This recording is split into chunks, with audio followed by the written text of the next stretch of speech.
Hello, I'm Kev Harris and welcome to Warden Law for round 3 of the 2024 Ultimate Karting Championship. This weekend marks the halfway stage in our 6-round season, and after the opening 2 rounds at Kimbolton and Wilton Mill, we've already seen some great racing from seasoned pros and rookies alike. And looking back at that last round at Wilton, it's easy to see why that circuit is such a firm favourite with all. And even with the addition of that new chicane section ahead of the final pit bend, it wasn't enough to dampen the resolve of those drivers who wanted to take the fastest line, even if that meant it was a little bit rock and roll for both driver and car as they pushed hard for the checkered flag. So let's remind ourselves then of who came out on top at Wilton.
Well, congratulations to all the winners from round 2 there at Wilton Mill. Hopefully the bumps and knocks to both man and machine have had time to recover as we now find ourselves here then at Karting North East, the home of the Warden Law circuit. And don't forget, this is the track that won Track of the Year in 2023 as voted for by you. And those votes were based on everything from the food in the canteen, which I can tell you is great, to the track itself.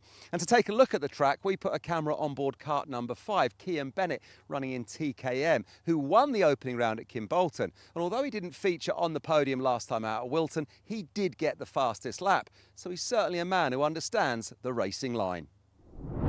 So we're on board with Kian then, and you notice the camera angle is on the left because on these TKM karts, the engine's on the right, of course, no radiators here. Crossing the start-finish line then, and it's the right-hander that you'll be greeted with first here at Warden Law, then the left-hander that is Brian's Bend as you make your way up to the top end of the racecourse. Taking a bit of curb through the dog leg, the right then the left on the curbs there. Then it's the left-hander that is St John's. Clip the inside of that and line yourself up nicely for the Senna S's, a nice sweeping infield section then. The left-hander, then the right-hander, now on the far side of the racecourse, and the next feature that you got is the Dunlop chicane, and you'll see that it's the right, the left, and then the right. Take plenty of curb there because you can carry some high speed now as you're running yourself down then what is the back straightaway, coming around to the Gasworks bend, which you've just done nicely there with Kian. Into the infield section then, which is known as the horseshoe. It's a big sweeping left-hander. Carry plenty of speed because before you know it, look, we're coming around the last right-hander then. That is the paddock bend as we are onto the Conrod straight, back across the start-finish line, and that is a lap of Warden Law. Well, big thanks to Kian for sharing one of his practice laps from earlier in the weekend with us there. I'm sure he'll be pushing hard this weekend to put himself back on the top step of the podium where he was at round 1 at Kimbolton. So that's the circuit and an ideal line to take. But don't forget, if a track is going to win Track of the Year, then it's going to take a real team effort across the whole venue. And the man that makes it all possible here at Warden Law is circuit manager Paul Bainbridge, who I caught up with earlier. Well, how about this then? Glorious sunshine up in the northeast, and this is the man that makes it all possible. Well, the track side of things, maybe not the weather. Paul Bainbridge. Paul, great to see you. We're here for another UKC weekend, and oh boy, what a great one we've got. Oh, absolutely fantastic. We couldn't ask for any better weather. The sun's shining up here in Sunderland. We've got some fantastic racing just getting underway now, so it's great fun. And huge congratulations, Track of the Year for the UKC, as voted for by all of our drivers and family and friends. You must have been thrilled with that. Yeah, absolutely. It was a fantastic event last year. We had a great time. We couldn't do it without all of the team here at Karting North East, Warden Law, all the marshals, everybody here, girls in the cafe. Everyone does a fantastic job. And a bit of development going on down there as well. I've seen just on the left a bit of construction taking place. You're always expanding up here at Karting North East. Yeah, we're always trying to improve and sort of make the place better. Certainly from an owner-driver point of view, we've got new workshops going in. We've got a new toilet and shower block. We've got a new sort of what will probably be a bar going in there as well, and all with rooftop viewing. So again, just enhancing the experience every time. Well, the experience, as far as we're concerned, is always great because it looks immaculate. You've spent a busy week or two, I'd imagine, getting everything painted and the grass cut and it looking good for this weekend. Yeah, absolutely. We had a few delays with the rain. We've all had the rain across the country, I think. The last week we've had the weather, so yeah, it's been all hands on deck to get everything painted, everything polished up and get ready for UKC. Yeah, UKC this weekend, British Championships next weekend. But when the pro racing's not happening, there's still karts running around here probably 6 days a week, is there? Yeah, 7 days a week. So we've got the corporate hire carts out literally 7 days a week. They run from sort of 9 o'clock in the morning till 9 o'clock at night. We have the paintball that's on as well. We have archery, we have tomahawks. We have a junior circuit for the kids. So yeah, it's full throttle all the way through it. Well, listen, Paul, huge congratulations once again. Track of the year from the UKC in 2023, and just a great place to come and spend some time over the weekend. Paul, thanks for talking to us, and huge congratulations once again. No problem. Thank you very much. Well, big thanks to Paul for taking the time to talk to me earlier on. And it really is easy to see why the facility here at Karting North East is as successful as it is, and why Warden Law is a circuit that the drivers all love. So without further ado, it's time to go racing, where this morning we have the super heats coming up. And don't forget, these races, along with the earlier heat races this weekend, will determine the positions for this afternoon's super finals. And it really is all to play for, as with only 34 grid positions available in those finals, this really does represent a last chance qualifier for some. So let's go and join your race commentator then, who's going to talk us through the action, Kai Bacchini.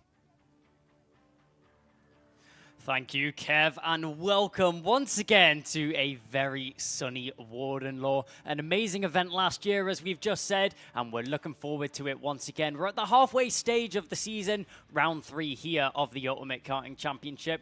Just 3 more to go, and boy, is it all starting to kick off. It's really starting to get fiery here in the Ultimate Karting Championship. I'm Kai Bacchini, and joining me alongside, he's actually just ran up to the commentary box to join me after a beautiful intro. How are you doing, Kev? Yeah, hiya, Kai. Great to see you. And kind words, beautiful intro. It's only beautiful because of the weather. Look at what we've been blessed with up here in the northeast. This is Sunderland, people, in the sunshine. Blue skies, white fluffy clouds, and a circuit that looks absolutely immaculate. Full credit to Paul Bainbridge and his team, who I was chatting to a little bit earlier on there, telling about all the hard work that's gone into making this weekend possible. It looks first class. The grass has been cut, the tyres have been painted, the curbs have been painted, the white lines have been painted, the staff are all on hand. Full credit to the guys up here at Karting North East and Paul and the team.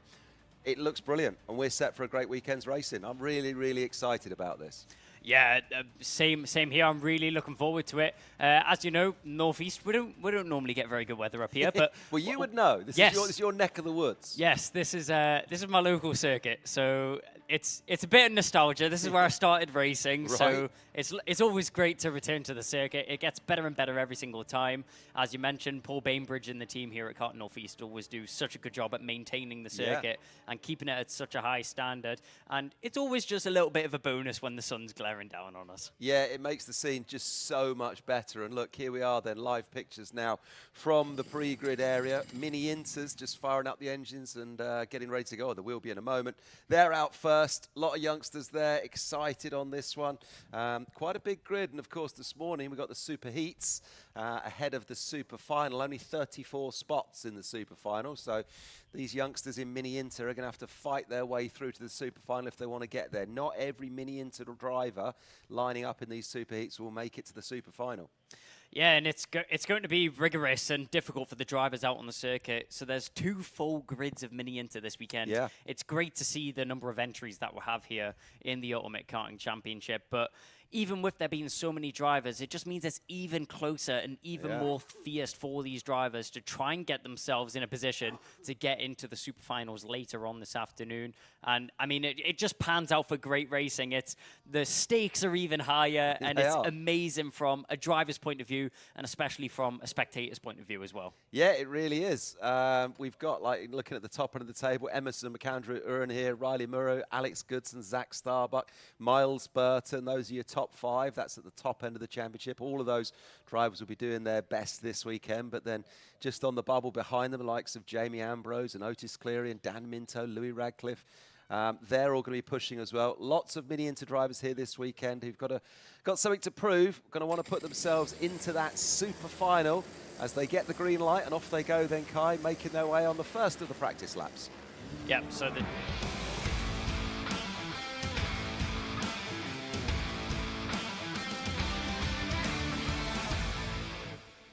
So the drivers just making their way out onto the circuit now for the first of their 2 formation laps. And boy, is it a great way to start off the weekend. This final day of racing, Albert Friend and Edward Haynes are joining alongside on the front row of the grid. Joshua Griffin and Tom Reed on the second row, from Harry Taylor and Riley Muro starting in 6th position. The 4th row consists of Sebastian Clark and Josh Cormack, then Jamie Ambrose and Alfie Ward from Louis Radcliffe and James Fabricus on the 6th row of the grid. The 7th row is Zach Starbuck, Drew Davidson from Leo Livings and Thomas Jackson in behind them. The 9th row of the grid is Maximilian Braskov and Soren Gallagher. Rounding out the grid there in 19th position, 19 drivers, all fierce and ready to go around the final corner. Do we go green first time round? Yes, we do. We go racing down towards the first corner, a little bit of rubbing and racing down this first home straight into the first fly-in corner. It's really difficult for the drivers to find themselves in the right position as they head up towards the dogleg. Now down the hill, a really difficult section for the drivers here as they bump over the curbs whilst jostling for position. Down towards the center S's, a recently resurfaced part of the track. Loads of grip and loads of action. It's a great overtaking spot for the drivers here. Keeping it in formation, a little bit of tapping between some of the drivers there throughout the field as we go racing into the center S's. And now down towards the gaswork bend. There's the 1-2-1 trying to make a move in the background. That's Josh Cormack as we go 3 wide going into the horseshoe around the final section of the circuit. And it's been an action-packed and fueled racing on the first lap of this race. The number 82 just making a move there around the final corner. That's Louis Radcliffe, gets himself up into 9th.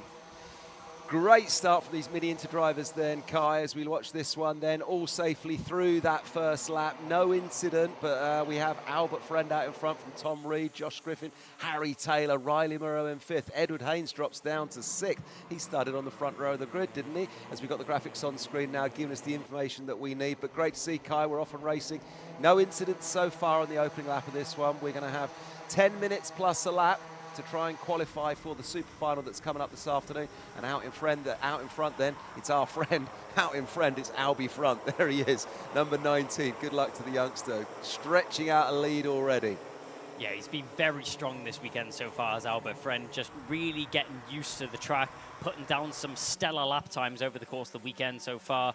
And once again, it's showing off for him. Fastest lap, and he finds himself in the lead of the race. He doesn't have it so easy, though. He has Tom Reed very close in behind him. As you can see, the 2 Strawberry Racing teammates tucked in behind each other as they go down the dogleg and towards the center S's.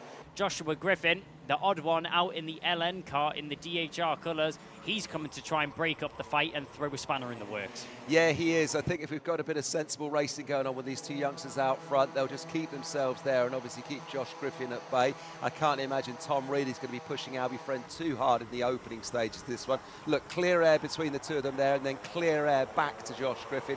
And again, a gap further back to Harry Taylor as we're on course now with a little bit of mid-pack action there. Who we got the 188 of Zach Starbuck, Louis Radcliffe just ahead of him then.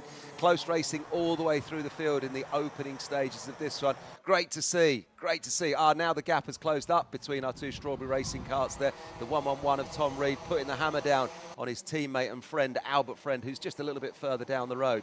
Brilliant stuff from the off though, Kai, here. Yeah, it really is. The slipstream is very strong around this circuit due to it being such a fast and flowing circuit. One driver bumping over the grass there. You're just seeing some smoke getting popped up in the background. That'll be the dust from the grass. But yeah, as I was saying before, the slipstream's so strong around the circuit with there being such long straights, drivers are able to gain so much time just down the home straight alone, meaning for closer battles and closer racing. Having a look at the inside line there, just showing his nose and showing his intention is Edward Haynes right now as he goes for it through the horseshoe and manages to get it done. Great move there. That will gain him up one position up into 4th. Edward Haynes is a man on a mission as he pushes forwards. He is a man on the mission. He was fist pumping as he went down past what was probably his mechanic on the pit wall there. It was like he'd won the race, but he was probably just signalling to his mechanic that, yeah, I know, I'm getting the job done. As we stay on board then with the, or stay with the camera angle here then with Edward Haynes on the 46, who got himself ahead of number 53, Harry Taylor. Just behind them then Riley Murray, but pictures still with Edward Haynes. Behind him, the 53, that is Harry Taylor. Settling into the lap now then. And obviously Harry Taylor's going to be trying to get that place back, I'm sure, just keeping Edward in his sights as the rest of the karts make their way through that chicane section. Back out in front then. And we just rejoin the action with number 19, Albert Friend, who looks comfortable out front. And like we say, not being pressured then by his teammate 111, Tom Reed. Can't imagine Tom's going to be putting too much pressure on his teammate in the early stages, Kyle. No, it looks like we're playing a little bit of team games up here at the front end. I can imagine them working together quite a bit until it gets to those closing stages of the race. The last couple of laps is where we're really going to see everything unfold, and that's when it's every man for himself. Team games go out the window, and that's when the action really starts to unfold between the teammates on the last couple of laps. But Edward Haynes, he's really starting to push forwards now. Another fastest lap to go under his belt, and he's starting to catch on to the back of Joshua Griffin, slowly chipping away at that gap that he has to the driver in front. And with it only being around the halfway stage in this race, he's on good pace to catch on to these front 3. Yeah, he is, absolutely. We see the fastest lap just coming from Edward Haynes there, a 53.24. His next target in his sights then is Joshua Griffin, who's in 3rd. As we get a bit of midfield action here, that's the number 82, all over the back of 55 there. So we're looking at Louis Radcliffe chasing down Jamie Ambrose. This is great midfield action. This is the brilliant thing about kart racing and mini-inters especially. You can look anywhere in the field in a kart race and see close racing and overtakes getting done. Look at the weaving going on there from Jamie Ambrose, the 55 of Jamie Ambrose, just trying to hold his own as we rejoin that front 4 though.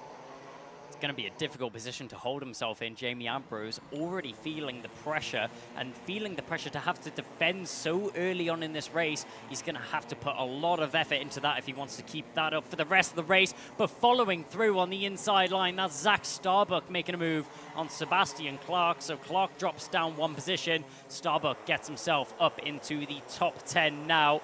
3 minutes and 50 seconds remaining on the clock. We dive down Gasworks and into the dogleg, a triple left-hander. Such a grueling corner for these drivers, just hanging on for dear life as they dive down into the final corner and onto the home straight, completing another lap of this beautiful Warden Law circuit. Such a short lap time for a 1.2 kilometer circuit, but it is such a driver circuit. All the drivers love racing around here with all the direction changes, all the camber changes. I mean, there's so much that the drivers have to tackle around this circuit. It just throws a spanner in the mix and makes it even closer than it has to be. Yeah, it does, as we see number 82 just make a move up the inside there. That's, of course, Lou Radcliffe just trying to be involved in that battle with Jamie Ambrose and the other karts that we've got in that midfield there. But yeah, as you're saying, Kai, a really fast-flowing circuit. No very hard braking sections. If you get a good racing line, as 151 goes up the inside of 188. So we've got our man Sebastian Clark going past Zach Starbuck there. This battle's intriguing in the midfield here. Currently, this is the battle for like 8, 9 and 10. So this is the midfield action. But yeah, a really fast-flowing circuit. Carry your speed, get the good racing line, and you will get quick lap times, as you say. Edward Haynes currently still with that fastest lap. He's got a 53.19 now as the fastest lap on that one. Brilliant racing then, with just under 2.5 minutes on the clock. Yeah, up at the front end once again, Jamie Ambrose. He had to go so defensive early on, and his defensive efforts have just been overturned as all 3 drivers managed to get past him, going down into that undulating gaswork bends, which we see our leaders heading into now. Albert Friend and Tom Reed, no funny games between the two of them, but down the inside, that's going to be an attempt forward overtake. Sebastian Clark tries it on Radcliffe. Radcliffe tries to fight back. He gets the switch back, but well held on the outside line there. Just braked a fraction later than his opponent did, Sebastian Clark, and is able to get that 8th position. So those 2 drivers swap going into these closing stages of the race. Up the hill into the first corner we go once again, and back to the front end. Joshua Griffin, falling off a little bit from our two leaders right now, falling into the clutches of Edward Haynes and Harry Taylor in behind. Don't count out Harry Taylor in 5th position. He's slowly keeping on to the back of Edward Haynes. He's not letting this lead pack go. And those drivers just in a position right now where they're waiting for something to unfold, waiting for some action to happen, and then they'll pounce at the opportunity when they see it. Yeah, absolutely. This front 5 then have been so for the last couple of laps. And there's number 53, Harry Taylor. He's sat comfortably in 5th for the whole of this one, so he's probably just going to bide his time to the end and make his way into the super final. As we see then Edward Haynes, the 46, all over the back of number 5, Joshua Griffin. Watch Edward Haynes here then. Will he make a move as we pick up the action on the screen with Albert Friend, number 19, and Tom Reed, 111. But look at Edward Haynes then, all over the back of the number 5, that is Josh Griffin. Really exciting racing from the off with these mini inters. Edward Haynes has got him in his sights. He's going to make a move with just under a minute to go. You can tell as we get a contact warning up on screen there for number 82, Louis Radcliffe. But eyes on then, Edward Haynes. Will he get it down in the next corner or two? He's keeping him in his sights. Well, he's definitely going to have a go at it as they go through the chicane now and up, down towards the Gasworks bend. He's having a look at the middle of the circuit, just showing his intention as Edward Haynes, keeping Joshua Griffin on his toes right now as they're edging closer together as they go through once again the horseshoe, diving down into the final corner. We will get 2 more laps of action here with the Mini Inter Superheat down the inside. He's going to make a bid and he's going to make the move into the first corner. Great overtake there from Edward Haynes. Now Joshua Griffin, he's the one on the attack. He's in the offensive manner as they go down through the dogleg once again towards the center S's. Will we see an attempt on the inside from the LN car? He checks over his shoulder. He sees he's clear and he's in attacking mode right now with the number 5. But Edward Haynes isn't having any of it. He's going to put his foot down. He's going to try and drive away through the Dunlop chicane. We go once again down towards Gaswork Bend, up at the front end. Albert Freen checks over his shoulder and he sees that Tom Reed is nowhere in sight. The two teammates, a little bit of a gap has formed between the two of them now. So those two don't need to worry about racing. They're just very comfortably going to get into the super finals for the race later on today, this afternoon. Down the home straight we go. Now is the last chance. The question is, has Haynes went defensive way too early? As they go down the home straight, he weaves to the right, weaves straight back to the left to get on that racing line. But Joshua Griffin, he's just fell off a little bit from the back of Edward Haynes. He doesn't look like he's ready to make a move. He's not in an attacking opposition, which is such a shame for the number 5. Yeah, he's not going to do it. Just looking at the lap times on the screen, Edward Haynes' last lap was a 53.4. Josh Griffin was a 53.7. So, yeah, 3/10 up is what Edward Haynes has done in a lap on Josh Griffin there. As we still continue to follow this action. Back out in front, though, there's your winner, or likely lead, or likely winner, currently out in the lead, number 19, Albert Friend, making his way through the closing stages this one. Tom Reed, the 111, his teammate, just running along behind him there. They've been out in front since the start of this, and it's going to end that way, Kai. Well, it was a well-played-out race from the Strawberry Racing boys. They pushed out in front, got themselves a gap, and it was easy runnings from there. Albert Friend and Tom Reed, the two Strawberry drivers in a 1-2 right now. Edward Haynes, what a drive through the field. Some amazing overtakes, an opportunistic race there from Edward Haynes, taking away the fastest lap as well in 3rd position. Joshua Griffin takes it home in 4th after a late move done on him, drops him down into 4th position. Harry Taylor from Riley Muro, Josh Cormack from Sebastian Clark, Zach Starbuck and Louis Radcliffe rounds out the top 10. His defensive efforts weren't enough, but he still comes home in 11th position. A good result there from Jamie Ambrose, from Leo Livens, James Fabricus, then Drew Davidson and Braskov, rounding out the top 15 of 18 drivers here in this race. The drivers will come into the paddock here, have the nose cones checked. Hopefully there isn't too many penalties that need to be handed out. It looked like very clean racing. There was some great racing. I don't think there will be. That was very clean racing. Yeah. It was kind of, it was fast racing. It was clean racing. It was almost without incident though, wasn't it? We didn't see anyone go off. We didn't really see any kind of, too much in the way of bump and hustle.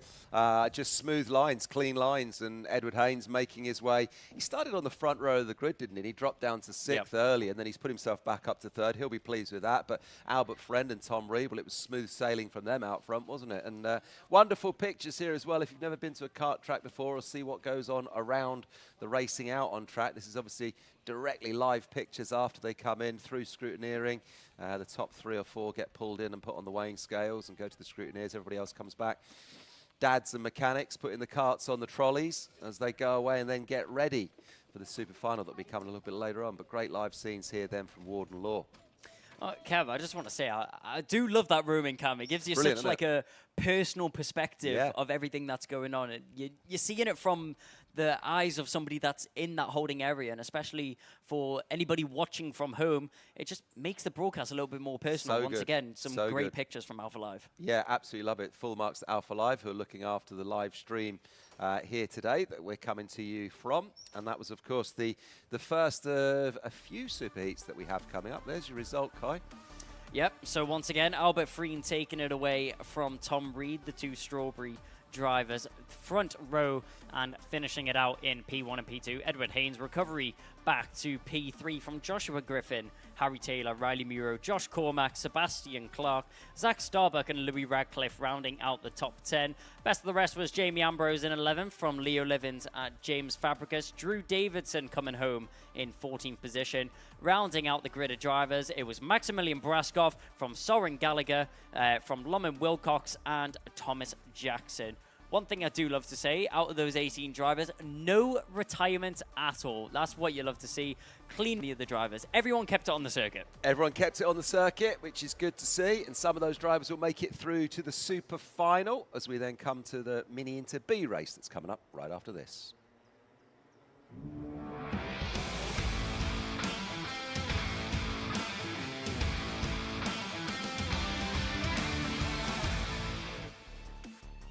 Well, we've had one grid down, another grid to go. Mini Inter Superheat B is going to be the next race out on the circuit, and it's going to be a story that we can't wait to tell. Finley Lyons and Hansen Khan on the front row of the grid. From Jensen Chalk and Emerson McAndrew, you're in our championship leader. From Oliver Spence and Zdeněk Babacek. Then we've got Alex Goodson, Devon Taylor, they're from Miles Burton, Daniel Minto, Archie Rogers-Tyler from Blair Smith on the 6th row. Then we've got Benjamin Lawn, Jensen White, Ollie Thompson, Thomas Potter, Zach Jennings, and Charlie Stapleton from David Horns, rounding out the 19 driver grid that we have here in the Mini Inters. Down the home straight we go, and do we go racing? No, we don't. We'll go round again. We'll go round again. We'll go round again. There we go. Easy for me to say. We'll go round again. The kart racers are wagging their fingers there. Yeah, not a clean start there. So the officials send them round again. Get back in your race order.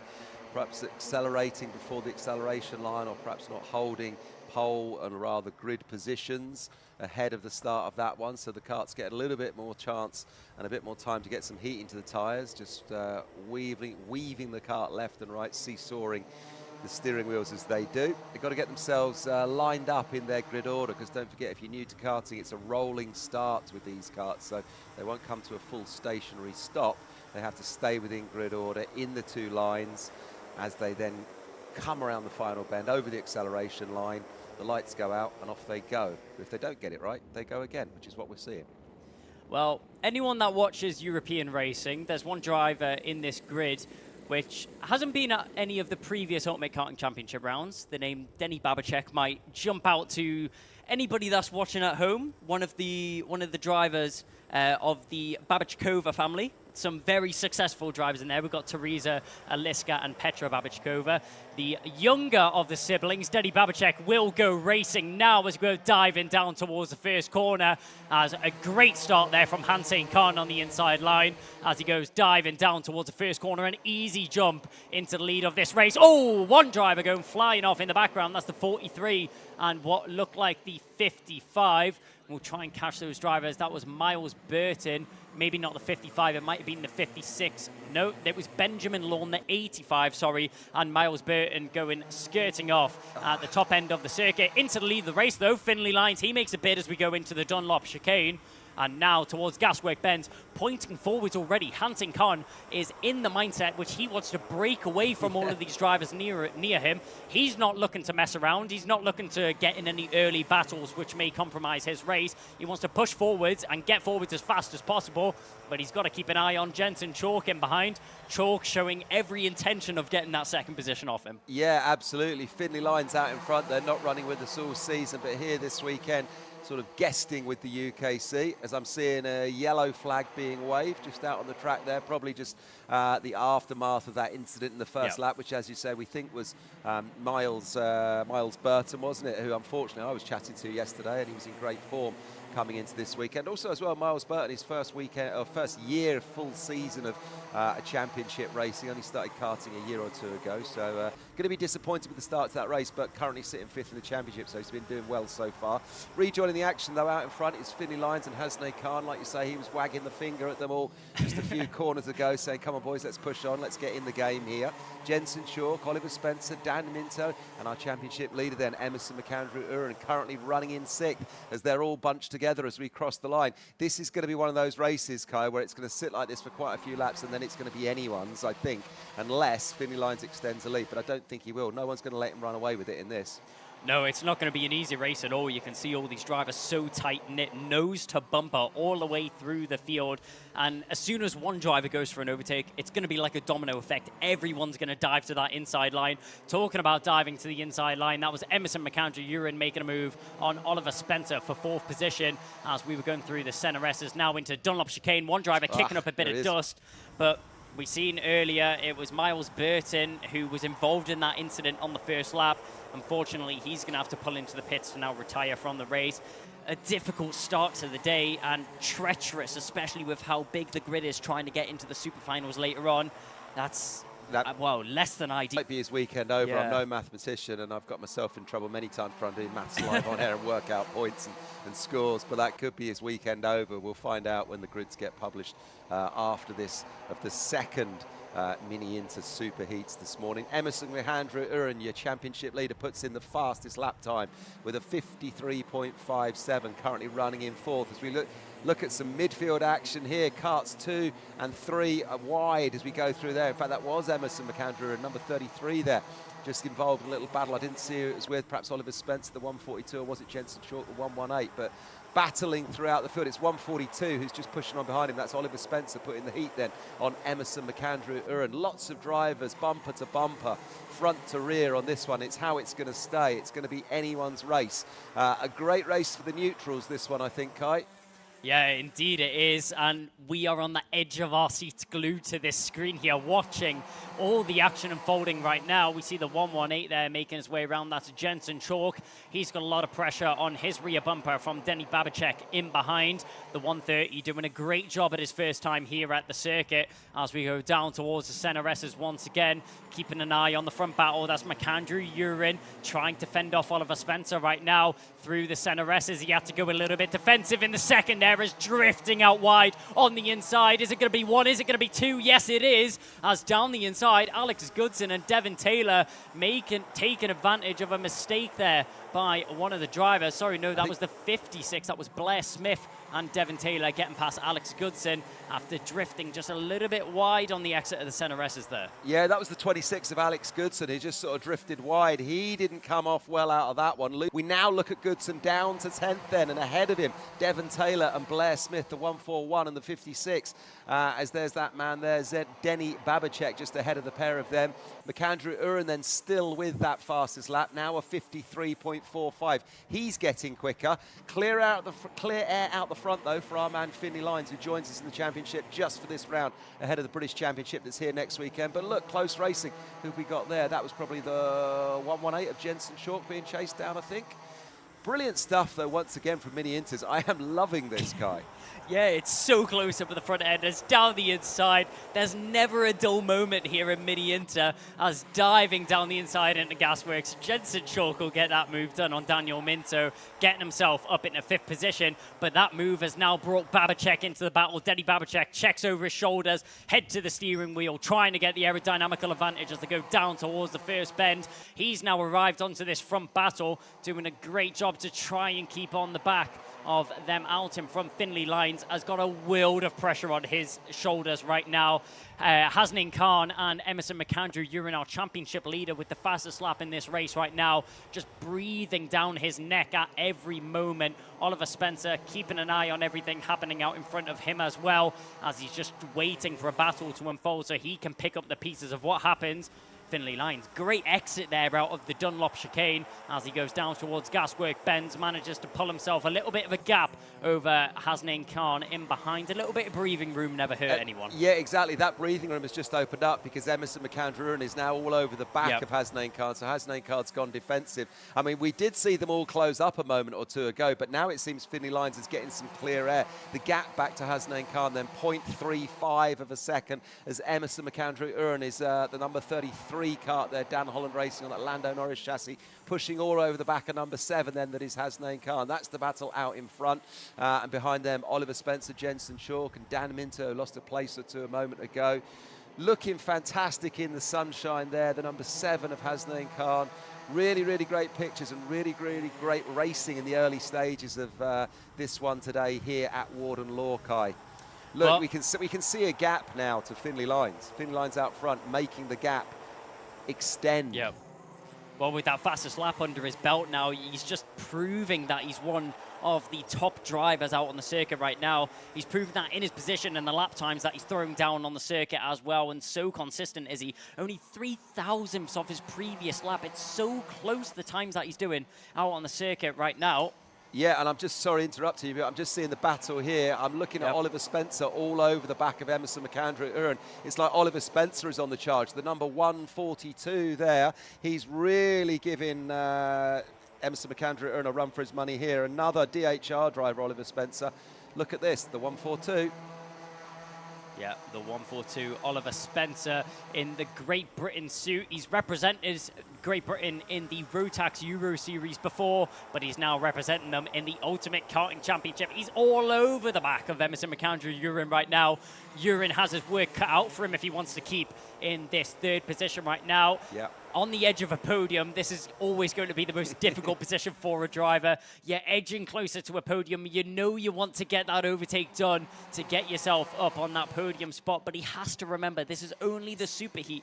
He doesn't want to do anything silly, which is going to compromise his racing later on this afternoon, but he's not going to wait around. He's going to go for it, and that's such a late move down there in the dogleg. You don't see that very often, but it's a brave move there from Oliver Spencer. McAndrew was caught off guard there. He wasn't expecting the overtake. We weren't expecting the overtake. I don't even know if Oliver Spencer was expecting the overtake. No, I think that was coming for a couple of corners there. You could just sense it. Oliver Spencer had the bit between his teeth. KR Sport driver, by the way, my mistake a moment or two ago. But yeah, I just sensed that one was coming. Emerson McAndrew was sort of like fighting him off for a few corners there with 1 minute left on the clock. 1 minute plus a lap, of course. So it looks like then Oliver Spencer now sitting in 3rd. McAndrew going to have to chase him down. It's to get himself a little bit further up the road for this one, which of course is the super heat that will determine partly where you're going to sit in that super final, sitting alongside those results that you got in the earlier heats yesterday, of course. So this really is, you know, it is all to play for. It's the super heat. We still have the super final, but the better you can do here, the better it will be for you when you come to that super final. Oh, as we see number 20, we have somebody who has just retired. Thomas Potter. Yeah, so Thomas Potter hasn't had the best of luck this season. Unfortunately, he had a couple issues with the mechanical side of his racing, nothing that he can control. But something that the drivers can control right now is the battle for 6th position on the circuit. That's Daniel Minto checking over his shoulder as Denny Babicek is breathing down his neck as they go down the home straight right now. He's going to tuck his head to the steering wheel. Minto is on limbs here. He's against the ropes, having to go defensive into the first corner. It's the penultimate lap of the race. It's all to play for. Babicek, will he go for the move down through the dogleg? He's going to think about it. He gets ever so closer to the back of that 28. These two drivers toing and throwing as they go down towards the center S's. To the inside goes Minto. Will we see a switch back here from Denny Babicek? He's going to have a look at it, but no, he's going to think better. He goes for the racing line. He's going to wait for a better opportunity, and he's playing the smart game here. But Daniel Minto, defensive and pinned to that inside white line. He doesn't want to give up an opportunity for an attack. Another opportunity for an attack, though. Devin Taylor's arrived onto the back of this battle. With these two drivers scrapping for so long, they've lost so much time that the 141 has now been invited to come and play. We go down the home straight. Last lap board is upon us, checking over his shoulder. Babicek now knows he's under pressure. up at the front end, though. There's another battle going on. It's all kicking off at the end of this Mini Inter Superheat B, as the number 7 Hansane Khan is going to have to go defensive if he wants to hold on to this second position, because the fast-charging Oliver Spencer, he now has the fastest lap under his belt. Will he try it into the center S's? Not through the first, not through the second. He's going to have to wait until the later stages of this race. The best chance of an overtake that he's going to have on this last lap is going to be into the Gasworks bend, and he gets a good run off Dunlop chicane. That's what he would have been hoping for. He's not going to think about it. He's not going to do anything silly. Will we see anything through the horseshoe? I highly doubt it. He looks to the inside. That car sideways through, braking, pushing it to the limit is Oliver Spencer. And if you can't hear me grinning through my teeth, this is some of the best action I've seen from the Superheats here in the Ultimate Karting Championship. Down to the wire. Non-stop racing, non-stop action, and edge of the seat nail biting from the Mini Inter Superheat B. Now we can breathe. Now we can take a moment to catch our breath, because what a race we've just had unfold in front of us.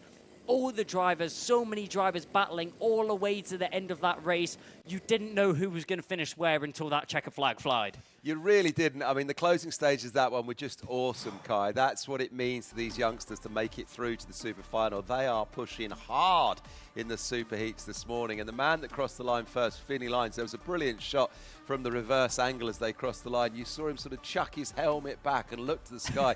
And he was breathing out as he crossed the line, because Finney Lines was like taking a big out with, oh, thank goodness that's over. And I've done it and I'm first. Because behind him, it was all going on. Finney Lines was under pressure for all of that. And full credit to Hansane Khan as well, holding his own, because Oliver Spencer was the quicker driver in those last few laps. But he just couldn't quite make it work, could he? Well, yeah, Finney Lines, a breath of relief as he crosses the line. Hansane Khan was keeping the pressure on for that whole race. Oliver Spencer comes home in third from Emerson McAndrew. Urin Jensen Troll just wasn't able to get that move done for fourth position there. Daniel Minto, not sure how, but he's managed to fend him off with some great defensive maneuvers. Denny Babachek will come home in 7th position. Devin Taylor from Alex Goodson, then Blair Smith and Archie Rogers Taylor in 11th. 12th place was Ollie Thompson from Charlie Stapleton. Benjamin Lawn, Jensen White, Zach Jennings. Thomas Potter unfortunately retiring towards the end of that race from Miles Burton and David Hjorns, which we've seen come together at the end of that race. That was so close. The top 11 only separated by 10 seconds. That's amazing to see how close the racing was between the Mini Inter Superheat B. But as if you weren't warmed up and ready enough, that was only the first class of the day. And coming up next, we've got some extreme racing from an extreme class. It's TKM Extreme Superheat coming up next. So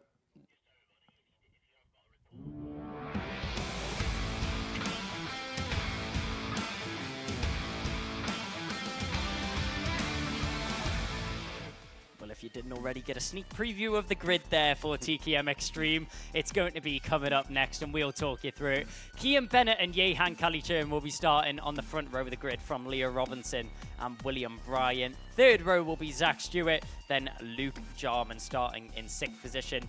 7th is going to be Harrison Morrow from Jessica Fitch Hall, then Chris Whitten and Spencer Lane rounding out the 10-driver grid here for TKM Extreme. Now, you may be sitting at home looking at this grid thinking, why is there so many little drivers? Well, when you watch this racing unfold, it really doesn't matter. There may only be 10 cars on the circuit, but 10 cars that will be battling non-stop until it is the end of this race. I mean, it's always so close between TKM Extreme. There's always something going on. And, I mean, I've even got Kev here to vouch for me on that one. Yeah, TKM Extreme, I'm a huge fan of this because the whole atmosphere around the class is just brilliant. They're kind of like a family of racers. They are obviously highly competitive when they get out on track, but the vibe is always good amongst the TKM class. 10 of them lining up for this one then, 2, 4, 6, 8, 10. There they go, just making their way through. And don't forget, as always, like the other classes, with the exception of Honda Cadet, it is a rolling start, so that's what they'll be doing, keeping themselves in grid order as they roll around. Looking at the championship, though, Chris Whitten is leading it from Adam Sparrow and Kian Bennett and Ian Kalichern. And it's Kian Bennett and Ian Kalichern then who line up on the front row of the grid for this one. Chris Whitten a little bit further back down the order. Hasn't obviously had a great weekend thus far. As we go across the line then, Kai, and we are off and racing we are. Yep, Chris Whitten, championship leader, has a lot of work to do here from 9th on the grid as we dive through the first corner for the first time of this race up into the dogleg section. Everyone just keeping it very neat. We see some battling in the midsection. He's already getting his work done early. Chris Whitten on the inside. He'll get the move done on Harrison Morrow up there at the dogleg on the inside line. Squeezing, trying to make his way through was Jack Stewart. He's had a brilliant jump off the line to find himself up at the front end of the grid. Diving on that inside line, using the curb to his advantage, was the number 28 of Yehan Kalichern, trying to gain back some of the track, which he lost earlier on in this race. Leah Robinson looks to the inside of Gasworks. They'll go side by side, even on the exit, still fighting it. How was there no contact between those two drivers? Kian Bennett just left enough room there for Leah Robinson on the inside line, and Robinson said, thank you very much. If you're going to leave a kart whip, I'll take it and I'll run with it. He tried that move on the inside line. He'll try it again on the first corner. This time he'll get it done. Leah Robinson into the lead of the race. Kian Bennett now dropped down into second position. But if we know Kian Bennett, the winner of round one, he's not going to let that one fall down very easily. A mistake there from Robinson, and Bennett will recognize that. But he's going to be caught lacking there going into the first of the Senna S's. Yehan Kalichern started second. He finds himself back there once again. Yeah, absolutely. Kian Bennett going backwards in this one from the off. I think what happened here, then obviously Leo Robinson out in front at the moment. There he is, the number 36. He's really started with a bit between his teeth. He had it in his head that he's going to make a move and make it early and then try and get some clear air off and away down the road. And that's exactly what he's done. So as we look at it, it's Kian Bennett from Leo Robinson from Yehan Kalichern then. On the graphics, when the graphics change, Robinson, Kalichern, Bennett. That's how it is after the first lap. So a really exciting start to this one then in TKM Extreme. And there's your leaders then out in front. Leo Robinson from Yehan Kalichern, from Kian Bennett. Kian Bennett, of course, winning the opening round, as you said there, Kai. Didn't make the podium last time, but he did get the fastest lap at Wilton. So we know he's a hard charger. We know he knows how to understand the racing line and run a kart. And big thanks to Kian as well for lending us one of his practice laps for our circuit guide at the opening of the live stream earlier today. As part of the Alpha Live coverage. But here we are then out in front. Look at Yehan Kalichern having a look up the inside. Ooh. Goes wide, gets it done. Lovely pass from him then, the number 28. Going past Leo Robinson, now putting himself in second. Kian Bennett then stays in third. That was a textbook overtake there, Kai.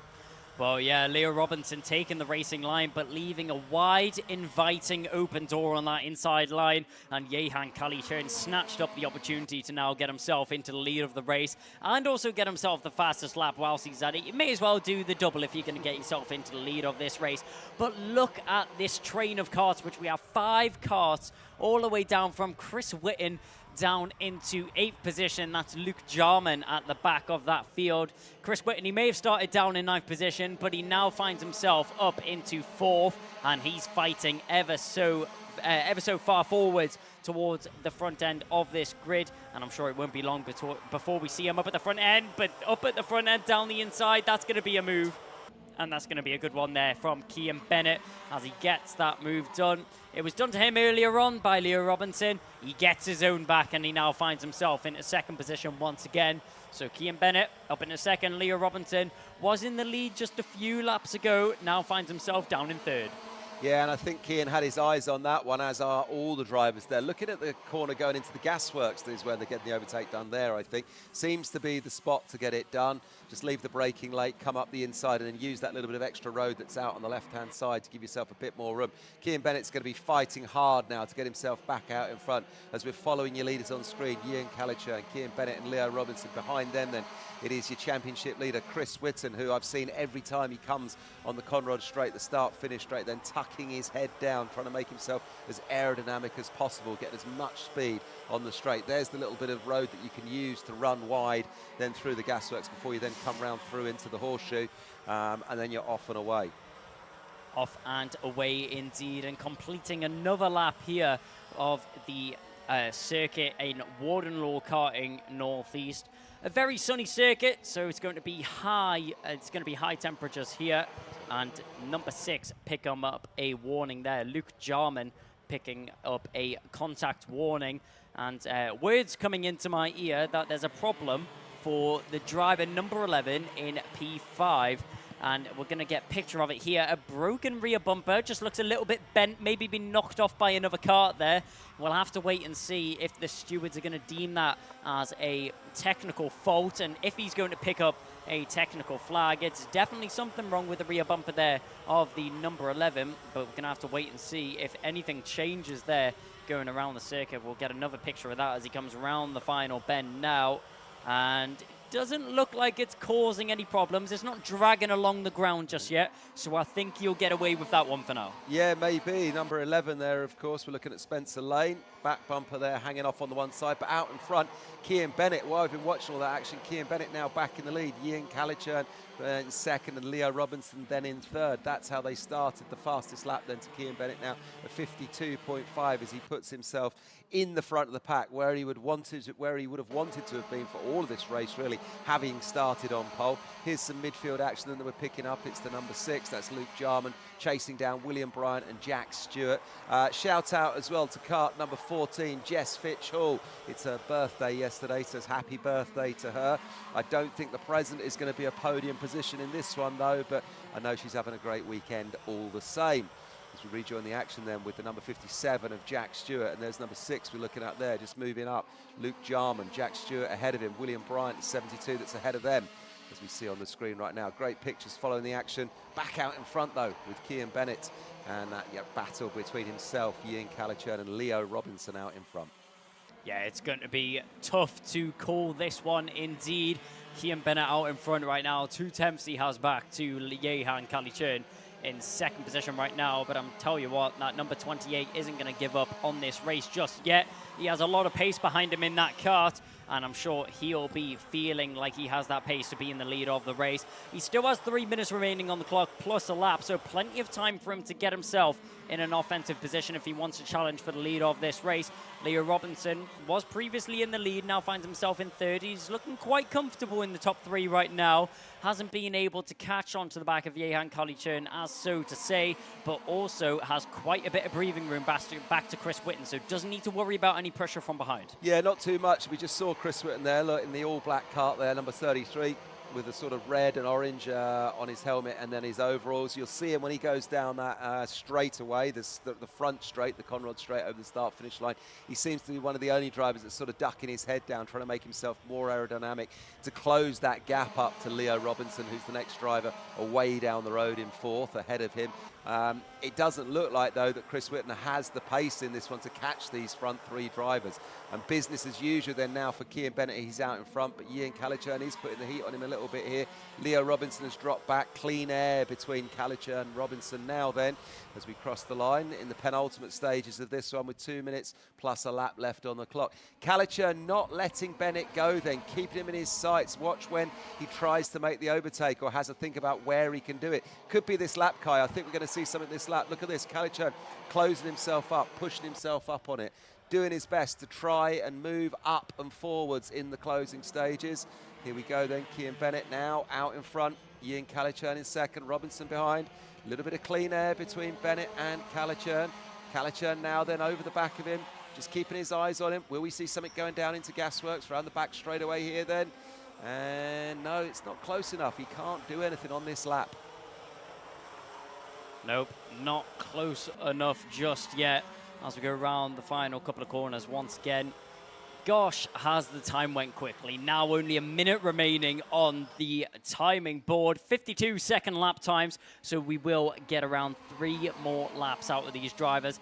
Cian Bennett out in front. If he wasn't under pressure before, he is now. Yehan Calichurn has not came to play around. He's came for the lead of this race, and he's showing his intentions by the force. His hand is on full show as they go into the ZRSs once again. The number 28 followed by the number 36, Leo Robinson, the bystander in this battle right now, waiting for this battle to start to unfold, and that's when he's going to be able to close down the gap to the leading drivers, and that's when he's going to be able to get involved in this fight.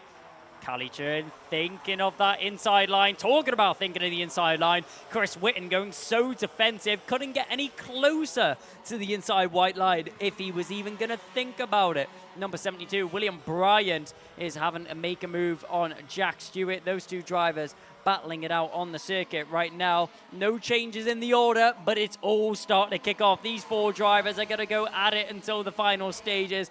Chris Whitten has so much work to do if he wants to keep it out in front. The number 11 of Spencer Lanes all over the rear bumper of the number 33. Our championship leader went from 9th to 4th so far this race, and he's not looking to lose any more positions if he doesn't have to. Yeah, he's not. And my eyes were on kart number 72 there, which is William Bryant. He was looking like he's going to make a move on Spencer Lane. Chris Whitten is the man under pressure here, and the guy that's sort of watching it all unfold just behind them, then Jack Stewart, number 57. He's thinking, what can I do? But look at this, the number 11. We've got Spencer Lane all over the back of Chris Whitten as they go into Gasworks. Back out in front, though. Callie Churn is all over the back of Bennett. It's racing everywhere you look in the field of this TKM Extreme. Rejoining the action again with Chris Whitten as number 11 is pushing on behind him. We can see Spencer Lane making a name for himself. Back out in front, though. Here we are then with Cian Bennett and Ian Callie Churn on the final lap. Cian Bennett still has the fastest lap. Number 28 chasing down number 5. Callie Churn chasing down Bennett then. A little look over the shoulder from Bennett. Callie Churn tries to make a move, goes wide. Will he get the undercut in? No, he doesn't. Bennett then just, here he goes. Here's the undercut now. Here's the undercut now. Can he make it stick round this corner? They're wheel to wheel. Callie Churn tries to get it done. And I think a little bit of bump and hustle. That's just wheel to wheel. He was the man that was pushing. He's come out worse off there. Cian Bennett is going to take this one home in first. Leo Robinson will now be second. Chris Whitten will find himself promoted up to third. I don't think Callie Churn has anything he can say about that one. He was the man pushing. He was the man that chose to go wheel to wheel with Bennett. For me, Kai, that was a racing incident, an excitement at the end there of TKM Extreme. Well, the question was it a little bit of last lap desperation trying to get the move done? I mean, it's such a tight section of the circuit as the Dunlop chicane. You can see him walking away deflated from his car. The Dunlop chicane, it's such a tight section of the circuit. There's barely enough room for 2 cars to fit through side by side. So once again, we're not the stewards. We're simply spectators watching it from our point of view. They'll have plenty more cameras. They'll also have the marshal's report, and they're the ones that will have to make the decision on that. But we will go through the results for now. Cian Bennett will walk away with the victory, and Leo Robinson, after biding his time waiting for it to unfold, he walked away with a good result in second position. Chris Whitten, recovery drive. You couldn't have asked for any better. Finishes in third position, starting from 9th. Spencer Lane in 4th. From William Bryan, Jack Stewart, then Luke Jarman, Harrison Morrow, Jessica Fitch Hall, and Yehan Callie Churn. A late retirement on the last lap of the race after making contact with our race leader. Yeah, and look, here we are then, live Parc Ferme pictures here. Just the 10 karts in the TKM Extreme. So it does mean, of course, they will all make it through to the super final coming up a little bit later on, because they're not fighting out for 34 grid spots. But what, of course, that does mean for those drivers, their positions that they finish there at the end of the super heat will help them determine where they're going to line up for that super final. The person that came off worst was Ian Callie Churn, with that late last lap, almost last corner retirement coming together with Cian Bennett as he pushed hard to take the victory. That's not going to help him at all. He's going to find himself starting much lower back down the grid for that super final coming up a little bit later on. Live scenes there as we see the birthday girl Jessica Fitchhall on the right hand side, just taking off her rib protection and getting the cart putting up onto the trolley. There's Dad. Brilliant scenes here though in the sunshine at Warden Law. The other kart we're looking at there is Harrison Morrow, the number 75. William Bryant, 72 we're looking at, not 75, my apologies. But there we are then, so William Bryant, number 72. And then the rest of the drivers just waiting till they get the all clear. Usually the top 1 or 2 or 3 get pulled into the scrutineering, get on the scales, and then the rest are free to go. Getting the thumbs up from one of the scrutineering team there. I think that's George in the background. As we look at number 57, that is Jack Stewart that we've got there. Next out on track though, Kai, who do we have? We have Micromax. There we are.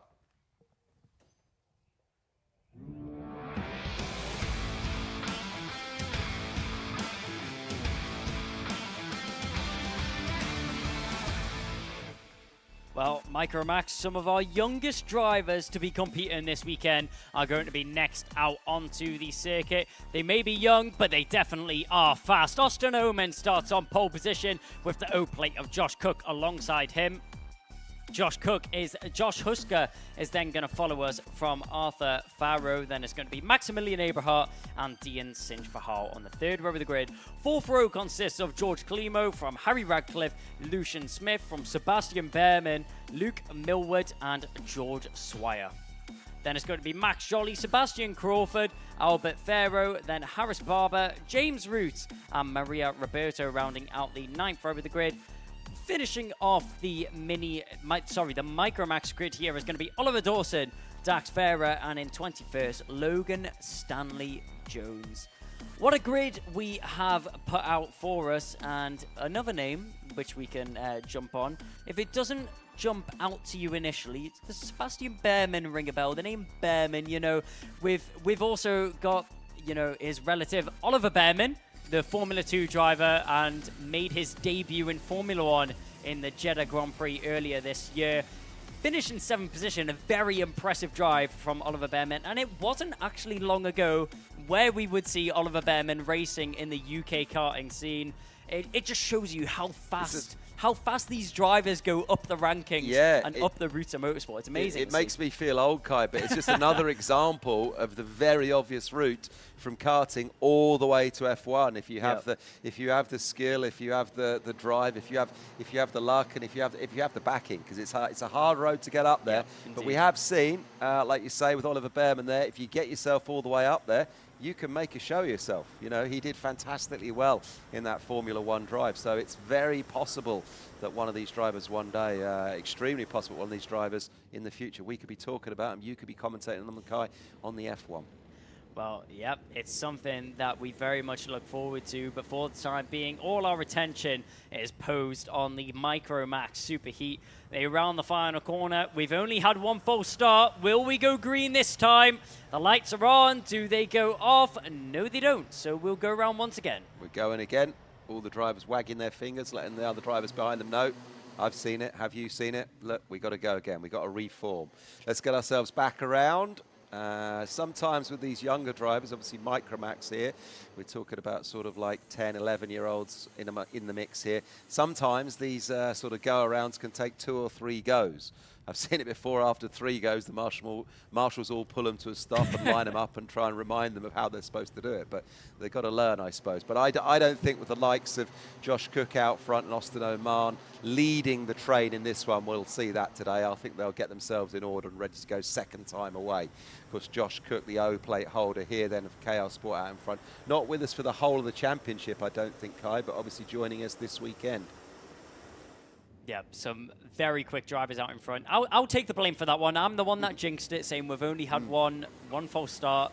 And then, of course, as soon as I say that, we get another false start. We get another one. So let's try not to mention that this time on this start, and hopefully we go racing this time round. Do we go green for the second time here with Micromax? Yes, we do. The second time is nice, and we won't have to do it twice. Down to the first bend we go. It's all fighting up at the front end. Josh Cook gets a great run down to that first bend as he now goes through the dogleg once again and down towards what is going to be St. John's. We've seen a couple moves down the hill, dust being kicked off as drivers are going to have to take evasive action, going straight over the corner, and now into the center S's once again up at the front end. Josh Cook followed by Austin Oman. Those two drivers still nose and tail. They started on the front row and they'll keep it that way as well. Some fighting in the mid pack. That's the number 16 trying to get involved in the battle. That's Sebastian Crawford trying to gain a few positions. He started further down the field and now trying to fight his way through. Yeah, action from the off here with these Micromax drivers as we join the midfield, going through Gasworks then, 2, 3 wide, settling in. What they've got to try to do in the opening lap is just keep the car on the tarmac. Don't get too involved. Just try and get yourself settled for a lap or two and then start making up the positions as we go across the line for the first time. Then Austin Oman, then now out in front, number 11. There he is from Josh Cook, the O-plate holder there, and Josh Hushka. We got a Josh and we got a Joss side by side. Not going to be easy easy for us, this one, Kai, as Harry Radcliffe from Sam Pollitt Racing there is in 4th, and Max Abrahart, there he is in 5th. Max had a fantastic round last time. As we see him move up the inside then, it's from the O-plate of Josh Cook, just overtaking Austin Oman, putting himself back out in front. This is going to be a great battle for all of this one, Kai. Well, the O-plate and the double one are going at it once again up at the front end. We've seen this battle before, and we will see it again. Austin Oman and Josh Cook fighting up at the front end right now. Cook, the O-plate, in first position right now. He's going to go middle of the circuit. Not going to give the inside line to the number 11 of Austin Oman. He's not going to let him run on the inside just yet. Jos Husker in behind, though. He's going to have to tag along with this fight as well. A warning flag going out to the number 16 further down in the pack. That is going to be one of the drivers in a little bit of trouble. That's Sebastian Crawford down in 14th position right now. But up at the front end, nothing changing just yet. I'm sure we'll wait till the center S's, and we may see an opportunity for an overtake from one of these drivers. They're going to keep it in sync, keep it in order for the time being. No desperate overtakes, no silly overtakes or moves being made by these drivers. They may be young, maybe some of the youngest in the field, but they're wise beyond their age around the circuit. Yeah, they really are. We're seeing some fantastic racing from the off with Micromax as Austin Oman looks up the inside of Josh Cook, gets it done at the gasworks there. Number 55, Jos Husker, staying there in 3rd, Harry Radcliffe in 4th, and full credit to Dian Singh Pahal with the fastest lap at the moment, doing a 57.38. Dian got himself on the podium last time out, don't forget, at Wilton Mill, currently sitting in 5th. That's your number 23 car. Keep your eyes on him. But look at this battle out in front. This is brilliant. I'm loving the fact that Austin Oman has got a little bit of a challenger this weekend from Josh Cook. And just behind them, then Jos Husker and Harry Radcliffe. Right, come on. Get me somebody else that isn't a Josh or a Joss, Kai. Well, that's one we're going to be tripping over all day. I'll let you off. It's an easy mistake to make, Kev. I'll let you off. You're not the commentator. No, Don't exactly. worry about it. This is your domain for the rest of the day, so I'll leave you. You can have this one. So you'll leave me with the trouble of mixing up the names. Well, I'm going to have to figure it out over the day because both the drivers are fast and raring to go up at the front end of the field. But Austin Oman, he's going to be the fastest man. Not the fastest man out on the circuit, but he's going to be the one leading the charge. Down the field, though, Sebastian Crawford, he's already had a contact warning. He's going to have to be careful there. He doesn't want to pick up another one. He doesn't want to attract the attention of the stewards. As in behind him, number 52 is going to have to tuck in, and he'll follow through to make the overtake as well. Further down the field, Maria Roberto manages to follow through for the move on Sebastian Behrman. That was an unfortunate move for him. Austin Oman, well, once again, I jinxed it. I said he wasn't the fastest man on the circuit because he didn't have the fastest lap. He proves me wrong. He must be listening to me in his helmet. He crosses the line. He says, well, you know what? Take that, Kai. I'll take the fastest lap. Thank you very much. Well, he's being forced to take the fastest lap because he's got Josh Cook all over him. So the battle is out in front. Josh Cook, Austin Oman and Jos Husker just behind. So those three drivers out in front, they're being forced to run fast. And as we've seen, Austin Oman getting that fastest lap now then with a 56.8 as we look at a midfield battle there, picking it up with the number 26 of Harry Radcliffe, rather not midfield. That's the battle for 4th and 5th. Dian Singh Pahal, the number 23, the RCE driver, is all over the rear bumper of him. He's going to be trying to get himself from 5th up to 4th and then probably up to 3rd as we see a move go up the inside here. Can't quite see who it is. Kart number 23. That is Dian Singh Pahal. Full credit to him. Great overtake there, young man. What a move. And he's going to hang on to that position, I think, as number 26, Harry Radcliffe, has to settle just to hang on to the back of his bumper if he can. Back out in front, though, Austin Oman being chased down by that O-plate holder of Josh Cook. Look at this, though. Dian Singh Pahal, number 23, pushing hard up on the back of them, trying to get himself from what will be 4th up to 3rd if he can. Well, Dian Singh Pahal picking up a warning flag for contact from the stewards. So maybe a little bit too close to the rear bumpers as he picks up a contact warning there. You'll see that when he crosses the line. But just crossed the halfway mark of the race now. 4 minutes 22 remaining on the clock. It's calmed down a little bit of breathing room has started to form between these drivers now. But this is where it really starts to become a mental game for these drivers. can they keep themselves in the right mindset to consistently do these fast lap times? Because even if they just slip up for a moment of a second, that's when it all congests together, and that's when it all starts to become chaos for these drivers. Yeah, absolutely, of course. We're looking at 10 minutes plus a lap for these superheats, so it's a long time to stay focused, and it's a long time to be under pressure. And under pressure is what Austin Oman is right now, because on the back of him is Josh Cook. He's not going to let him out of his sights. The KR Sport driver, one of the drivers being looked after by the likes of Sean Butcher in KR Sport this weekend. Highly experienced older driver looking after these youngsters and giving them the right coaching they need, and it shows when you see someone like Josh Cook doing a great job hustling Austin Oman from Sam Pollitt Racing. Always a great atmosphere when you go in the SPR awning, like many of these ones, but we've got Josh Hushka there sitting in third, and his teammate Austin Oman just ahead down the road in first, and Harry Radcliffe in fifth. Sam Pollitt Racing making a great name for themselves once again here then at Warden Law, as Austin Oman still out in front in the sunshine with Josh Cook just behind him. Great pictures, Kai. And look at 23. There's our man Dian Singh Pahal pushing up, just linking up the front three, making it a front four now out in front. Yeah, look, you could throw a blanket over the front four. Well, the KR Sport colours are being repped in second position right now. So from Josh Cook's perspective, surely you've got to start getting a little bit frustrated now. You know you have the pace. You're getting ever so closer to that rear bumper, but down the inside, that's a late move. We weren't expecting that one. Dian Singh Pahal, he was in a nice order. He was just linking them together. Now he's going to throw a bit extra. He's going to throw some fireworks in the can, and he's going to get himself into third position. He's going to break up the battle, and now going to be the one to charge on to the front two. This is where it all starts to kick off. Closing stages of the race, and now we have a new leader. Josh Cook finds himself in the lead of the race. We were saying he may be getting a little bit frustrated, runs a bit wide over the rumble strips, manages to keep it under control through the dogleg, and now through St. John's we go towards the center S's. Has a quick check over his shoulder. He's not going to worry about the drivers in behind too much. Austin Oman now in second position. He's the driver in a sandwich. This is where he needs to be careful. He wants to attack. He doesn't want to attack too much, though. He doesn't want to lose too much time because he's got the fast charging Dian Singh Pahal in behind him. Anything that happens here, Pahal is going to he's going to pick up, and he's going to pick up the crumbs as well. No, he's not a Hoover, but he is going to pick up the crumbs. He's the driver out on the circuit right now, the one to watch up at the front end of this battle. As we go around the final couple of bends and down the home straight, a minute 30 has just ticked over on the clock, and it's all starting to heat up. Yeah, it really is. As we rejoin the action out in front, then look at this. Number 11, Austin Oman, making a move on Josh Cook, gets himself back in first. Singh Pahal, Dian Singh Pahal then in third. He's staying with him. He's obviously got the speed. He's come up through the field in this one, and now it's a front three that are charging.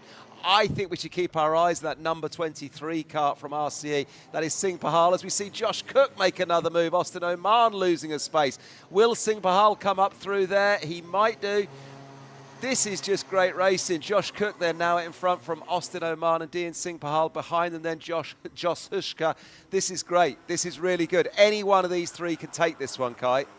Well, patience obviously isn't a word in Josh Cook's vocabulary. As soon as he sees a gap open up on that inside line, he's going to pounce at it. He's going to dive down the inside, and he's not going to go for a half-committed move. He'll get that move done, and he will make sure of it. Hits the front once again, but he's going to have to start going defensive because Austin Oman is breathing in behind him, peering over his shoulder, waiting for a chance to try and get into the lead of this race. These drivers have been going at it for the whole race right now. Singh Pahal ran a little bit wide there, bumping over the curbs, and you can see it's left a little bit of breathing room in behind to Austin Oman, going defensive in the middle of the circuit. He's going to cover off that inside line, but does he cover it off well enough? A little look on the inside. He poses his front bumper there, and now trying to challenge as well as Dian Singh Pahal. That Dunlop chicane is so tight, though. He's going to get a good exit. He's squeezed over the curb on the inside. Will he be able to get it done down in the gasworks? It's so tight, and they all run wide. 3 wide, and picking it up, trying to go past both of them is Josh Hushka. It's not going to work out for him, but it'll work out for the number 11 of Austin Oman. After all the trouble that he went through in those final couple of corners, he will have been holding onto that wheel for dear life as they went through that dogleg section. It was so close between those three as they went 3 wide at one point, going through the horseshoe, down the inside. Here's another move. Jos Huska's wanting to get involved. He's seen all this fighting in front of him, and he's thinking, now it's my chance to go for a couple of overtakes on the number 23 of Dian Sinj Bahal. Will he be able to hold him off? No, he's not, because the 26 of Harry Radcliffe is going to get himself in the mixer as well. The SBR drivers all going at it on this final lap, but all this battling and all this commotion means Josh Cook has driven away with the race lead and given him enough room that he doesn't have to worry about losing it in these final stages. Yeah, he really does. It's super stuff in the closing stages of this one, Kai. Josh Cook out in the lead, Austin Oman in second, and the battle between Pahal, Huska and Radcliffe behind was just intriguing. But it looks like Pahal's going to settle for third, but well done to him, because it could have so easily gone awry for him. So it's Cook from Oman, from Pahal, from Radcliffe and from Huska. Full credit to all of those youngsters. Thanks for entertaining us. What a race that was. They learnt so much in just like the last few laps of that, Kai. There was all manner of attacking and defending going on, looking at when they're going to overtake, trying to make an undercut, trying to make it stick, trying to go quick, trying to defend. It all happened in the closing stages of that. Brilliant, brilliant, brilliant. And that, of course, don't forget, is Micromax. They're only little ones. Well, do you think these drivers in the Ultimate Karting Championship know that we need to save some racing for the finals later on? I mean... Yeah, this isn't the super final. No, this exactly. is the super heats. They're completely gunning it in these super heats, and I'm grinning from ear to ear because the action out on this circuit is so good. Maybe it's because it's sunny. Maybe it's finally sunny for once, so we're getting some better action out there on the circuit. And we're not going to complain at all with Josh Cook taking it home in first position from Austin Oman and Dian Sinj Bahal. Then Harry Radcliffe, Jos Huska from Arthur Farrow. Then Maximilian Eberhardt, George Klimo, Max Jolly, and James Root rounding out the top 10. Then it's going to be Lucian Smith from George Swire, Luke Millward, and Harris Barber rounding out the top 14. Following in behind is Maria Roberto from Sebastian Crawford, Sebastian Behrman, Logan Stanley Jones, Albert Farrow, Oliver Dawson, and Dax Farrow rounding out the 21 driver grid in the Micro Max Super Heat. Not a single dull moment, not just in this race, but all morning. I feel like my voice is going to be gone by this afternoon. I mean, yeah, I think you need to keep your powder dry, Kai, because it's a long day ahead of us, a long day for the drivers, and a long day for you up here in the commentary box. But we're being treated to action from the off. It is brilliant. Maybe it is because the sunshine is the sun's gone to their heads a bit, and they're all really fighting, and they all really, really want it, don't they? Super, super stuff. Great to see. Means the action for us watching, if you are a neutral, is brilliant. Just got a great shot there from Coles Racing of George Klimo, number 83. Made himself finish in 8th place. And just to his left there's Max Aberhart from RCE. Won last time out, top step of the podium, don't forget, at Warden Law. The best he could do in that super heat then was 7th. Ahead of him, Arthur Farrow. And then we had that intriguing battle, didn't we, with our top 5 from Huska, Radcliffe, Bahal, Oman and Cook. What a race it was. Well, if it wasn't obvious why this was voted track of the year by the drivers, I think it's pretty obvious now. I mean, what a morning we've had so far, and it's not even done yet, as Honda Cadet Super Heat is coming up next.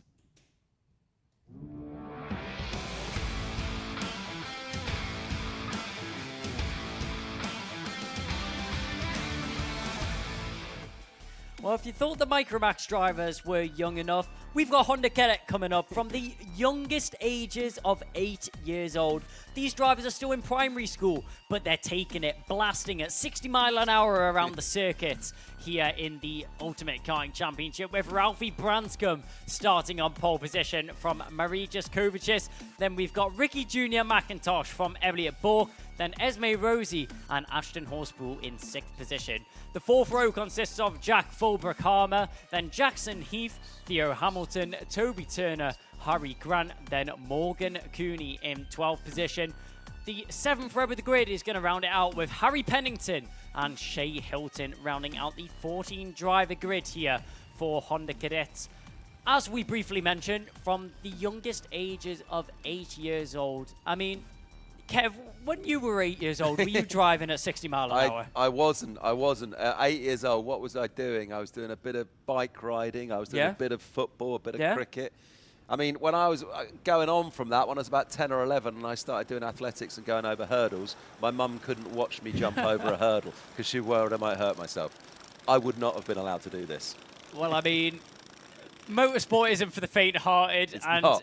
yeah, these drivers, they may only be from the youngest ages of 8 years old, but the racecraft which is developed between all of these drivers in the field is amazing. We have such good action between the Honda cadets out there on the field. It's such a tight class up at the front end and all the way throughout the field, as to say, the only class which will be having a standing start this weekend is the Honda cadets, meaning the drivers will take up in a Grand Prix start. They'll take their grid positions, and once the marshals are happy with everybody is in their retrospective grid positions, then we will see the lights on the gantry. When the lights go out, that's when we will start racing. And it's a tense moment for these drivers. They're sat there anxiously waiting for this race to get underway and for the race to get started. But we can only start when the lights go out. We'll look to the lights on the gantry. 5 lights are on. And we go racing, hopping off the start. We go here with the Honda Cadets. A good start from the inside line. Ralphie Branscombe, he struggled with it last time round. Doesn't struggle this time. He gets himself very nicely into the lead of the race so far as he takes it away into the first couple of corners. As Ralphie Branscombe, the bright pink helmet on the front row of the grid, into the lead very early on. And he won't struggle with that one at all. Following in behind, Kovacic will just have to tuck in behind for the time being. But through the center S as we go, nice and tidy here from the Honda Cadets for the first time round. No worries, no problems, and no retirements so far yet. Everybody keeping it in a straight line and everyone keeping it on the circuit. But Ralphie Branscombe, he got a good start, but he isn't free of pressure at all down the inside. There's the 300 making a move. That's Theo Hamilton getting the move done on the 45 as he bounces along the grass, does Harry Grant. Not the nicest of exits that he had there. Not a very nice delivery off the corner. No, not at all, but it's business as usual out front for Branscombe, Kovacic, McIntosh and Bork. Then Esme Rosie finds herself up in 5th. Good luck to her. Keep that one going then. But really good to see then all of these Honda Cadet youngsters making their way safe through to the first lap. Full credit as well to Theo Hamilton, kart number 300, who I had chat with yesterday. Again, another one of these youngsters. It's his first full season of doing a whole championship season. Previous to that, running at the likes of club meets at Kimbolton, where we were just a couple of rounds a few weekends ago. So good luck to kart number 13. Theo Hamilton, well done on his little TV interview yesterday as well. As we pick up the action back out in front then, Ralphie Branscombe with the O plate on his kart. Kovacic, number 15, just behind him. And now we've got McIntosh then there, Ricky Jr. McIntosh, number 44, sitting in 3rd. Obviously, with these Honda Cadets, you've obviously got to make sure that you carry your speed. And if you dump too much speed by stomping on the brakes a bit heavy, it takes a while to get back up and going again. So really understanding the racing line, being a flowing, smooth driver is the way to get the best out of your Honda Cadet kart. But look at the battle out in front then. Look, Ralphie Branscombe under pressure from Kovacic and McIntosh then. Those are your leaders, 1, 2, 3. Behind him, Elliot Bork of Zipcar, making a great showing of himself in his first year at the UKC. As we see McIntosh pick up the fastest lap of 57.99. Well, these Honda Cadet karts are all about keeping up the minimum speeds and carrying as much momentum as possible. As out in front, Ralphie Branscombe's mastering it at the moment. Keeping it a little bit defensive, though. He's not going to fully open up that inside line. He doesn't feel 100% confident that Kovacic isn't going to go for a move down the inside. He's just playing his cards close to his hands. He's going to keep them to himself for the time being. Doesn't look over his shoulder down the straight, though, so he's clearly not too worried about the drivers in behind. No. But just being wary, not going to give it up too early. No, he's not. We've got our front four then that really are bumper to bumper. The front three are glued together, and hanging onto the back of him is Elliot Bourke, and he gets a move done up the inside. Number 44 caught napping there. That's McIntosh getting taken by Bourke. Well done to Elliot Bourke, sitting second in the championship at the moment. Moves from fourth to third. A good move, young man, on the zip cut.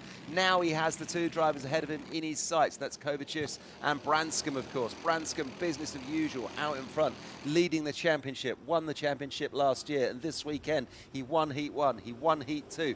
Will he win the Super Heat? Well, there's 6.5 minutes to go. We'll find out. But look, there's that man that just made a great move. Elliot Bourke in the zip car. Good work, fella, as we go up the inside then. Look, he's got number 15 in his sights. He wants another place early in this one. He's all over the back of number 15, Kovacic. Watch this one, Kai. I think we're going to see Elliot Bourke make a move on this lap. Well, he made one last lap when he got the fastest lap, and I wouldn't be surprised he has a look to the inside. That one a little bit too late. That was a little bit too close for comfort there from Elliot Bourke. He's just making his intentions clear to the drivers in front. He's putting the other drivers on edge, making them know that he's not playing around. He's ready to make an overtake when the gap opens up, and it opens up now into the first of the center S as he squeezes his opponent wide. Kovacic did very well to hang on to the position there with the amount of pressure that Bourke's putting onto the back of him. But we've got to take into account all of this battling between these two drivers. Branscombe's just getting away. He's delivering. He's racing away with Bourke going down the inside. He'll get the move done. Kovacic is now down into third position as Elliot Bourke hits second position. But will he now be able to close down the gap which he has created between this pack and Ralphie Branscombe out in front? Well, I don't know, but I could see that overtake coming. Elliot Bourke had the bit between his teeth there. He really did. I said he was going to get a move done on this lap, and he did, and he waited to do all the way to the gasworks, but there was that bit of excitement in the middle in the center S's where he was trying it there, which was just brilliant to see.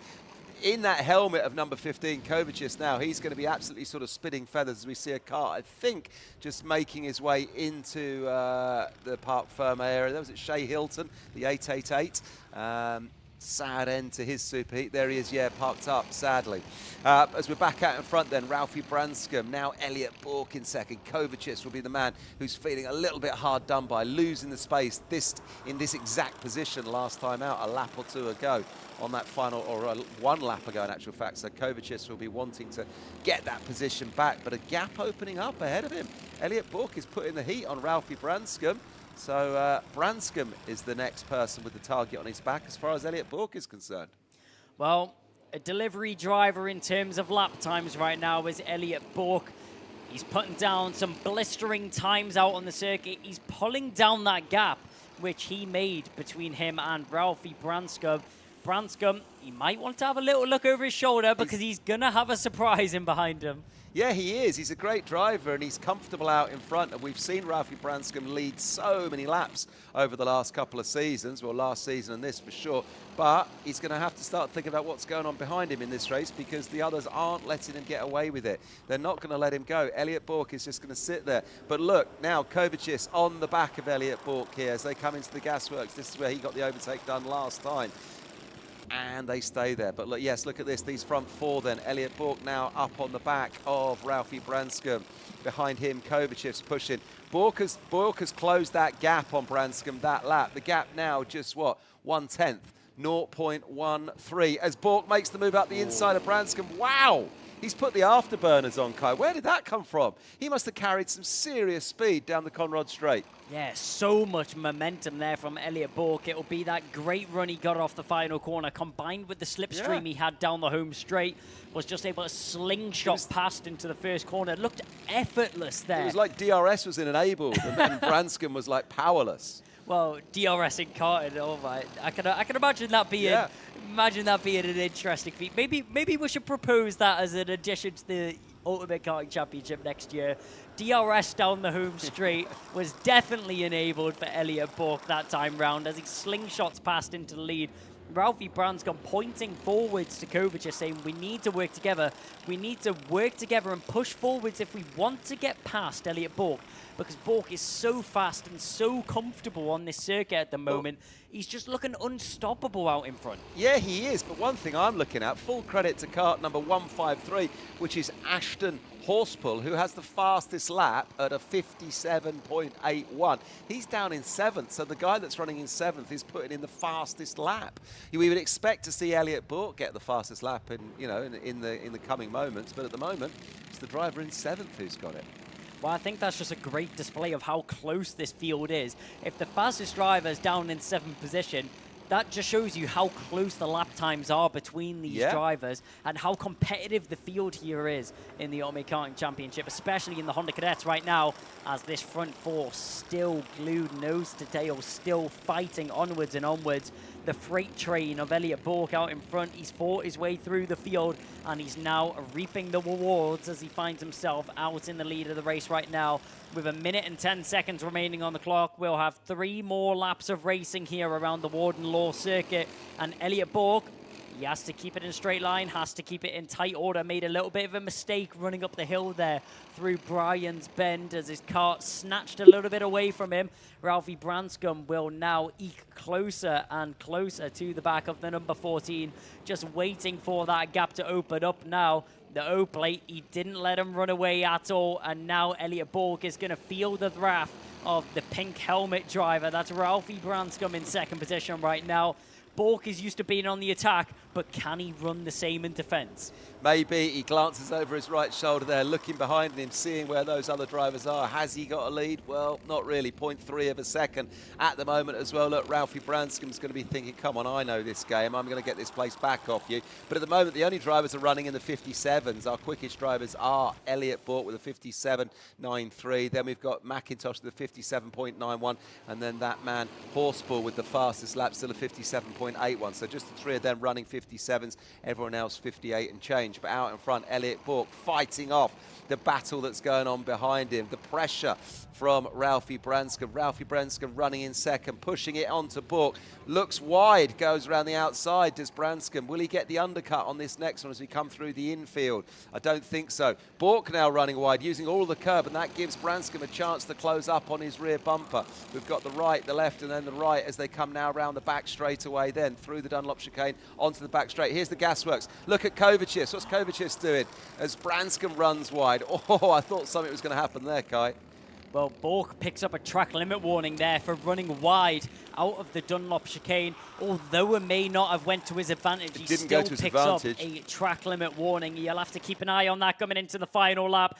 Intermittent checks over his shoulders. Bourke is not comfortable in his seat right now as he's checking left and right. Branscombe's fast and charging onto the rear bumper of this zip cart right now. They go down through the dogleg into St. John's we go. We've seen a move before. We won't see it again.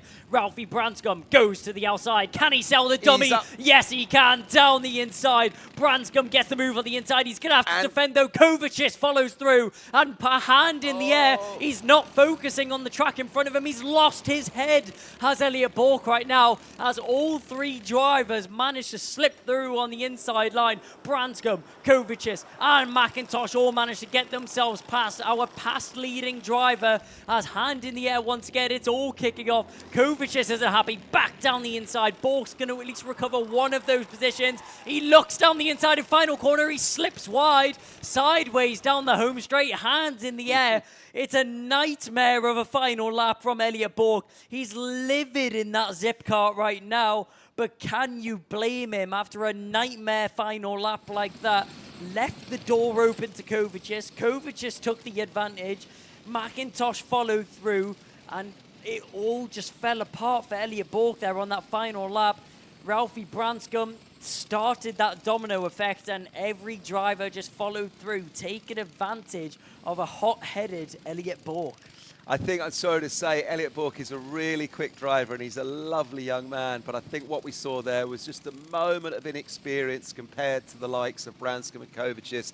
It didn't quite go his way. He lost his head for a second. He went from 1st to 4th in 2 corners. We see it a lot in karting. It does happen. He'll learn from it. He's a quick driver. He's a good driver. He recovers to 3rd, but ahead of him, Kovacic and Branscombe. As we come back down then through 4th, 5th, 6th, 7th and 8th, we've got McIntosh, Fulbrook, Harmer, Horspool and Turner. Full credit as well to Jackson Heath, another great young man, brilliant talker on camera, really enjoying his karting journey. That's Jackson Heath, number 64, well done to him. Great teammates alongside Theo Hamilton as well, so well done to Theo Hamilton, 300. Both of those youngsters, Heath and Hamilton, running their first full season of competitive karting. Esme Rosie, well done to her, kart number 42 in 10th. Then we had Harry Grant in 11th, Morgan Cooney, Harry Pennington, and commiserations to Shay Hilton, who was the driver that we saw retire early in that one. But a lot of learning and a lot of excitement from those young Honda cadets. And in the finish, though, Ralphie Branson coming out on top,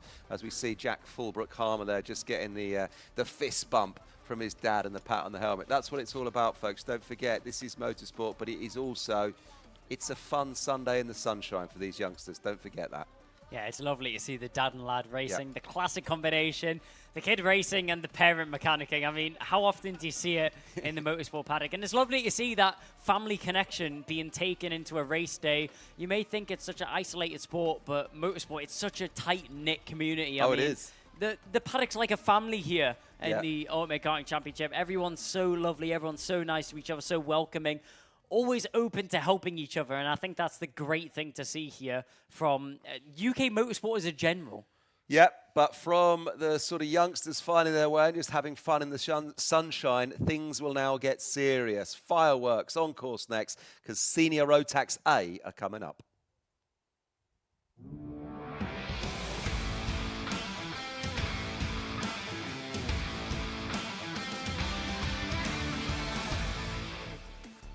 Oh, if you thought that action was done, you are completely wrong. Some of the biggest racing is to come up this afternoon and early of this morning. Kai Hunter's going to kick it off on the front row with Teddy Pritchard-Williams alongside him. Jamie Perrelly from Lewis Gilbert, Alexander Cole and Ewan Charman on the third row of the grid. Ethan Martin, Liam Hartley, Macaulay Bishop, Reese Bailey from Alex Adams Acton, then Gustavs Usakovs on the 6th row of the grid. 7th row consists of Ryan Ward, then John Brown, Gabe Fairbrother, Deacon Russell, Rachel Robertson and David Mitchell in 18th. Then we have Marco Dritten Perez in 19th from Miles Roby, then Ben Cook, Harry Gilbert, Jay Pearson and Ethan Bentley starting in 24th. Rounding out the grid on 13th row is Mac McGilvray and Gemma Hjorns. 26 drivers pack this circuit. No room for error and no room for mistakes. Leave your toys and prams at the side of the road because there's no time for playing at all. This is where it gets serious. The big guns, the fastest karts that we have this weekend. And this is where it all goes awry. Some of the biggest names of European motorsport, never mind the United Kingdom. Some of the biggest European names have came out to play in the sunshine at Warden Law here this weekend. Some for their first time in the Ultimate Karting Championship, but if you're a regular watching racing, some names that will definitely be recognized throughout the field. But Kai Hunter, the local lad, it's his home circuit. He'll take it away from the front row of the grid. Do we go around again? Yes, we do. We've seen it with the younger drivers, and we'll see it with the oldest. I mean, it just shows that not everyone can be perfect. It's not all down to age. It's not all down to the experience. Sometimes it just happens. Yeah, exactly. A little bit of sort of excitement there from these senior Rotax drivers, just getting all a little bit twitchy, a bit edgy. People not getting themselves quite lined up. People perhaps not getting paying attention to that acceleration line. I could see that one coming. There was drivers further back in the field sort of wagging their finger and making little upward circles to sort of signify, no, we're going around again, that's not right. They knew it, but yeah, it's going to be great. It's going to be great as we see them putting heat in the tyres. I think that's number 4, Lewis Gilbert there, really aggressively left and right, next to Jamie Perrelly there, number 40. But lining up on the front, we got a kart off at the back there. Who we got there? Kart number 12. Yeah, we had 2 drivers collide there, both trying to warm up their tyres, banging wheels on the formation lap. I mean, if you're gonna have contact, at least have it during the race. Obviously, Rachel Robinson being coming off worst out of the 2 drivers that came together.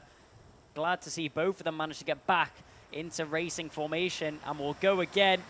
down the home straight, blasting towards the first corner. You've already called it, Kev. We go racing this time round, down towards the first corner. Hunter knows this track like the back of his hand, but will he be able to keep it in that pole position? Pritchard Williams, he goes very wide, drifting off. How has he kept that car under control as that rear wheel skirting off into the dust?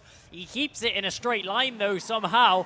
But up at the front end, Jamie Perrelly, a good stop, bowl backwards into the barriers is the number 39. That's a Jack's car, Ryan Ward there going off in the background. Was there contact? Was it a mistake?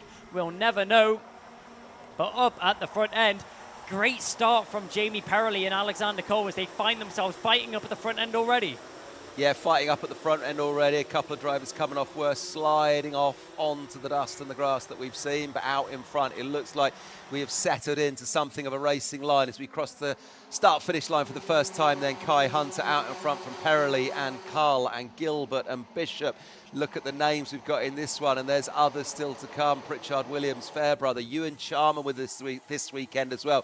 Former UKC alumni, brilliant driver under Argenti Motorsport. He's going to want to make a name for himself, a show of himself rather, as we see Kai Hunter go with the fastest lap of 51.29. Brilliant action from the off, Kai. I'm excited about this. Nearly 9 minutes of racing to go. Yeah, we've just seen in the corner of our eye, that was Lewis Gilbert diving down the inside for third position on Alexander Cole. Talking about the inside line, it's obviously going to be notable for the 111. That's Gabe Fairbrother making the move on what looked like Ewan Charman. Those drivers still going at it as they go round the final bend now and down the home straight. Lewis Gilbert, big name in Europe and big name on the circuit right now as he is lighting up the boards purple in third position right now. He's going to be chasing down our leading two drivers, trying to get himself involved in the battle for the lead. Kai Hunter, reigning champion, rocking that number 1 on the kart, but can he keep it in that position, or will he have a challenge on his hands? It's definitely looking to be the latter of those options, the way that things are going right now. 75, pedaling it around the circuit right now. That's Ethan Martin, after recently being dropped off by Gabe Fairbrother. Inside line, having to go defensive right now is Alex Cole. Macaulay Bishop started a little bit further down the order than what we've seen previously for the O-Plate, but fighting his way back through the field once again after having troubles earlier on this weekend. Fireworks once again between Hunter and Bishop. We've seen it at the first round and we've seen it earlier on this weekend as well. Bishop's going to have a little bit of work to do if he wants to find himself back up at the front end, though, and he's definitely putting in the work early. Love to see that from the DHR driver. Yeah, brilliant racing from these older, faster drivers as we see Macaulay Bishop in the midfield here then on the O-Plate, currently running in 5th. Doing a great job of just putting some pressure on the man that's ahead of him. It's Teddy Pritchard Williams actually in 5th, and Alexander Cull. Then number 14 has just dropped back. There we are, TPW. Number 5, as we look down the inside then, who have we got there making a move on Macaulay Bishop? That is, I think that's Gabe Fairbrother, the 111 of Gabe Fairbrother making a move past Macaulay Bishop. Really exciting racing then, fighting for 5th place at the moment in this one as Kai Hunter then strides out in front. Look at this, and the fastest lap going to Kai Hunter is a 50.63. Let's put that in context. The fastest lap in the Honda Cadets a moment or two ago was a 57.8 or something, so 7 seconds per lap quicker, the senior Rotax compared to a Honda Cadet. Bigger drivers, faster karts, better racecraft. That's some margin, isn't it, Kai?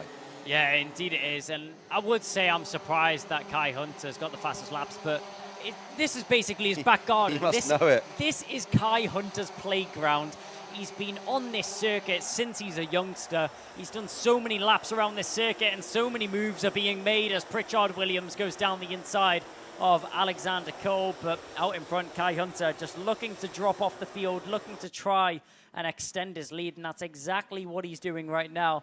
Deacon Russell picks up a track limit warning, the number 21.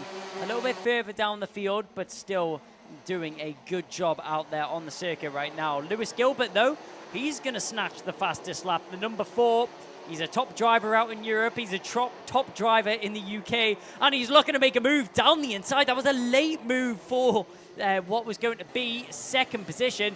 Jamie Perrelly caught off guard there. Yellow flags are out as we make our way through the Dunlop chicane. Can't quite see what that was for I see one driver fixing, sorry, not a driver, it's a marshal fixing a tyre barrier. So maybe just for the safety of the marshal, we have a yellow flag there out on the circuit. But opportunistic indeed, a timely overtake there from Lewis Gilbert, just got it done in time before the yellow flags. Yeah, brilliant racing there. Good to see that move from Lewis Gilbert on Perily. If you're a youngster watching how to do a super silky smooth overtake, that is how you do it. He just slotted that one really in nicely there. He got himself the fastest lap previously. That's now changed to Teddy Pritchard-Williams, who's just done a 50.5.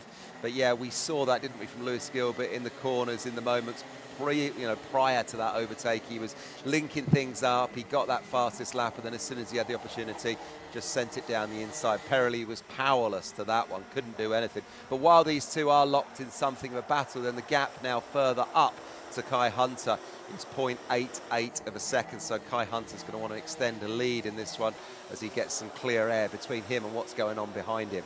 Just staying with this action then. There we are, look, you can see the gap now from Hunter, back to Gilbert, back to Perily, Teddy Pritchard-Williams then in fourth, and Gabe Fairbrother with the fastest lap now, clocking a 50.45. Of course, Fairbrother we've seen in the UKC before, then go off on racing cars, and now he's back with us for the season, full season in the karts, which is great. Another experienced driver, adding to the excitement this weekend here at Warden Law for Senior Rotax.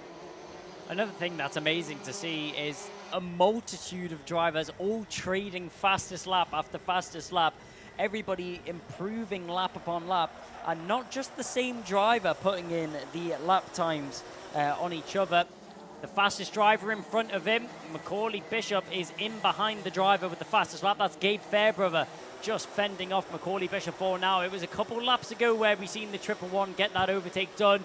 He has a long look over his shoulder, and that invites Macaulay Bishop to the inside line. He'll go down the inside, get that move done with no troubles. As the O-plate goes down the inside, Gabe Fairbrother, that's very much a front fairing nose cone penalty, which he's going to have to deal with at the end of that race. A big dent on the front of that front bumper, and you can just see it moving up and down, a very flimsy front bumper right now, and that's a very common sign of a front fairing penalty. It's been knocked in somehow. Yeah, you can see there, very much pushed in on that front fairing, that front bumper. Got a nice camera shot of that as he still puts the heat on Macaulay Bishop. Yeah, you can see it hanging down now, dragging on the floor there. So he's not going to be happy with that when he comes back into scrutineering, but he's got to stay in the race and hang on in there for now. As you now see Ewan Charman clocking a fastest lap of 50.4. No, that's changed again. Pritchard-Williams gets a 50.42. Charman had a 50.44. And Ewan Charman racing with racing perfection on his Birolart chassis, no longer with Argenti. So apologies to that one earlier there, Ewan. As we see him there, number 42, running on the infield. But out in front, the man that's not troubled by any of this, Kai Hunter. As we pick up the action, though, on the screen, there we are. You can see Ewan Charman all over the back of Gabe Fairbrother.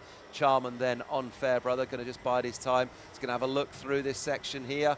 The right, the left, the right of the chicane, then come around the back straight.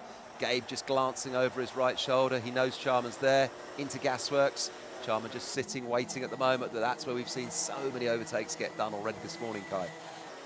Yeah, we've seen overtake after overtake. It's been an action-packed morning so far. Alex Cole trying to get involved in this battle as well, as he's just blasting down the home straight right now in behind Ewan Charman and Gabe Fairbrother. Fairbrother just holding off the 42 for the time being. Macaulay Bishop now being the newest driver to pick up the fastest lap under his belt. But the lap time is considerably dropping. It wasn't long ago that we were seeing 50.8 lap times, and now it's 50.37 is the fastest lap. The heat of the circuit, the surface temperature will just be increasing the more sunlight that it's exposed to, and the driver's becoming more and more confident lap after lap. Ewan Charman, he had a little cheeky look to the inside there. He's letting Gabe Fairbrother know how close he is to the rear bumper of his car. And that Birolart is looking feisty and looking to get onto that sixth position. Yeah, we're seeing some rubber go down on the circuit here, Kai. As you say, things are heating up, so we're seeing some faster lap times. I was just looking at the lap times between Fairbrother and Charman. They're there or thereabouts. They're almost identical, both running at 50.7 on that last lap. 50.71 to Fairbrother, 50.73 to Ewan Charman. So they are on an absolute even keel pace. So this battle's intriguing. So even if Charman can try and make a move, As far as out-and-out pace is concerned, Gabe's got him, so he's going to have to work hard, his Charman, to be a little bit of a wily fox to get something done, to get himself past Gabe Fairbairn. This is where Charman had a look last time. Can't do anything this time. And behind them, of course, it's the number 14 of Alexander Kull. So now we have 3 drivers locked in a battle. In fact, 4 drivers. As who's that on the back of Alexander Kull? It is Gustav Yusukovs, who's grown up since I last saw him. Number 189 of Yusukovs. He was a Honda cadet, I feel. Now also on the back of them. We're now 5 running in this chain, just behind Yusukovs.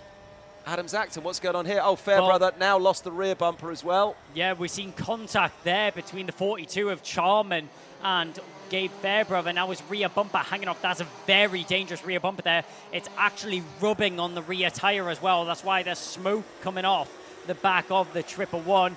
He's going to have to be careful to not get in the way of any other driver. Reese Bailey. He's going to get called in for that, Kai. Well, yeah, it's the final lap of the race, Yeah. so we won't see a technical flag go out just yet. But Reese Bailey doing a great job at actually avoiding the rear bumper of Gabe Fairbrother there, as he will come into the pit lane now, but that's unfortunate on the last lap of the race. Gabe Fairbrother involved in that incident with Ewan Charman there. You can see the tire, the rubber mark there on the front bumper of Ewan Charman. He doesn't have a front nose cone, doesn't have a nose cone penalty to be noted by the stewards. One driver that does is Gabe Fairbrother. He'll be stopped to get his picture taken, you know. Yeah. It's not going on Instagram, it's not going on TikTok, it's actually going straight to the stewards, unfortunately. That's what it is. Do you know, I was so involved in kind of watching that one and looking at the timings. It seemed to go by in a breeze. Yeah, it really did. 10 minutes. 10 minutes plus a lap. I completely missed the last couple of laps of that because I was so engrossed in what was going on. I mean, it was a great race indeed. Kai Hunter, though, not much struggle for him out in front. Lewis Gilbert did try to pose a bit of a challenge, but it wasn't yet enough. 6 attempts between Kai Hunter and Lewis Gilbert from Jamie Perrelly, then Teddy Pritchard Williams. Macaulay Bishop recovered to 5th position from Ewan Charman. Alexander Cole, then Gustav Zuzikovs. Alex Adams Acton from Gabe Fairbrother, a nightmare final lap and problems with damage. Reese Bailey then comes in 11th from Liam Hartley, Deacon Russell, and Rachel Robertson in 14th. 15th is going to be David Mitchell from Ethan Bentley, then John Brown, Marco Dritten-Praise. Then it's going to be Ryan Ward, Jay Pearson, Ben Cook from Harry Gilbert, Gemma Hjorns from Ethan Martin, and Miles Roby rounding out the 25 driver grid here for Senior Rotax.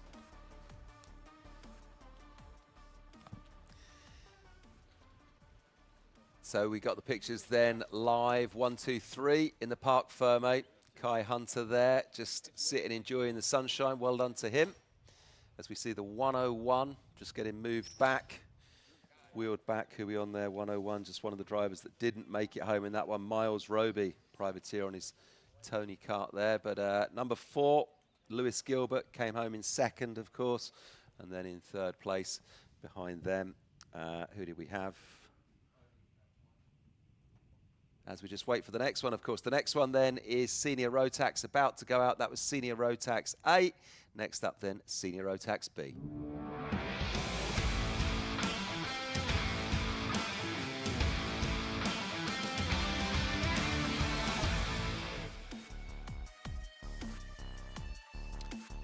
So here's your starting grid then for Senior Rotax B. Don't forget, fighting out for 34 super final positions. Pearson Bullock Carter and Jack Lilly line up on the front row of the grid. Archie Walker's in 3rd.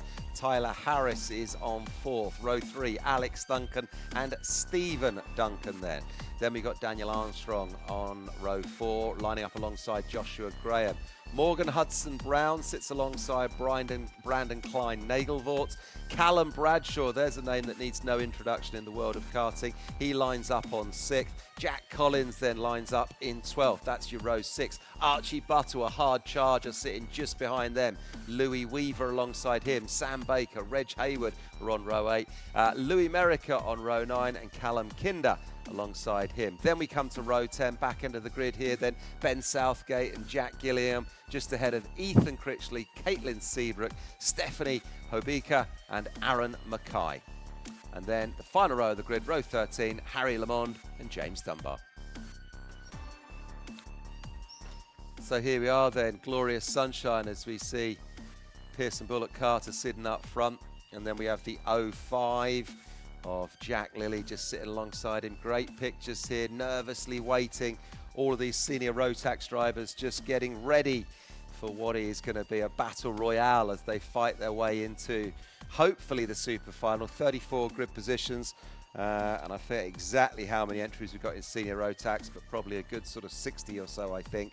So 60 into 34 won't go. So some of these drivers, their day will end after this race. And we'll find out who that will be in just a moment or two. Looking back down the order there, then we see number A on his cart, that's Stephen Duncan. And then we have 84, Tyler Harris, just on the second row of the grid. Sitting alongside number 7, Archie Walker. Kai, it's going to be another exciting one.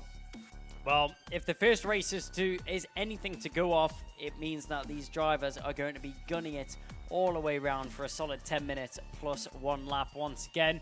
As you mentioned, the second of these senior Rotax races.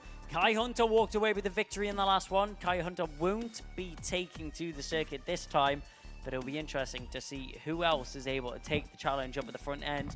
Pearson Carter and Jack Lilly, obviously big names we need to keep an eye on. Both drivers leading the championship. P1 and P2 in the championship right now, and P1 and P2 on the road. 2 doesn't go into 1 though, so where are we going to see it happen? It doesn't, and the great thing is we're looking at our 2 leading drivers in the championship on the front row of the grid here, waiting to go out. And then as we look at the championship, it's Kai Hunter and Macaulay Bishop behind them. Obviously, they both featured in that last super heat, and they will make their way safely through to the super final. And of course, this one has Callum Bradshaw in it as well. He's lining up a little bit further back. Lots of big names joining us this weekend. Stephen Duncan, who I just mentioned there with the letter A on his car, he's currently 7th in the championship. Archie Buttle is fully in the mix, as Alexander Cull, who we saw in that previous one. So, yeah, lots to take away from this one. It's all about to unfold. The picture that we've got, obviously, is like the holding area, the dummy grid. They're just kind of sitting there, all their eyes. There's a clock just the way to the kind of ahead of where they're sat right now. It'll be currently saying race end from the last race, and then it will turn to the numbers, and the clock will start counting down at the start of this one. And they're all eyes on that, waiting to go. But then, of course, don't forget they'll have that warm-up lap where they'll try and get as much heat into the tyres as they absolutely can. But as we were talking about in the last one, Kai, track getting warmer, some rubber going down. It was like the fastest lap was changing every time with that last race. Yeah, it really was, and I think that will just be multiplied and emphasized for these drivers as well. It will just be even quicker, even better, and it just means that we have better racing in store for us. You mentioned Callum Bradshaw there, Kev. I mean, one of the biggest drivers, 2-time world champion.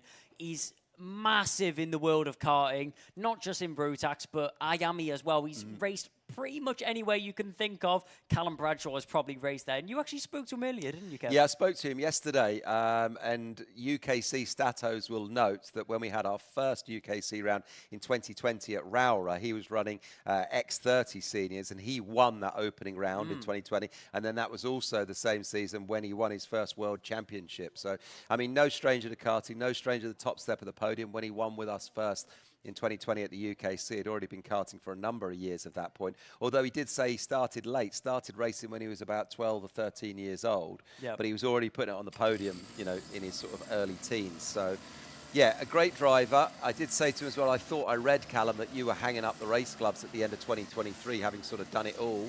And he said, yeah, I was. But then I got lured back in the, you know, the season sort of starts. You think, maybe I'll give it a go.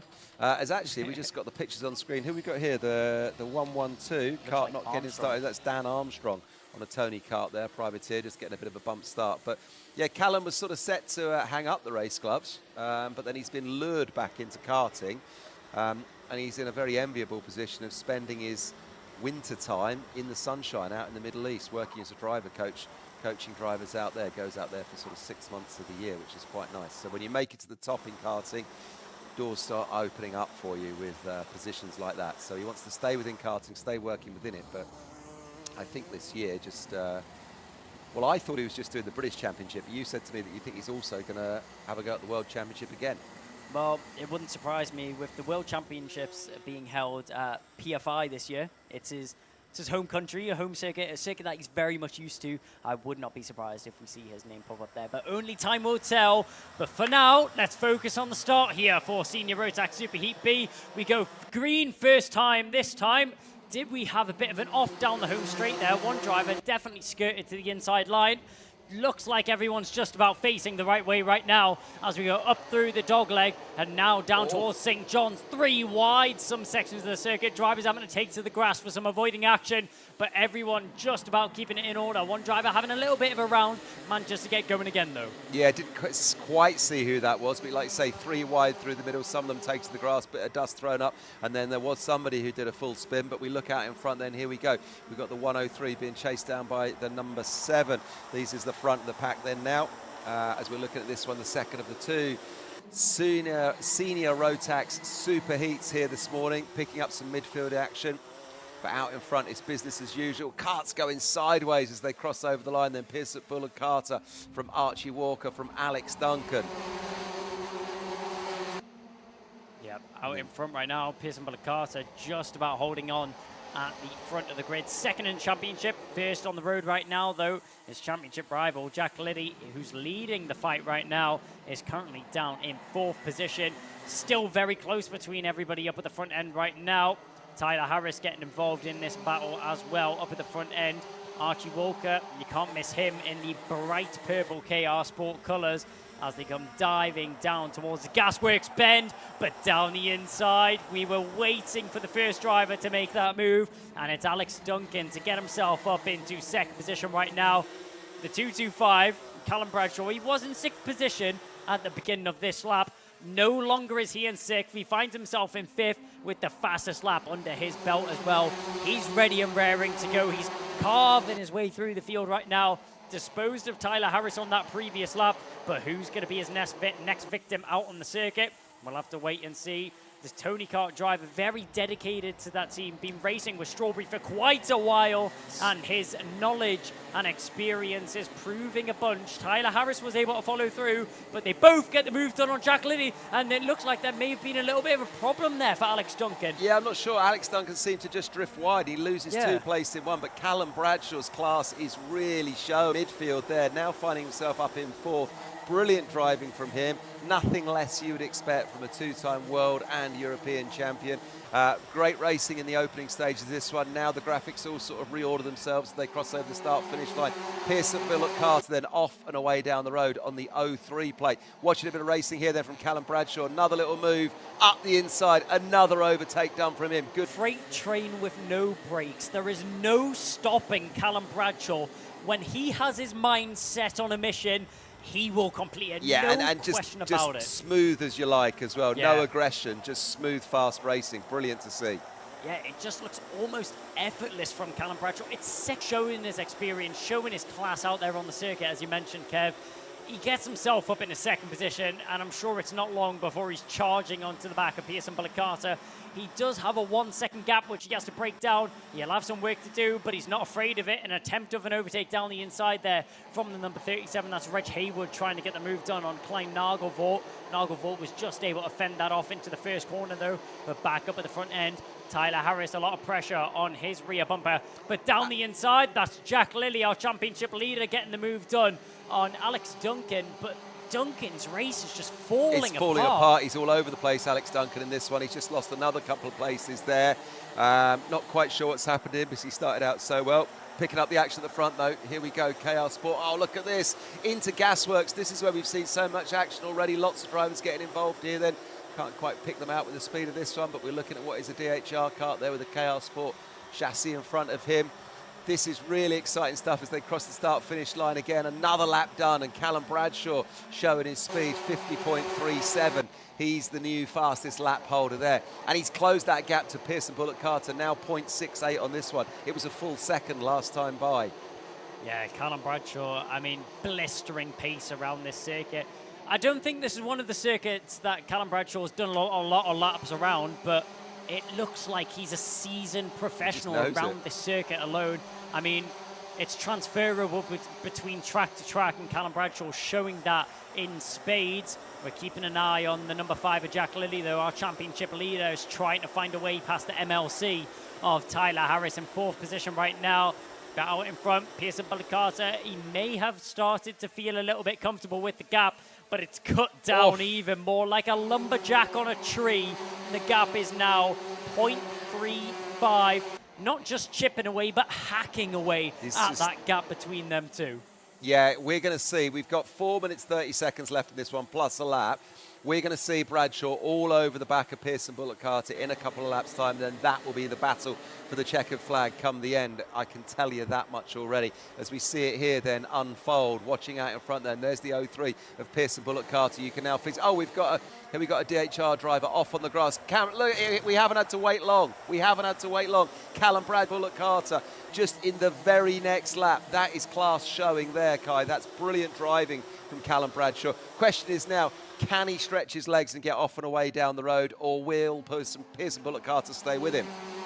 No hesitation behind that, no thought behind that overtake. I thought it was going to take a couple of laps. It took a couple of corners. No, not at all.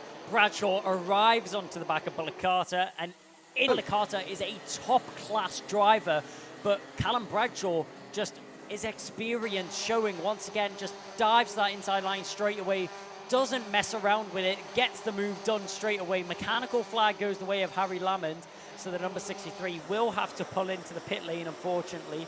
But out in front, although Bradshaw very quickly got that move done, Carter is here to stay. He's not going to let the 225 run away with that. As we see number 63 of Lamond there, just in the Parc Fermé area, retiring from this one. And as you say, Callum Bradshaw out in front, but I don't think we're going to see him extend hugely because Pearson Carter's too good of a driver to let that happen. As Josh Graham clocks a 50.2. Will we see anyone knock on the door of a 49 today? We'll find out as the day goes on for sure. But great racing in this one then, the second of our 2 senior Rotax superheats. Watching the action on screen then, we've got the number 7 of Archie Walker, who's under pressure from the driver behind him. That is Tyler Harris. That's the 05, or the... No, that is the... Sorry, apologies. Tyler Harris is 84, just behind, of course. So, yeah, just so many good drivers in this one. So much talent in the senior Rotax. Well, if we're looking at the lap times out in front, Bradshaw still just marginally quicker than Pearson Carter for the time being. But with that slipstream to the aid of Carter, any small or miniature mistakes from Callum Bradshaw will be amplified. Mistake is crucial and will come back to bite you around this Warden Law circuit. And that's why the drivers love the challenge so much. As out in front, still just hooking it up nicely right now is Bradshaw. Has a check over his shoulder. You'll see that Carter's still not far in behind, so he's not too comfortable out in front for the time being. 1 minute 40 is remaining on the clock, though. Time is ticking down, but the question I'm going to ask you, Kev, is do you feel like Carter will be able to get back in front? I'm sorry to say, I don't think he will. I think Callum Bradshaw has this one wrapped up. Yes, he's under pressure, but it's pressure that he's seen before. He knows what this is all about. He knows the game. He can keep his head. He's a fast driver. He's a smooth driver. That kart will be mechanicked within an inch of its life. It will be running sweet. So I think we're not going to see Carter get past Callum Bradshaw. I think this is how it's going to stay. They're both too good. They're both too good. Unless there's some glaring error, I think your 1-2 is going to stay as it is. I think both drivers are smart enough to also not go for any dumb or silly overtakes, which will actually hinder.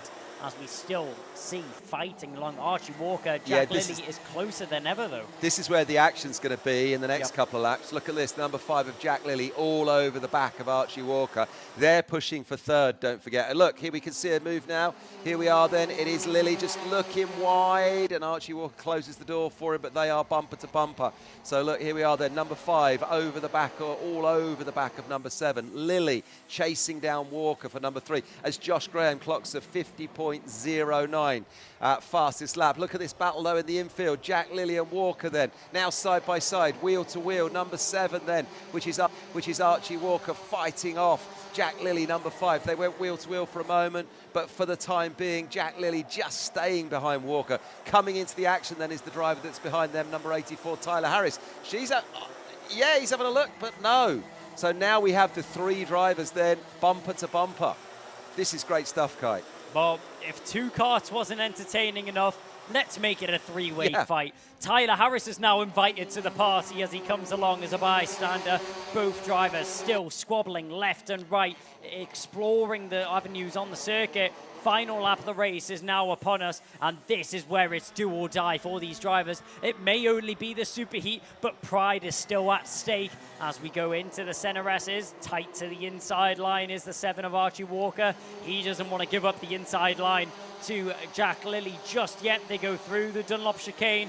Now we have a long run down towards the Gasworks bend, pinned to that inside line, glued to the middle of the circuit. Lilly isn't going to force anything though. No. He's quite comfortable staying in this pole position right now as it will set him up nicely for the super final later on this afternoon. Yeah, no silly mistakes in the closing stages there from any of them. They're too clever, they're too wily, they know what they've got to do. And as we saw with Ian Calichurn and the TKM Extremes, if you push hard in the last couple of corners, well, then it can all go awry. And this is only the superheats. It's just keep it on the tarmac, get through the super final, and then that is when it's go big or go home, do or die, all or nothing, double or bust. That's what it's going to be in the super final. But for the superheat, no, keep it on the road, go sensible, and just come home in the best position you can. Fastest lap stayed with Josh Graham then, 50.09. Brilliant stuff from Senior Rotax, Kai. Yeah, some amazing racing. Bradshaw had his work cut out for him, but it's a light work for the 225.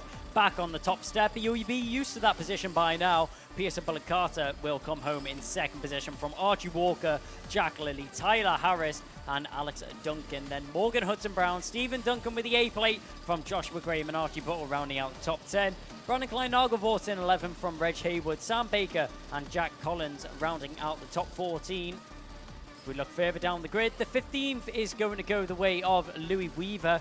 Then we've got Ben Southgate, Louis Marika, then it's going to be Callum Kinder, then Ethan Critchley, and 20th is Jack Gillingham. 21st is Daniel Armstrong from Caitlin Seabrook, Aaron McKay, James Dunbar, Harry Lambert, and is going to be Stephanie Hobecker rounding out the 26 driver grid. Now, that is going to round out the racing here for Senior Rotax Superheat B. But a red flag there out on the circuit and a ambulance out on the circuit as well. So there will be a brief pause in proceedings while any injured driver or any driver in trouble is given the medical attention that they need. Obviously, the ambulance going out on circuit doesn't mean there's anything major. It's just precautionary. The medicals will have a check over the driver, make sure everything's okay. And as soon as that ambulance is off the circuit and as soon as it's green flags once again, we will be ready for racing action. Yep, I can't quite see who it is, but there's a driver just walking over to get checked over by the medical team here, sat up on his feet and walking away. So no dramas there, hopefully. But great racing in Senior Rotax, waiting for the next Senior Rotax heat to come up after this one. We've had Senior Rotax A and B. In fact, that was both our Senior Rotax. So our next one then, of course, will be Junior Rotax, the first of... what is it? We've got 3 Junior Rotax super heats then, A, B, and C in Junior Rotax. So race end is what it says on your screen there, where champions are born. Well, we've got plenty of champions racing with us in multiple classes as well, returning to the Ultimate Karting Championship and champions of other racing as well. But all the drivers just sitting on the grid very patiently right now is the final of the Senior Rotax, sorry, not Senior Rotax, but the first of our Junior Rotax races. Junior Rotax, the biggest class which we have here with us this weekend. Not 1, not 2, but 3 grids of Junior Rotax drivers here. I mean, 34 spots are available in the final, and 34 drivers will have to be picked out of over 70 entries. Yeah, I've got 2 sheets worth of Junior Rotax drivers in front of me here, Kai. I think it's near enough 80 drivers almost in Junior Rotax this weekend. As we look at the first of them, there's the O-plate of Harry Bartle lining up on the front row of the grid for this one. You'll see Jacob Ashcroft lining up on the front row of the grid for the next one. But 42, we've got Jared Fox-Whiteley there. Then who else are we looking at? We've got 140 there, and that Carlos Sainz chassis there. That's Oakley Garthwaite on the next row of the grid. 266. We're looking at Rory Armstrong there on the Tony Cup. Great scenes, lovely pictures. Big thanks to Alpha Life. This one, 62 is what we're looking at there. That's Cole Denham. on these Lando Norris, Dan Holland chassis. Haven't seen Cole Denham for a while at the UKC, but had a little chat to him this morning. So good luck to him. Few KR Sport drivers here then, the 75 and the 71.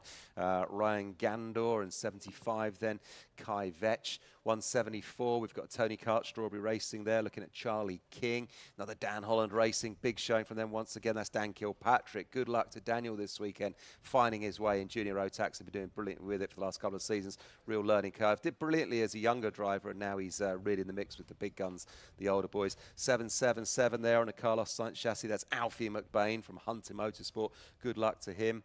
Here's 306, Joel Murphy.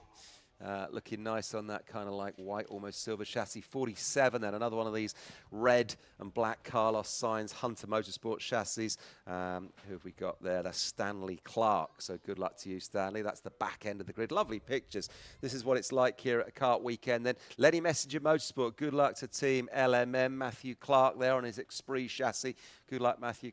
Matthew, go well. Another Hunter Motorsport there, 46. That's Lloyd Palmer, obviously there.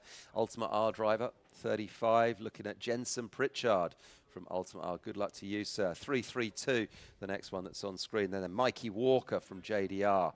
And then we see number 56, who is Shane Chandaria from Pro Train, one of the Pro Train drivers run this weekend. Another Hunter Motorsport driver, 275, which is Zach Turner, as we then see the 336 of Sebastian Luish, Sam Pollitt Racing. 195, next that we're looking at there from MLC.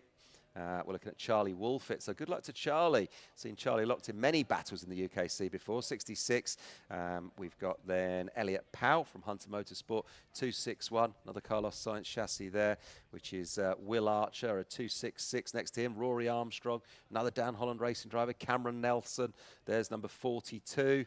Number 42 then is Jared Fox-Whiteley, and that is your full lineup in the first of 3 Junior Rotax Super Heats here this morning in the sunshine.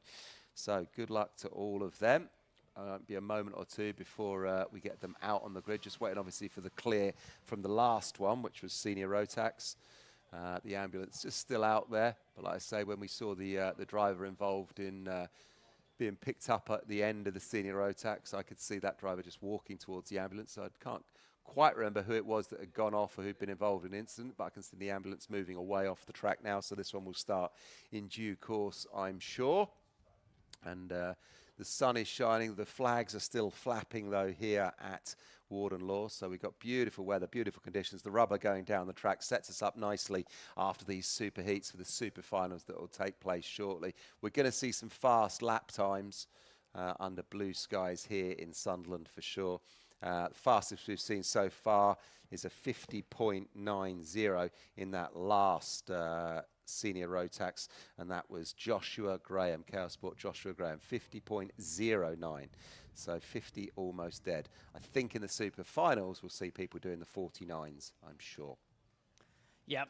Times will continue to fall over the course of the day. The more rubber, the more heat, and the more experience that the drivers have over the course of the day. The more confident that they get in the circuit and the cars themselves, we'll see those lap times continue to tumble and continue to fall. Junior Rotax are going to be the next kart out onto the circuit, though, and going to be the next drivers to take our challenge in the Ultimate Karting Championship.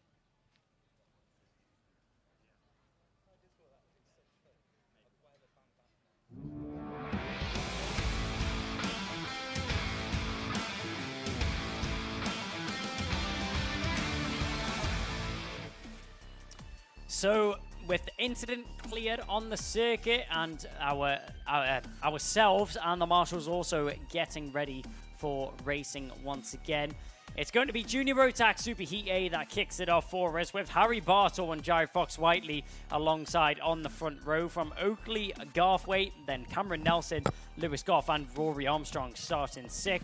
The 4th row is going to be Cole Denham, then it's going to be Will Archer, Kai Clark, Elliot Powell, Kai Veitch and Charlie Wolfett rounding out the 6th row. 13th is going to be Rayhan Gandor, then it's going to be Sebastian Lush, Charlie King, Zach Turner, Daniel Kilpatrick and Shane Chandaria. 19th is going to be Aris Majewskis from Mikey Walker, Ethan Hatch, then Jensen Pritchard, Alfie McBain and Lloyd Palmer rounding out the 12th row of the grid. finishing off the 27 driver grid is going to be Joel Murphy, Matthew Clark, and the only driver on the 14th row was Stanley Clark. 27 drivers to take out onto the circuit. The red flag has been cleared. The ambulance is back parked up, which means that we'll be very soon ready for action to get underway once again. Yeah, we're getting underway just as soon as we can here at Warden Law, the first of 3 Junior Road Tax Super Heats, of course. And don't forget, we are fighting out for 34 grid positions, so almost 80 drivers fighting for 34 super final grid positions. Not every one of these drivers will continue after this super heat. It is all based on your heat races, heats 1 and 2. We have the time qualifying, then heats 1 and 2 where you get points, super heat where you get points. That determines whether or not you make it through to the super final, and indeed where you will line up for that super final. We're expecting to see a bit of a battle royale out the front. I think when we get to the super final between Harry Bartle, who's done brilliantly this weekend already. I think he's won or both of his heats. I certainly know Jacob Ashcroft, who is just ahead of him in the championship overall at the moment. He's definitely won both of his heats. So we're going to see a battle between those two out in front for sure. That one's going to be interesting. But then behind them, of course, lots of other named drivers in the Junior Road Tax. The likes of Lizzie Mentier, she's going to be pushing hard from Dan Holland Racing. Sitting, I think, 3rd or 4th in the championship as it stands right now. So that's going to be interesting to see how she gets on as well. And then as we look down the order, just so many names. And some of them that we've seen at UKC before, others that have gone off and raced elsewhere and then have come back to us, and using this round here at the UKC as a little bit of a warm-up ahead of the British Championship that's here next weekend. A lot of these drivers running both championships side by side. Certainly the 2 top championships that you want to be making a name for yourself in as it stands in the UK right now, the UKC and then the British Championship. So just patiently waiting. Must be nerve-wracking, Kai, for these drivers sitting there just waiting. Visors just passed up, getting a bit of airflow through the helmet, but the heart rate must be up, I would imagine, as the clock has clicked over from race end to race start. And then now fire up the car, put the toe down, and off we go. Let's get the warm-up lap done. Let's get some heat into the tyres, and let's get this one underway. This is going to be great. 3 great super heats then about to start. The first of 3 on the Junior Road Tax. It's going to be all guns blazing. This will be fireworks because they're fighting it out, folks, for just 34 spots in the super final. Who's going to make it to that super final? We'll find out in the next 15 minutes. The drivers will have been eager to get onto the circuit. Now the opportunity has finally arisen for them, and they will make their way out onto the circuit and be ready for racing once again. Junior Road Tax, a little bit of a slow started morning for them. They've had a bit of a break and a bit of time to think over their warm-up and results from yesterday. But now is the time to put it all down on the circuit, and there's no time to waste. Nothing like the present here for Junior Road Tax. We've got 3 of these races coming up, 3 from the same class, and it's going to be Super Heat A, which is taking it away. First of all, Harry Bartle starts on pole position. Will he finish that way? Let's wait and see. We cross the start-finish line. Do we go racing first time round? Yes, we will. Diving down towards the first corner, 3 wide in the mid-pack. All of the drivers keeping it nice and tidy as a couple drivers, never mind, I spoke a little bit too soon, as a couple go flying off onto the grass on the first corner. Looks like no retirements just yet, though. Everybody will keep it going in the straight line.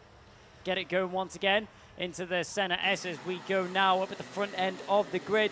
A couple drivers making some moves in the mid-pack, finding themselves in a better order than before, as through the Dunlop chicane once again and down towards the gasworks bend for the first time of this race. We're keeping an eye up at the front end of the grid there. That was a little bit further down the pack. We've seen the number 14 and the 75 of Kai Veitch going at it as they went round what is going to be the Horseshoe Complex now. Down the home straight we go. A textbook start from the front row there, isn't it, Kev? Harry Bartle out in front. You'll be used to this position. But Oakley Garth, right, what a start from him, already putting the pressure on. A great start from him into that first corner. He went from 4th to 2nd, which was brilliant. So well done to Oakley Garthwaite. Harry Bartle, though, maintaining his pole position, staying out in front right now. As we see this battle then, here we are. Oh, as we get a move going up through the infield there, a Jack's Motorsport car going up the inside of someone, can't quite see who that was. But yeah, in that opening lap, there was some drivers in that first corner off onto the grass and into the dark. just as they went 3 or 4 wide, but Harry Bartle kept it on track, and then Oakley Garthwaite made up a couple of places. Then as we look at it, we've got Lewis Goff in second, that's the number 74. Jared Fox-Whiteley, number 42, in fourth. Cole Denham, welcome back to UKC, Cole, putting himself in fifth. Kai Clark then in sixth. Cameron Nelson 7 and Rory Armstrong. As we see a move going there, the 261 of Will Archer just going past Kai Clark. Well done to you, Mr. Archer, just making a move as they cross the start-finish line then. Now through Brian's Bend and up to the top end. Track limit warning though for Mikey Walker, who's obviously run himself a little bit wide summer on that one. But Will Archer, that man who made a move stick and got the overtake, is also on the fastest lap currently with a 52.01. Garthwaite from second position on the grid, from second position on the track, has pulled off the circuit and retired from the race. Was there contact? Well, there must have been. We didn't see that, but he was in second, obviously, Oakley Garthwaite. Who did he have contact with? Jared Fox-Whiteley. Jared Fox-Whiteley, who has also disappeared down. Yeah, they've both gone down. So they have disappeared way down. Means Harry Bartle's still out in front, but Lewis Goff and Cole Denham now, who are running fourth and fifth, find themselves in front. So yeah, if you're just joining us, it's Bartle, Goff, Denham, Nelson, Clark, Archer, Powell as your top 7 then. Excitement in the early stages of this one. We said there'd be fireworks. They're fighting for their lives to get themselves into that super final, and that's what's happened. That's the outcome. So commiserations to those drivers that have gone off. Yeah, that's really difficult, especially in the superheats. The last, big contact there as running into the back of the 266. Aris Majewskis and Rory Armstrong come together. Sorry for shouting there. That one caught me off guard. I mean, Aris Majewskis just misjudged his braking there, ran straight into the back of Rory Armstrong and spears him round. Yeah, just in a fraction of a second, and suddenly it's all going brilliantly, and then suddenly it isn't. You're off when you're spinning, and that's what kart racing is all about. It happens that way sometimes. We pick up here then the action. Kai Clark being chased down by Will Archer. That's 76 being chased down by 261, and behind them is Charlie King and Elliot Powell. This is that battle then that sits in the middle on the bubble then around 5th, 6th, 7th.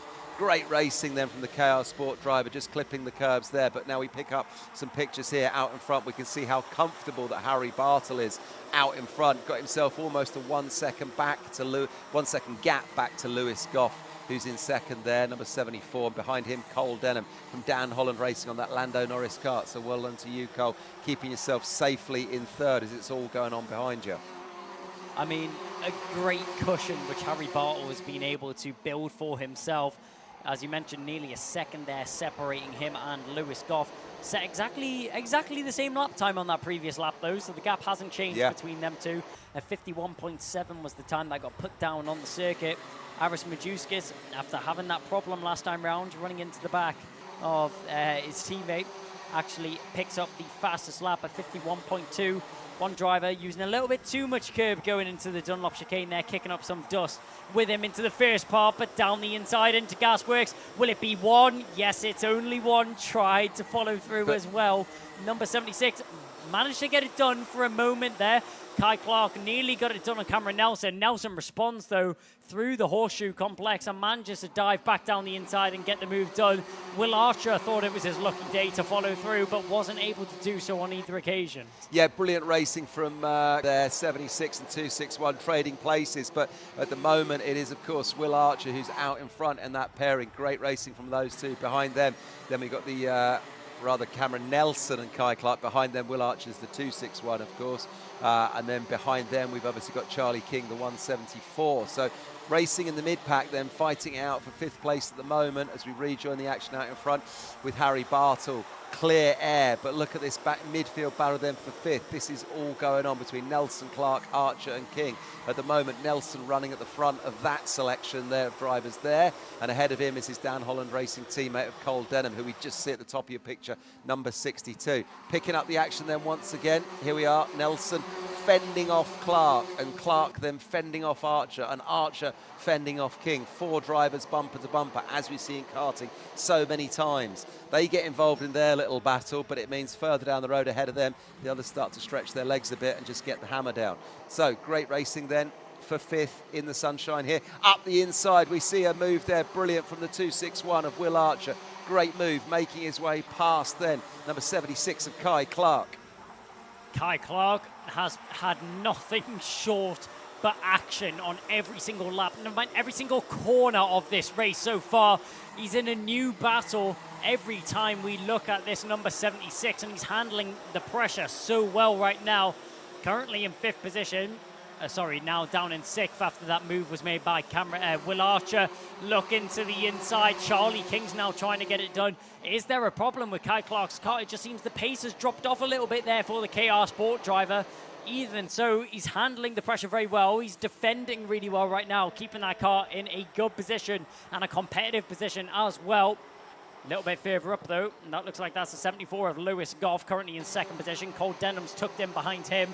We're straight back to Kai Clark under even more pressure from 2, never mind 3 karts are actually tucked in behind him. Sideways under braking as it's edging closer and closer to that braking point. Kai Clark checking over his shoulder at every single opportunity, making sure that he's still in one piece. Yeah, I think Kai Clark is really under pressure here. I've seen him take his hands off the steering wheel a couple of times, just adjusting his visor. He's twitching, looking over his shoulder.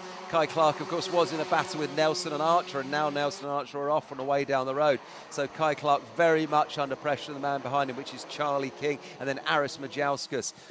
Will that young man, Kai Clark, be able to keep this position? I'm not sure, as we stay with the pictures on that one, because it really is a super battle.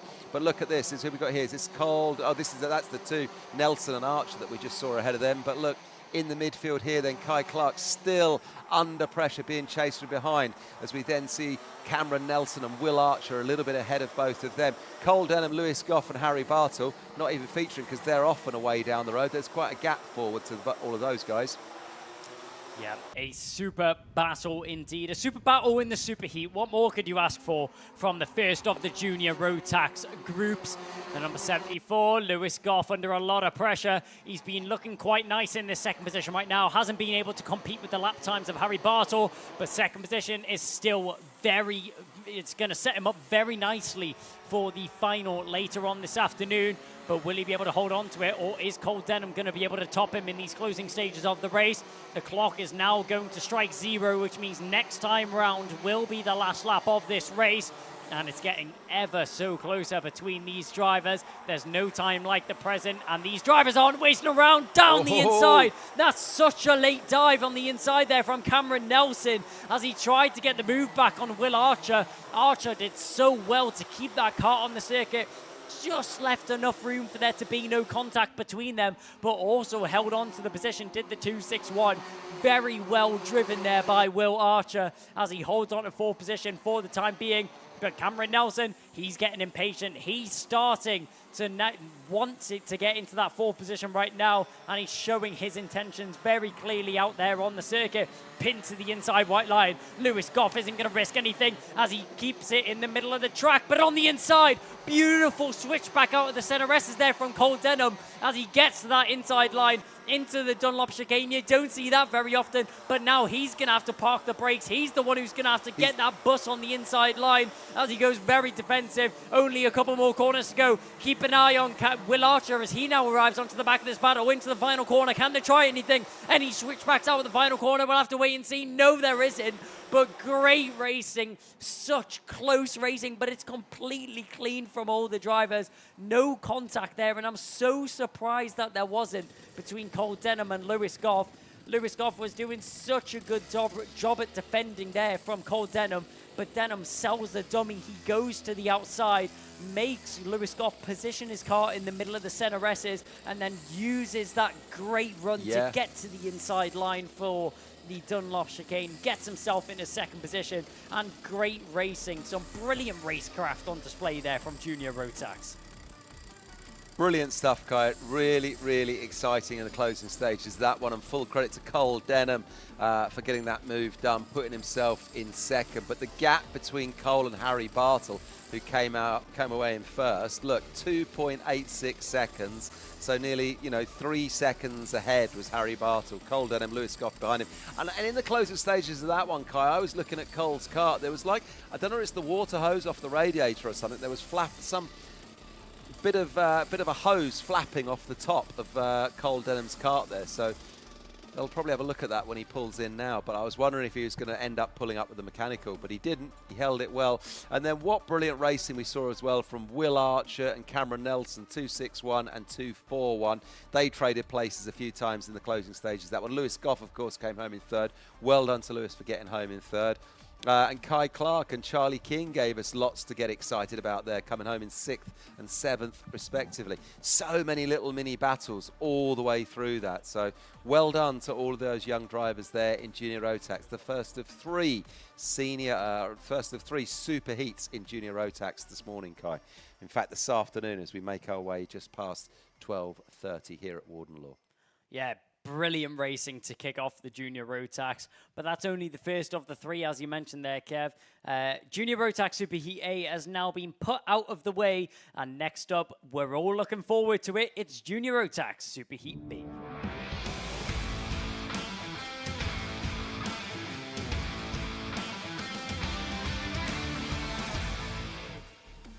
So, Junior Rotax Superheat B are going to be next out onto the circuit, and boy, do we have a plate full of action to look forward to. Jacob Ashcroft and Thomas Behrman, the other Oliver Behrman sibling, his brother, taking it on the front row of the grid. It must run through the family. On the second row of the grid, it's going to be Daniel Amore, though, and Joshua Smith, then Charlie Neve and Joshua Turnbull on row 3 of the grid. Row 4 is going to be Ollie Wise from Finley Buck, Joe Anderson, Zach McDonald, Victor Hansen, and Thomas Mintz spearing in 12th position. 13th is going to be Matteo Palazzo, then it's going to be James Philip King, Oliver White, then Oliver Fabricas, Daniel Whitfield, and Joseph McCannon in 18th position. Row 10 consists of Vlad Tomanchuk, then it's going to be Aryaman Bansal from Owen Wallace, Alex Lynn, Rayaman Rapini, then it's going to be John J. Buchanan in 24th. Final row of the grid on the 13th row is going to be Oliver Vo and Michael Dalton. 26 drivers taking to the track, and hopefully we have 26 drivers across the start-finish line at the end of this 10-minute race as well. But the front row of the grid, it's a feisty one indeed. I mean, Oliver Behrman finished 6th in the championship last year. He's looking to improve on that this time round, though.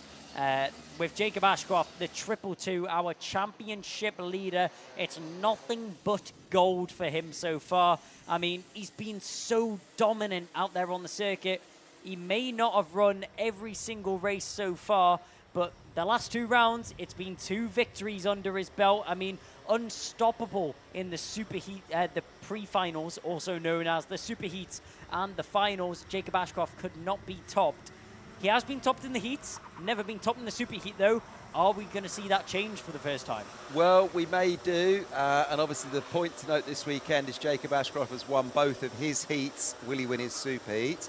We've just seen Harry Bartle, who's also won both of his heats, and he's just won his superheat, and those are our 2 championship leaders. Jacob Ashcroft, though, just 13 years old, had his birthday on Friday, and Harry Bartle is actually 15 years old, so 2 years older is Harry. As we get underway with this one, Kai, we're off and away and racing. Out in front then goes Jacob Ashcroft. Yep, Ashcroft driving away into the first corner there. A couple of drivers getting put sideways as trying to get involved in the background. You see Zach McDonald getting put sideways as we go down through the dog leg. All the drivers squabbling, banging wheels as they go down the hill towards St. John's. All the drivers keeping it in a straight line though as we're going side by side. As no worries as we go straight through the 2 center S's. It's going to be tight, tight indeed all the way throughout the field. But up at the front end, Jacob Ashcroft, it was a textbook start, manages to keep it going from the front row of the grid, the 222. You couldn't ask anything more from him, though. DHR specialist keeps it out in front for the time being.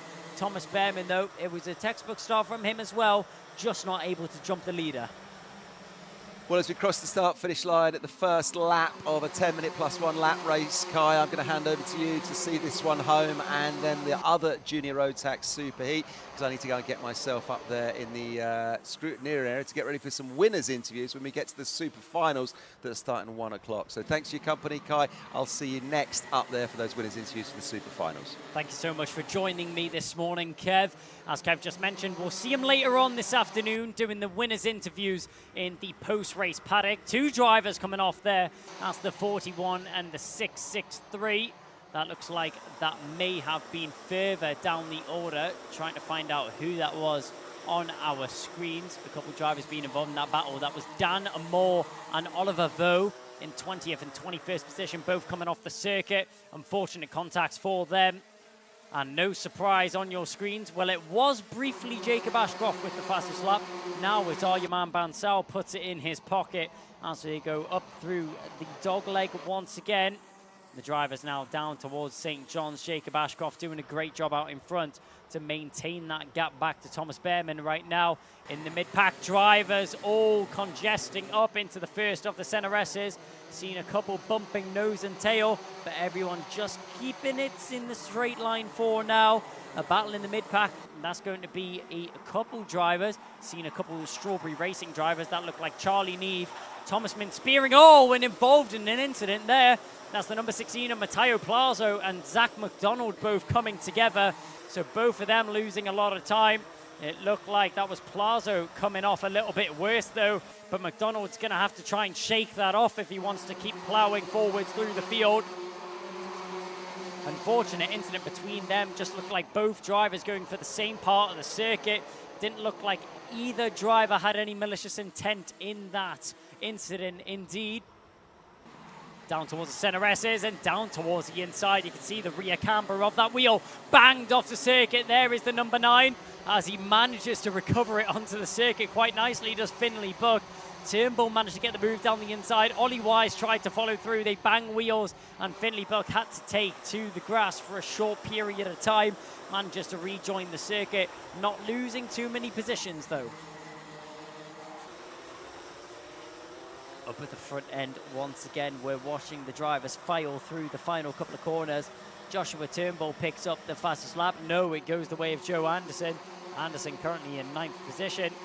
3 seconds off the lead, but only 4/10 off Charlie Neve in front. So still very close between a lot of the drivers all the way throughout this field. Jacob Ashcroft out in front. 9/10 of a gap that he has now back to Joshua Smith. Thomas Behrman no longer in 2nd position after that move was committed last lap from the number 11. Smith doing a good job in that car. And the number 10, that's the Argenti colours of Thomas Minspearing. Didn't want to wait around much longer though, did Behrman. He tries to move down the inside, but the switchback, great momentum, is ran out the corner there from the Jax Motorsport car of Joshua Smith. Manages to get the switchback out of the Gasworks bend and gets himself into 2nd position once again. Behrman, though, he's looking very feisty. He doesn't want to give it up. He's looking left and right, waiting for a gap to open up for him on the inside or even the outside line. Behrman doesn't care as long as it's an opening to get past the car in front of him. Out in front, we're still keeping an eye on this battle as it's Joshua Smith is going to be the one charging, trying to catch onto the back of Jacob Ashcroft. But with all this battling going on between them and all the commotion being caused by Behrman and Joshua Smith, this is just allowing Jacob Ashcroft to drive away from the rest of the field right now. Seen just going through our picture right there, that was Charlie Neve and Finley Buck as well. Into the final corner, Finley Buck under a lot of pressure from Joe Anderson in behind. Sorry, that's Charlie Neve under pressure from Joe Anderson as those two cars were nose and tail. Nothing separating them. Not even a sheet of paper could have been fit between the front and rear bumper of those two cars as they went around that final corner. But into the center S's once again. Focused on that apex on the inside line is number 11 of Joshua Smith. He does have a lot of pressure in behind him, but it's not seeming to phase him just yet, as he's doing a great job right now, is Joshua Smith of fending off Thomas Behrman.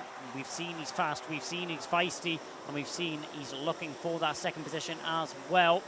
As a little bit of a mistake there, running wide out of Gaswork bends did Joshua Smith. That's opened the doors to Thomas Behrman. Behrman's closer than ever. A look over the shoulder there from Smith. That's an invitation to Behrman on the inside line.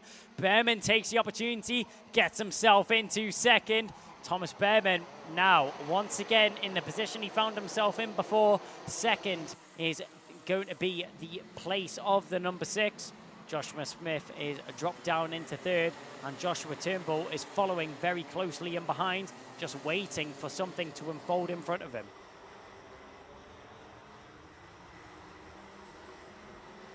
All these drivers keeping it neat and tidy out on the circuit though. Jacob Ashcroft doing a great job at maintaining the gap that he has back to Joshua Smith. Back to Thomas Behrman now after that overtake was done in the early stages of this lap. That battle between Charlie Neave, Finley Buck and Joe Anderson. Those three drivers, nose and tail, just waiting for one of them to make a mistake and waiting for the opportunity to arise between them. They bounce over the curbs as they head down towards what is St. John's Corner. Into the center S's, great overtaking opportunities for the drivers, and that's on display indeed there from Joe Anderson. The Argenti colours dive down the inside, no waiting around to get that move done. As on the inside, that's going to be a move from Joshua Turnbull. He gets a move done back on Thomas Minspiering. Minspiering got that move done through the center S's, and returning the favour is going to be Joshua Turnbull as they trade places on that previous lap.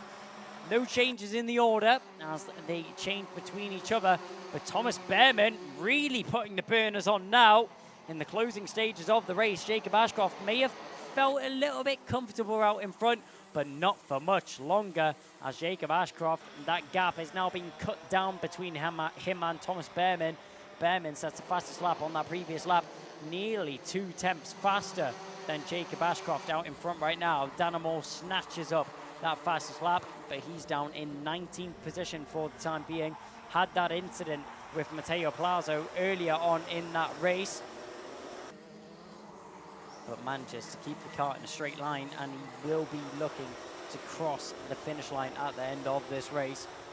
Around the final bend we go once again, checking over our shoulders, making sure there's no karts in sight. Well, for some drivers there is, and they're under a lot of pressure indeed, especially in the closing stages. 1 minute and 15 seconds has just passed over on the clock, meaning that we shall have around 3 laps remaining on this circuit. Danamore setting fastest lap after fastest lap, proving that he should be up at the front end of the field, but after an unfortunate incident, once again he's down in 19th position. A less than ideal situation there for the number 41, although we may have the pace. Other circumstances are proving him otherwise. Down the inside, there's a move eventually from Charlie Neave. He'll get that done on what is going to be Finley Buck. Buck's trying to hold on to it, and he will fend off Joe Anderson. Anderson tried to sneak through on that inside line, but not this time round. He'll be denied the opportunity there by Finley Buck. Great defensive and evasive action.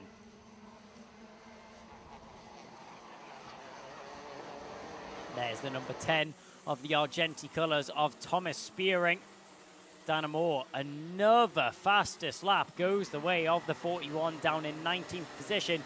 Really setting a time. It's a race against the clock for him at this stage in the race. And talking about the clock, it ticks down to 0 now, which means this is the penultimate lap of the race. Next time round will be the final lap, and Ashcroft is getting closer and closer to Thomas Behrman as Behrman is closing in on the 222 out in front.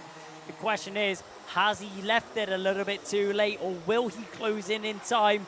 We've got one more lap to tell. Ashcroft is going to be focused forwards, and so is Behrman. He's got no intention but to get that race lead.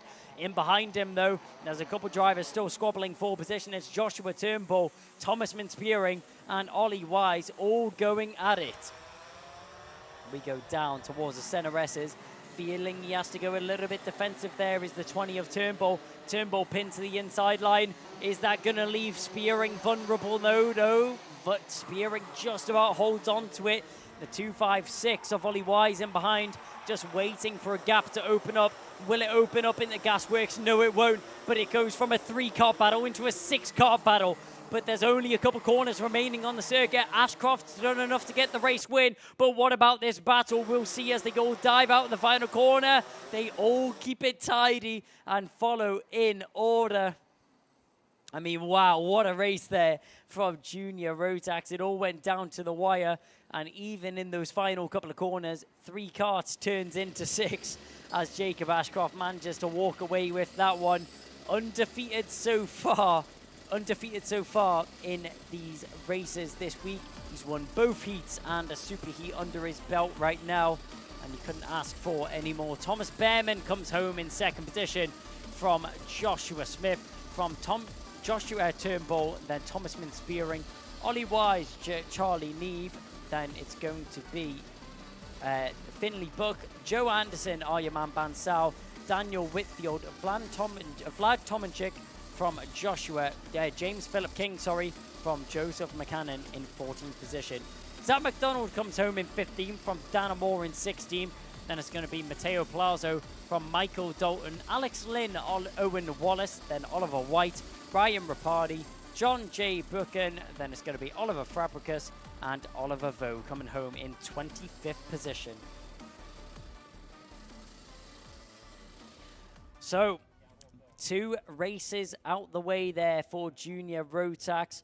We've had Super Heat A, we've had Super Heat B, and the last race to round out these Super Heats is going to be nonetheless but Junior Rotax Super Heat Super Heat C, if I can get my words out of my mouth. Plenty of action's been put out the way for the Junior Rotax class, and plenty more action to come. Let's see what the third group has in store.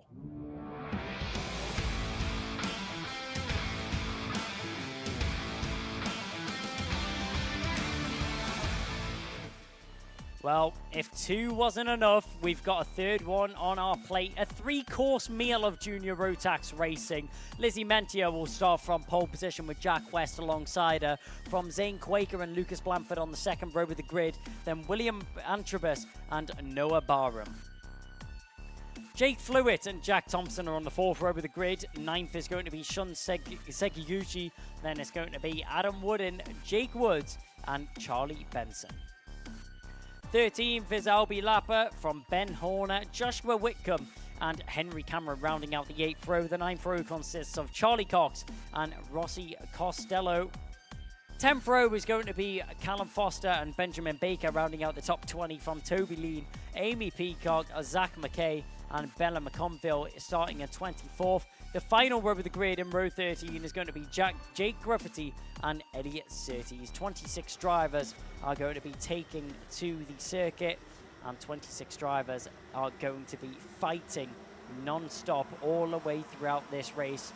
Formation lap has nearly been complete, which you know what that means. It's nearly time to get underway with action here with Junior Rotax Super Heat C.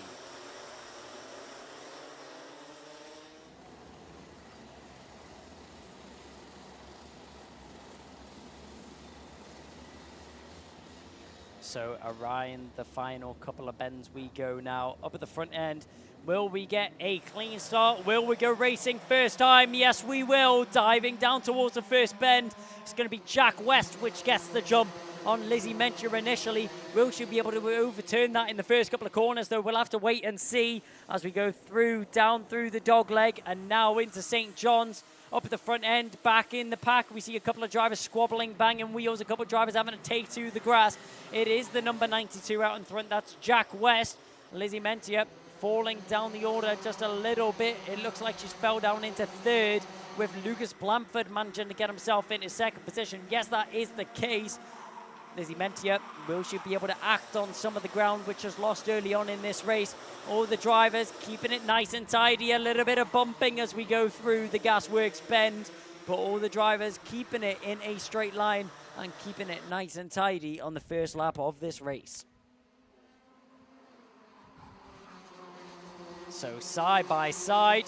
Didn't take long for that move to be made there by Lizzie Mentier. She gets herself into second position as Lucas Blanford is now dropped down into third position. The yellow flag is out there on the circuit, which means that one driver's went off up there at the dog leg. Can't quite see who that is or what the issue is out on the circuit, but a warning flag is being handed out to the double two. That's the triple digit driver of the 229 being handed a warning flag for contact down the inside. Diving for the move is Shun Sakaguchi. Manages to get that one done this time round.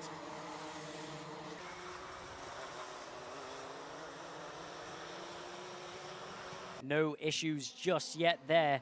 Up at the front end, down the inside, there's another move from the 57 of William Antrobus.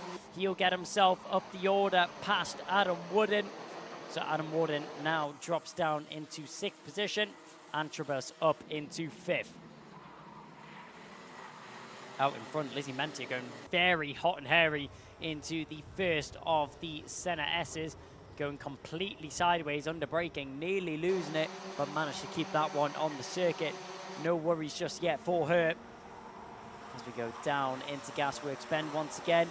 Was waiting for an opportunity to arise, was the number 65. Jack Thompson gets that one done past Noah Barham this time round. Barham got the move done a couple of corners earlier on this lap, but Thompson able to return the favour and gets that position back very nicely as they are cruising around the circuit right now. Well, Antrobus in 5th position picks up the fastest lap of the race as he tours around the circuit last time round. Jack West out in front, so close between him and Mentia, but Mentia goes for the move now down the inside and will pick it up very nicely. The DHR driver will now hit the front of the race, started on pole, dropped down into 3rd, and then making her way back up through the field, finds herself in the lead of the race once again. Lizzie Mentia not afraid of making a move and not afraid of getting it done indeed. She hits the front and will now be the one controlling the pace from that top spot of the grid. Crossing the line though is William Antrobus, which picks up the fastest lap of the race at 51.050 is the lap time that he puts down on the clock. He's currently sitting in 5th position, trying to get some advances, trying to make a move on Zane Quaker in front of him, just waiting for the chance to arise for him though.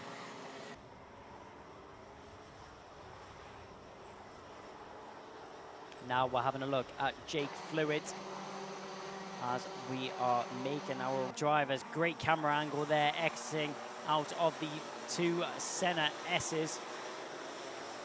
On the inside, wasn't long before we seen another move in that section. That was the 129 making an overtake as moves are being made all the way throughout the field.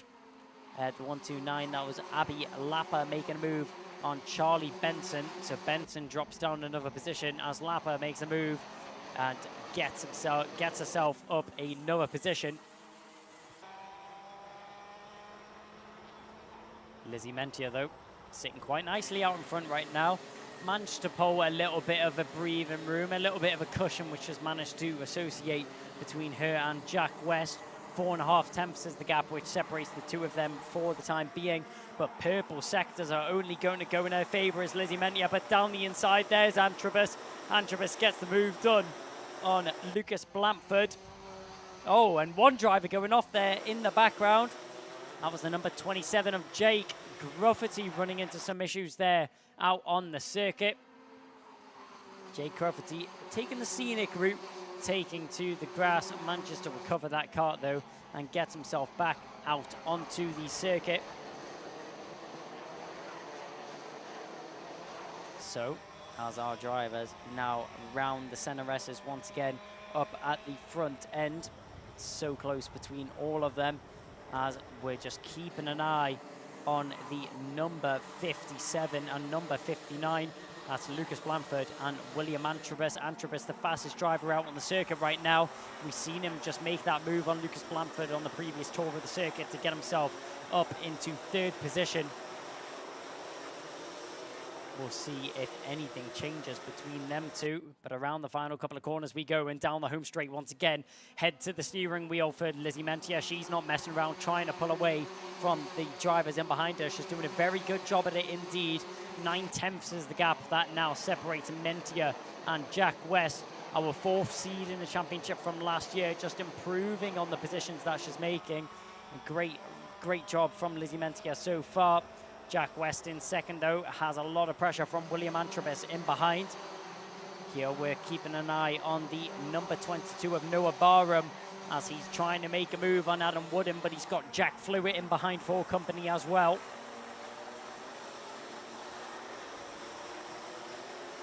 Three minutes and 20 seconds is remaining on the clock as the time is ticking down. Two drivers being awarded warnings on that previous lap. It's the 125 and the 69. One for contact and one for track limits. It's track limits for the 125 of Charlie Benson, and it was contact for the 69 of Callum Foster.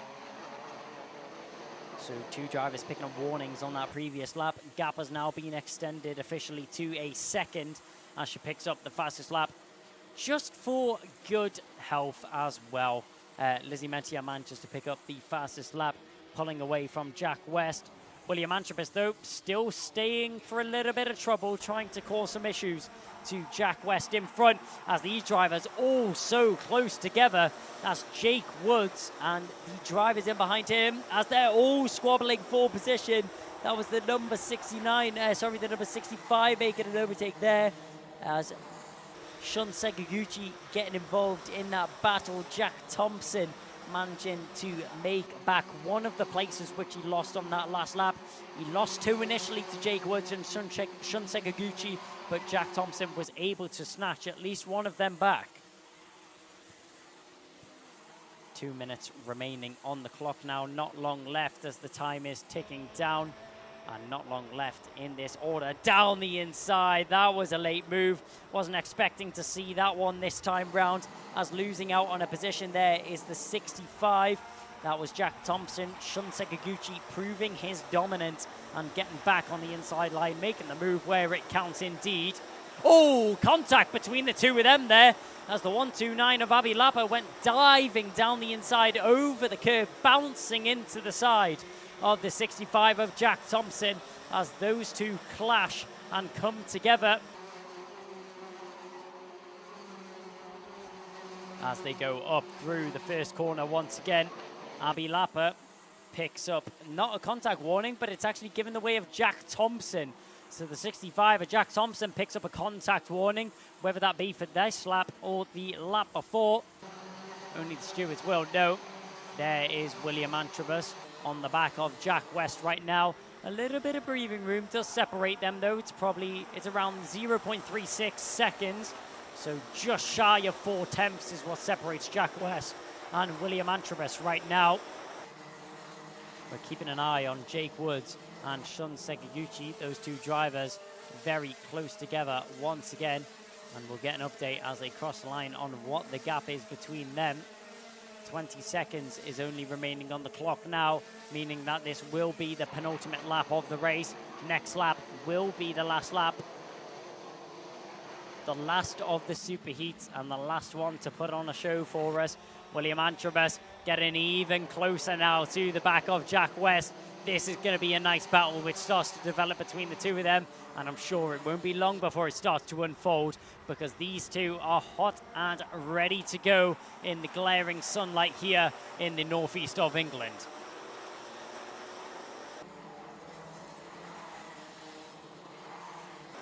Lizzie Mentier, no troubles out in front. She'll just have to bring this one home. A nice Sunday drive. She checks over her shoulder, sees that there's no trouble, sees that she has no pressure coming from Jack West, though. He's the one with a world of trouble right now. The fast-charging William Antrobus is in behind.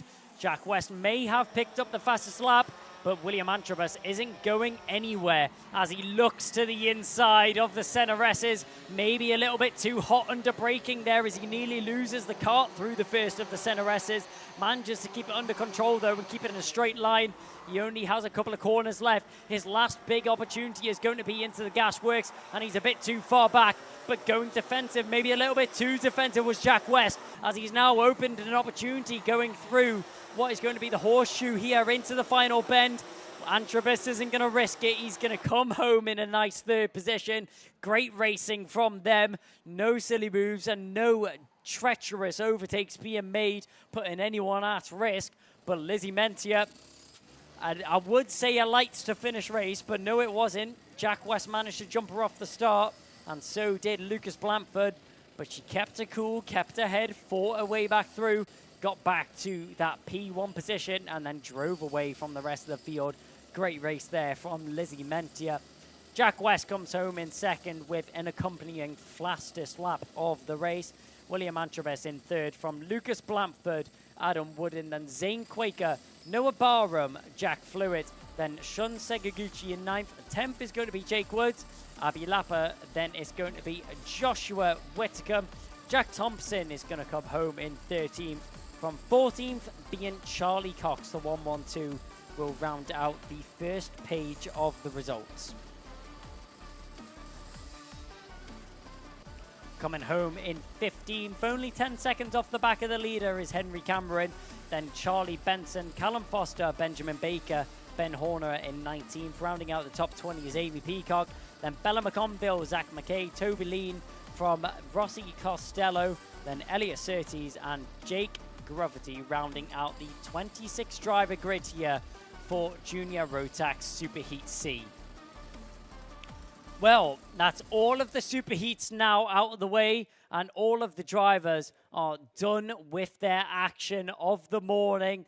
I mean, I say of the morning, it's now 1 o'clock, meaning that we are in the afternoon's racing action, but only only 6 more races to come your way. And it's the 6 races that we've all been waiting for. It's all to play for, and it's all going to go down now. It's going to be coming up next. The Mini Inter Super Finals is the next that we're ready and raring for.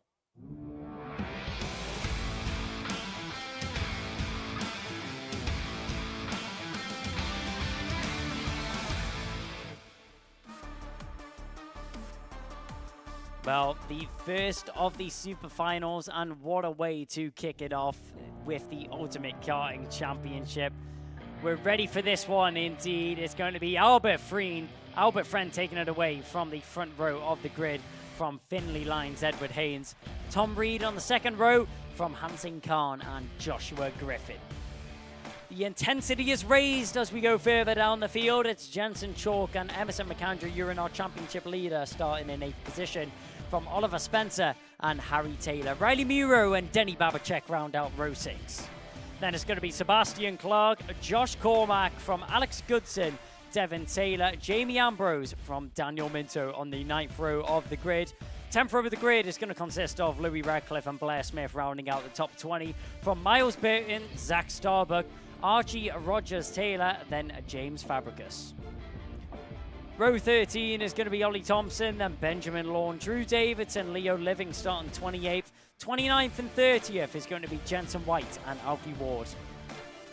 34 drivers have qualified for this one. It's Maximilian Braskov, Thomas Potter, Thomas Jackson, and Charlie Stapleton, which bag themselves those back positions, getting into the final places on the grid. Now, if you've noticed watching from the broadcast at home, that all the drivers are standing with their mechanics and their karts on the grid, well, we're not going to take them away from the pit lane. We're going to have a Grand Prix walk onto the start-finish straight where the karts get put down in their retrospective positions. So just a nice little addition there for the drivers. Adds a bit more class to the race, and I'm sure the drivers will be very much pleased that it happens on every single race. So just a little bit more spotlight for the drivers, maybe some added pressure on top of that. So all the drivers are just ready for the green light, ready for the green flag to get themselves onto the starting grid. And if you're watching at home from the Alpha Live YouTube channel, make sure to say hello in the live chat. Make sure to tell us where you're watching from and which drivers you are rooting for in today's racing action, because I mean, an action-packed day we've had so far. A lot of drivers taken to the circuit, but only 34 in each class are making their way to the super finals. And all of these drivers, even down to the 34th position, have driven so well over the course of the day to bag themselves a position in the super final. And it's something to be proud of, nevertheless, the result in this one.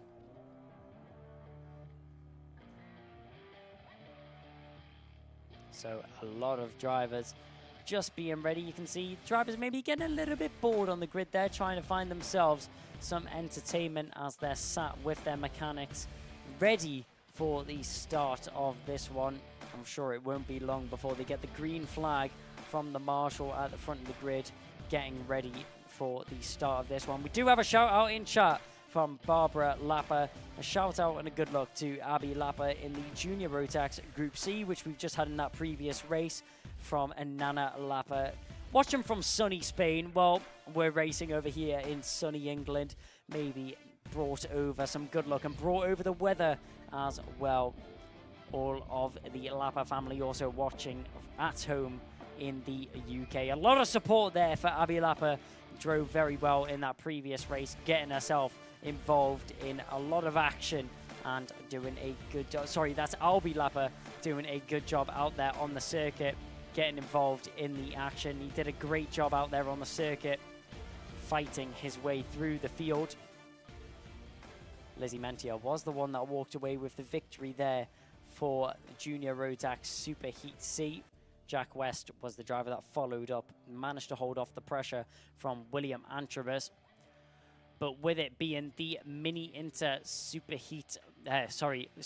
Final coming up next, we'll have a quick look over at what happened in the Mini Inter Superheat, because it definitely wasn't one to forget. I mean, it was action-packed over the course of the morning. We had the Mini Inter Superheats this morning. There was two of them indeed, Mini Inter Superheat A and Superheat B, to kick off this morning's action. What more could you ask for to start off at a sunny northeast here in Warden Law? We'll have a look over at what those results were. In the first of the Mini Inter Superheat, it was Albert Friend which walked away with that race victory, with Tom Reed following him in behind. Edward Haynes was able to come home with a third position from Joshua Griffin. Harry Taylor and Riley Muro followed up in 5th and 6th. From Joshua Cormack, Sebastian Clark, Zach Starbuck and Louis Radcliffe, rounding out the top 10 in the first of those Mini Inter Superheats. The drivers are now released onto the grid and they will walk down towards the start-finish line, which they will set down their carts and be ready for action once again. All the drivers walking down, you can see, ready for a racing, spotting the drivers as they go down. Mechanics keeping an eye on the carts, and maybe even keeping an eye on the Alpha Live. On the Alpha Live stream is Clark's mechanic there in the 151. But in the second of the Mini Inter Superheats this morning, we had Finley Lyons take away the victory from Oliver Spencer in 2nd position. Emerson McAndrew, Urin, our championship leader, came home in 3rd position from Jensen Chalk and Daniel Minto. A new driver to the championship and definitely making his mark. He's not new to the world of motorsport. He's been setting his spot in the whole of Europe. Denny Babacek came home in 6th position on what I am pretty sure is his first time here at the circuit. So picking up the circuit very nicely and doing a good job out there on the circuit to stay competitive and throw a spanner in the works with some of the drivers. Hansing Khan, the number 7 seed, came home in 7th in behind Denny Babacek last time round. Alex Goodson came home in 8th position from Blair Smith, and Devon Taylor rounded out the top 10 from that previous Superheat B for the Mini Inter class. So as the drivers now walk down towards the start-finish straight and across the grid, this is where the drivers' carts will be put down in their retrospective starting order. We'll have a Grand Prix look over the grid. The beautiful camera angle there as we see all the drivers walking down the home straight. We get a rare shot of Josh East there getting to work, taking some pictures of the drivers on the grid as everybody makes their way down. Once the carts are on the grid, we will have one formation lap for these drivers. A thumbs up there from Ambrose as he walks down the grid. Great to see that all the drivers are happy and raring to go. Rare spot of Miles, the cameraman from Alpha Live, as he stood next to Josh East, getting some good shots of the drivers walking down the grid right now. Finley Lyons, though, what can he do from the front row alongside Albert Friend? I mean, it's going to be a difficult one. It's going to be tight, and it's going to be treacherous indeed. there is a lot of drivers which could walk away with a victory from this one. We've got Lines, Friend, Griffin, Haynes, Reed, Khan, McAndrew, Urin, Chalk, Spencer, Muro, just to say a few names which could walk away with a victory in this one. And it's all up for grabs. So many drivers that could walk away with a victory on this one. So many drivers that have had recent success in the world of motorsport. And I mean, the question is, who will walk away with this one? We're all sat at home, we're all ready, and we're all raring to get going once again. I mean, looking at the drivers on the grid, you see the O plate starting on pole position, Finley Lines. A tough competition is the British O plate. It's so notorious here in the British paddock. There's always such great talent competing for it every year. The number 19 of Albert Friend starting alongside him. There's number 46 of Edward Haynes in the Thule colours on the second row of the grid, with the 111 of Tom Reed joining him alongside. The front two rows of the grid with some very, very fast and raring to go drivers. I mean, just looking down the order, there's so many drivers which could be walking away with a victory in this one, and I can't quite put my finger on one name which would be walking away with this one. We'll have to wait and see how it plans out and what the result is. You can hear some either drivers on the sideline or drivers on the grid shouting to each other. There's the number 53 sitting on the grid. That's Harry Taylor. Joining him alongside is the 142 of Oliver Spencer. In behind him, the 130 of Denny Babachek, the MS Kart, the Tepes colours, after a recent victory just a couple months ago in the Rotax Mass Challenge Euro Trophy. The first round in Belgium, he was able to walk away with a victory on that one. A very impressive result from him. Still running on the high of the result back in April and still running with the same force and the same pace.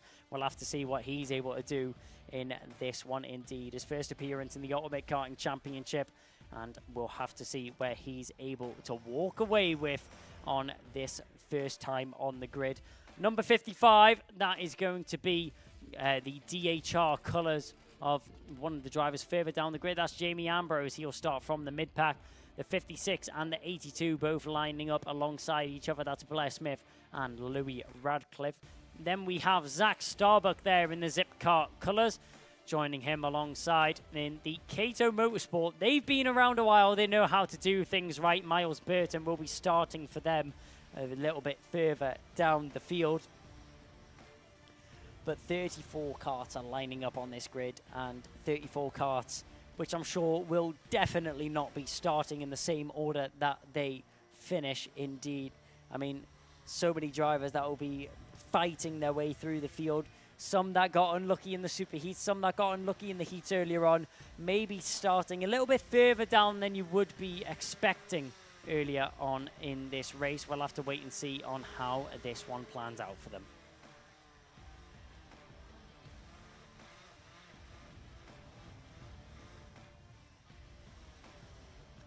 Well, I mean, if you didn't see any camaraderie between driver and mechanic, you've definitely seen it now. The number 77 of Leo Livings there, obviously with a special handshake between him and his mechanic, as I'm guessing it will be a procedure to do that before the start of any race and every race as well. The mechanic still sitting very tightly next to the drivers on the grid, waiting for this one to get underway. Trolleys have been cleared off the grid. Now it's just drivers and mechanics, and that's a very good sign to show that we will be getting underway with racing very shortly. Josh East getting some final pictures there of the drivers on the grid before he shortly will clear the grid, ready for the drivers to get underway. If you thought 10 minutes wasn't enough action for these drivers in the superheats, well, we've now got news for you. 12 minutes plus one lap of racing will be in stock for these drivers on the grid. But 12 minutes, that's a long time for Finley Lines and Albert Friend to keep themselves up at the front end of the grid and I'm sure it won't be made easy for them at all. I mean, just the names of Joshua Griffin and Edward Haynes starting in behind him. Edward Haynes, not new to the championship, but new to the class, as it's his first year racing in this class, not his first year racing in the Ultimate Karting Championship, though.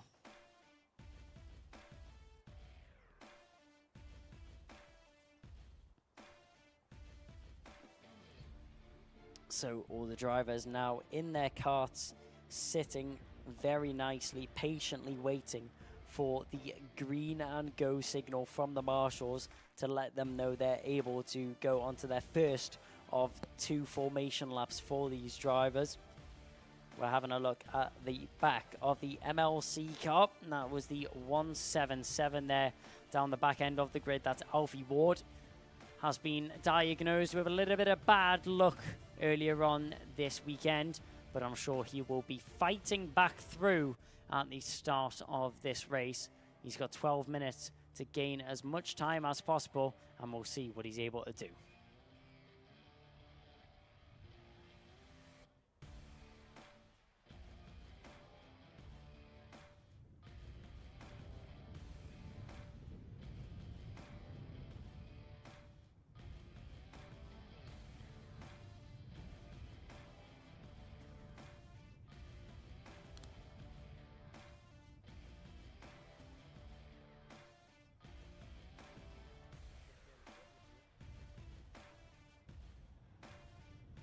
So as we're waiting for the drivers to get ready and ready for racing once again, it looks like we're going to have a little bit of a delay in the proceedings. So we're going to take a quick break here on the live stream and run some quick adverts. The racing will commence shortly once again.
So let's take a look at the classes that will be running in 2024, and we start with Honda Cadet.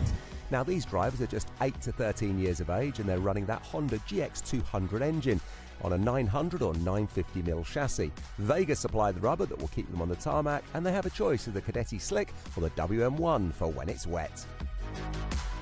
Next up, it's Micromax, also younger drivers here, aged 8 to 12 years, but now running that 125cc Micromax Evo engine on a 950mm chassis. Vega supplying the rubber once again, and it's the Cadetti Slicks or the WM1 wets. Then we move up to Mini Inter, and now the drivers are 10 to 13 years of age, running a 125cc Minimax Evo engine on a 950mm chassis. But Mojo now supply the rubber, C2 in the dry and CW in the wet. Junior Road Tax are next, and now things start to get a little bit serious. 12 to 16-year-olds here running that 125cc Junior Max Evo engine. Mojo supplying the rubber, D2 and W5, and we're expecting a huge number of entries in this class, and it's going to be really competitive. Following on from Junior Road Tax, and we have Senior Road Tax, open to drivers over the age of 15, running that full 125cc Senior Max Evo engine with Mojo supplying the rubber. Win a championship in Senior Road Tax and you're well on your way, climbing the ladder of professional motorsport. And new to UKC for 2024 are TKM Extreme, open to drivers over the age of 15, and they'll be running that tag TKM BT82 Extreme engine. 115ccs at their disposal, and they'll be laying down the power onto the tarmac through Maxxis rubber.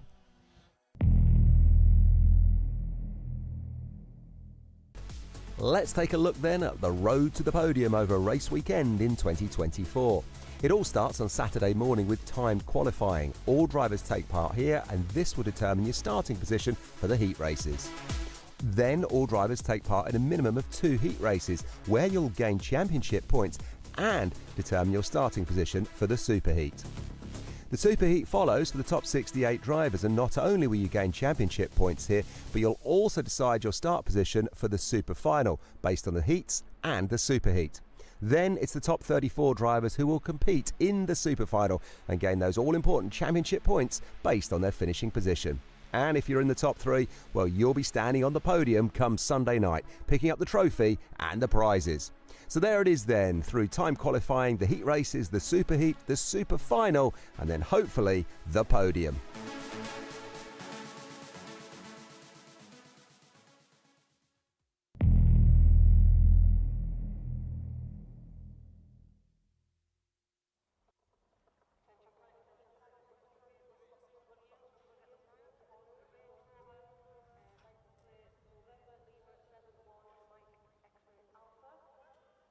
So as we're back from our short ad break and ready for racing once again, drivers have had time for a toilet break, a little bit of a refresh, and now we're ready for racing once again. 12 minutes is set on the clock. Mechanics are starting to clear the grid, and you know what that means. It's time for action, and we can't wait. I'm sure the drivers can't as well, as we'll soon be back into racing action. 12 minutes of petrol-fueled racing here from the drivers. And it all came down to this. All the preparation, all the practice, and all the racing so far. It all comes down to the super finals. Put everything behind you. You may have had bad luck, but don't worry about it right now. Lights are on, and that means we're away for the first of our flaps. The drivers will have time to prepare themselves, warm up the tires, and get ready for the start of proceedings.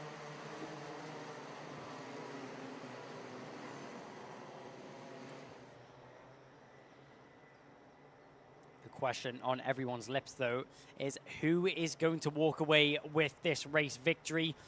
Is it going to be someone from the front row? Is it going to be Albert Friend? Is it going to be Finley Lyons? Is it going to be Edward Haynes, Hansine Khan, Tom Reed, Joshua Griffin, Jensen Chalk? Name after name, driver after driver, all with a big chance of walking away with this victory. So many drivers which could walk away with this one. I just can't throw a favor one way because of how close it has been so far.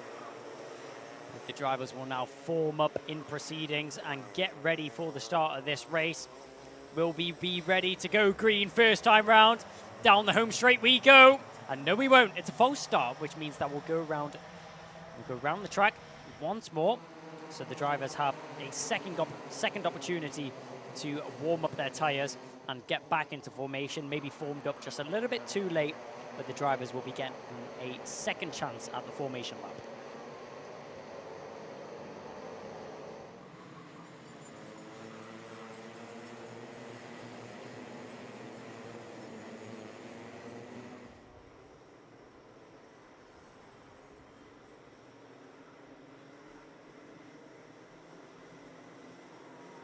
So as we tour the circuit, come into the final stages of the lap now, the drivers will start forming up and getting ready once again for the start of this race.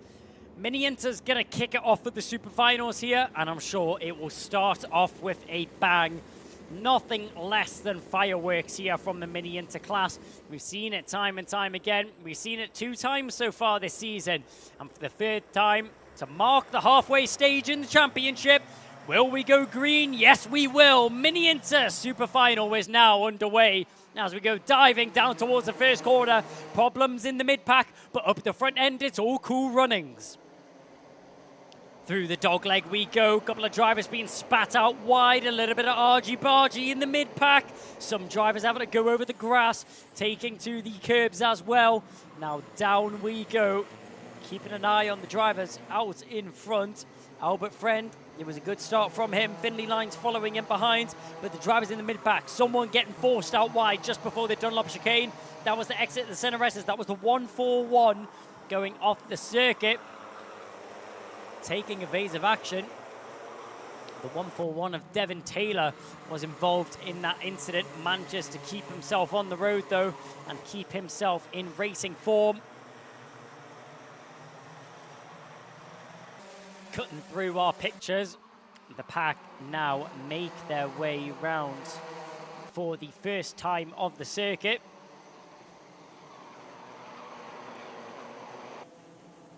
Down the hill we go into St. John's. Albert Friend still leading the way from Finley Lines. It was a good start from the front of the grid. Down the inside, there's the number 7. That was Hansen Khan. Oh, but he gets a little nudge from behind. Oh, and he comes straight across the front end of Jensen Chalk. Tom Reed, a little bump into the rear bumper of Hansen Khan, and Jensen Chalk responds with a jerk to the right and comes across the front end of Jensen Chalk. Chalk won't be too happy about that one. Joshua Griffin is tucked in behind him.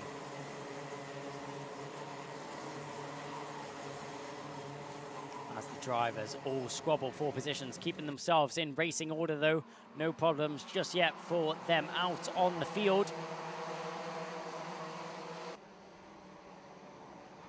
As we see, up through the dogleg, down through into the St. John's corner. We have now 3 wide going down to St. John's. That's not going to work as they bang wheels. Somehow walking away from that one unscathed. Denny Babachek goes down the middle of 2 carts into St. John's. Wow, what a move there from Denny Babachek. I mean, bravery at its finest. Down the inside of 2 carts. He's not afraid of a little bit of contact, and he walks away from that one somehow unscathed, gaining 2 positions in doing so. Down into the horseshoe complex and into the final corner we go. Emerson McAndrew Urine just trying to keep at bay right now. He's trying to keep at bay Riley Muro and Denny Babachek in behind him. Back up at the front end, Hansen Khan trying to catch on to the back of Tom Reed, but he's got to keep an eye on Edward Haynes behind him. Haynes is looking pretty strong. The number 46. First year in the Mini Inter class. It was Micro Max last year, so a step up in class, but stays with the championship.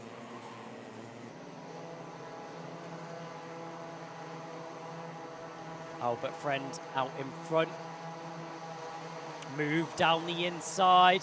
There goes the number 26, gaining a position in his favour. That's Alex Goodson getting the move done on Miles Burton. Burton straight back with a response. He's not going to get 1, but can he get 2? Yes, he can.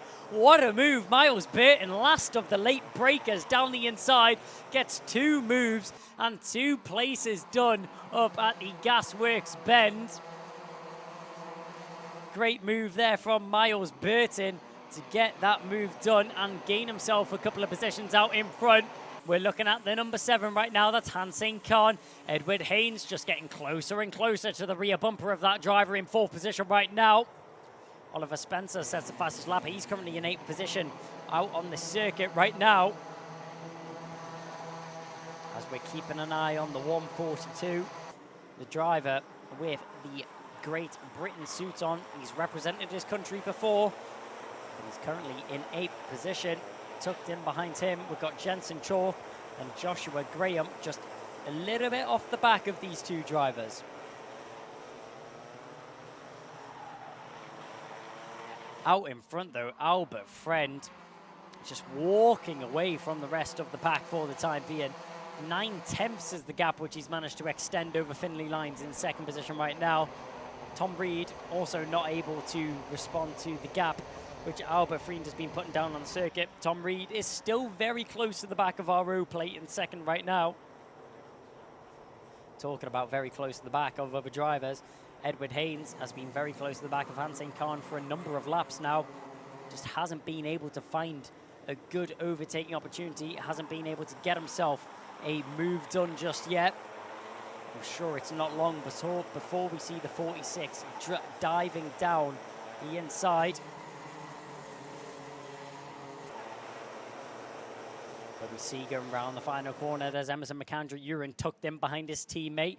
The 33 and the 53, that's Harry Taylor and Emerson McAndrew-Uren nose and tail.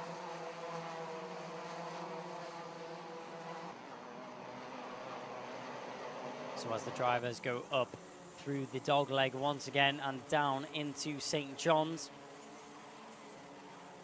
a lot of drivers separated by barely any time.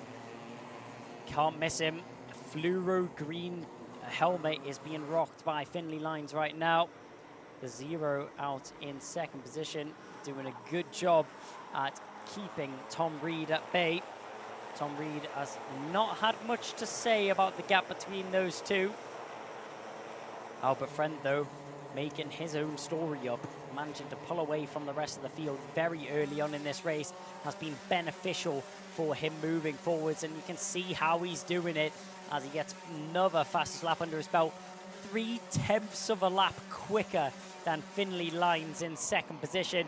The gap has now been extended to 1.16 seconds. Albert Friend is a man on a mission, and his mission is going very successfully so far for him. Tom Reed, though, still all over the back of Finley Lines right now as they go through the Dunlop chicane. Will there be an attempt of an overtake down into Gaswork Bends? He has a check over his shoulder. He sees he has a little bit of breathing room. He had a look on the inside. Clips the rear bumper of Finley Lines. Actually loses a little bit of time in doing so. But the 111 showing his intentions and showing his thoughts of going for the move on the inside line. Finley Lines will now know how close Tom Reed is to the rear bumper of his kart in 2nd position. And down the hill we go once again into St. John's. We're following Hansing Khan as a gap has now extended between him and Tom Reed. Keep an eye on Edward Haynes once again. He's still ever so closer to the back of that number 7 of Hansing Khan. Nothing evolving between the two of them just yet. The gap just about staying the same between them. No intentions for an overtake just yet from the Thule kart. Either way, the number 46 looking very quick out there in 5th position right now. 4th position would look even better in the eyes of the Haynes family. Let's see what Edward's able to do out there on the circuit right now. Down the home straight, diving into the first corner. Look at how technical and smooth they are on the steering. Just barely any steering input as they drive the car into the corner, pointing that front nose cone towards the apex of the corner as we go into the center S's now. There's the Opel 8 Finley Lines, missed the apex just a little bit there. Tom Reed taking advantage of every small mistake that is made by Lines at the moment. 3 minutes and 20 seconds is now remaining on the clock. Not long left for these drivers, and not long left for Albert Friend to take home a victory, or will he make a mistake? Will he be caught? And that's the question which we're going to have to keep an eye on at this moment in time with the pace that Albert Friend has. With the pace that Albert Friend has out on the circuit, 1.6 seconds is the gap that he has back to Finley Lines. Tom Reed in third right now. Just trying to keep on the back of that O-plate. The Synergy car has done a good job to get himself into second. Let's see if Tom Reed is able to overturn that and if he's able to do anything about it. Down the inside, it's been time in the making. Edward Haynes finally goes for the move down the inside of Hansing Khan. Hand in the air, Hansing Khan's not happy with that overtake. I didn't see any contact from my point of view, didn't see any problems with the overtake, but Haynes get the move done, and he will now be the one chasing down the back of Reed and Lines. Friend out in front though, just pulling away from the drivers in behind him. 1.6 seconds is now the gap that he's extended. Never mind. 1.72 is what he has extended. Edward Haynes going a little bit defensive down the home straight. Doesn't want to give Hansing Khan day of light on the inside line. Thule Motorsport car clearly feeling that he needs to go defensive in fact of him keeping that fourth position. But up at the front end, we'll see if he's able to catch on to the back of Tom Reed. It does visually look like that gap is just closing a little bit between them. Finley Lines still able to hold it in second position for the time being though. Check over the shoulder there from Tom Reed. He will now be aware that the 46 of Edward Haynes is getting ever so closer to the rear bumper of that 111. As we go through the horseshoe and into the final corner once again. It's been a very strung out race so far. A lot of action at the start. Then gaps started to form in the field. Drivers starting to get comfortable and pull out between each other. And now it's nose to tail once again. It kicked off at the start. Will it kick off at the end? That's the question. All the drivers looking over their shoulders, seeing if they have any breathing room, see if there's any drivers around them which could be causing any threat in these closing stages. But Finley Lines in second, a little bit of breathing room back to Tom Reed. Tom Reed's going to be the one in a lot of trouble. 2 seconds is the gap up to Friend in the lead. Down the inside, we knew it was coming eventually, but Edward Haynes, he's going to get it done early. He's not going to waste any time. He gets the move done into Gasworks Bend. And through the final corner, our leader goes, and across the line, Albert Friend will mark the penultimate lap of this race. There is no need for Friend to overly push the car here. He has a 2.2 second gap. He just needs to keep it on the track, keep it cool, calm and collected, and it will be a victory to put under the number 19's belt. Let's see if he manages to do so, though. Edward Haynes all over the back of Finley Lines. Lines has been comfortable in second for the majority of this race. Reed wasn't really posing much of a threat on the back of the O-plate, but the number 46 is a completely different question. A triple check over the shoulder there from Finley Lines. He's not comfortable at all. Another look over the shoulder. Left, right.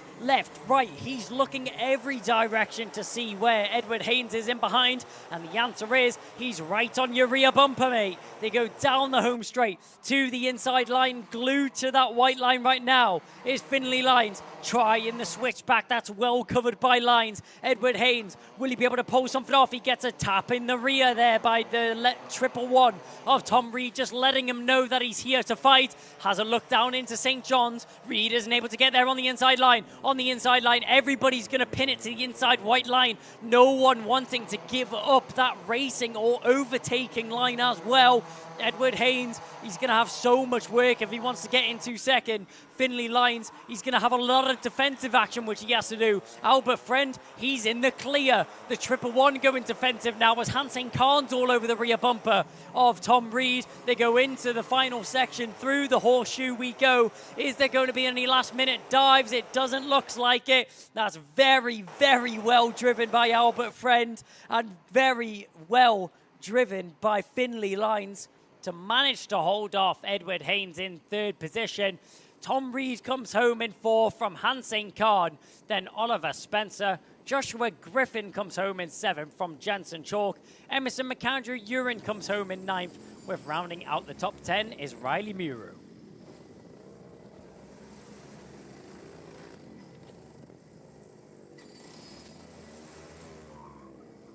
there we go then, there's your top three, bringing it home there. A great weekend's racing for Albert Friend. He's won absolutely everything. Finley Lyons comes home in second and Edward Haynes comes home in third. Three great young drivers rounding out what has been a fantastic weekend's racing for all of them. Like I say, Albert Friend, brilliant weekend, faultless, won both of his heats. One is super heat, one is super final. Then we have our man, of course, there, Finley Lyons in second. Brilliant result from him, and Edward Haynes. I think he had a couple of seconds of bronze and then a first. Let's get Edward up onto the being congratulated as well by Alex Goodson, MLC teammates and others coming around. So let's get Edward Haynes over, as we'll get Edward Haynes on the spot. So Edward, you're on the podium here at Warden Law. Not been a bad weekend for you. A couple of seconds in the heats, a third in the super heat, and then a third in the super final. You happy with your weekend? I'd rather have won, but it is how it is, and I'll just move on to the British next weekend here, so yeah. You don't seem very happy. You're on the podium. It's a win or nothing with you, is it? Yeah. Okie dokie. And what happens next week in the British if you don't get yourself on that top step? Then I'll be how I am now. All right, mate. Who's been looking after you this weekend? Who's made it all happen? Who would you like to thank? I'd like to thank Thule Motorsport, Force for my engines. I'd like to thank my mum and my dad, and yeah. Listen, well done, Edward. Best of luck for next weekend, and congratulations for making the podium this weekend. There goes Edward Haynes. Let's welcome in Finley Lyons. Here's Finley. So, Finley, well done to you, mate. You've been pushing hard all weekend. You got yourself on the podium there in the super final. Talk us through it. You happy with that one? Well, it's only all practice for British, so a podium will do. Come home with a trophy. It's always good news, I guess. It's just practice. It was a good race. Albie pulled the gap and deserved it, I think. Yeah, it was a really big gap he got out in front there. There wasn't much he could do about that. Were you aware of a bit of pressure? Edward Haynes obviously coming up behind you the longer that race went on? Yeah, I had to defend in a couple of last minutes, but my good defending sealed P2. Listen, well done. You're on the podium. Good result. Sets you up for next weekend. Well, who would you like to thank? I'd like to thank Kyrie Rogers, my mechanic, the whole of the Zinity team, Mike for the tune, KR Sport Engines, and all my family, my mum and my dad, and just all my sponsors for helping me along the way. Brilliant. Well done, Finley. Huge congratulations. We'll see you for that podium presentation a little bit later on as we welcome in the man who came home in first place, Albert Friend. Fantastic, mate. What a weekend you've had. You won everything, the heats, the super heat and the super final. You must be thrilled. Yeah, we've struggled over the last few weeks, but I think the team's just bring it back, and we've done a great job this weekend, so I can't thank them anymore. Yeah, I mean, it's been a whole team effort. I mean, like I say, you've won everything, so you simply can't do better than that. Did you turn up at the start of the weekend and feel that you could get, 4 results like that, top step of the podium on each? Yeah, I came here just hoping for a good result, practicing for the British Championships, and I just wanted to win as well. I always come into racing, want to win, and yeah, I just did what I could and won it.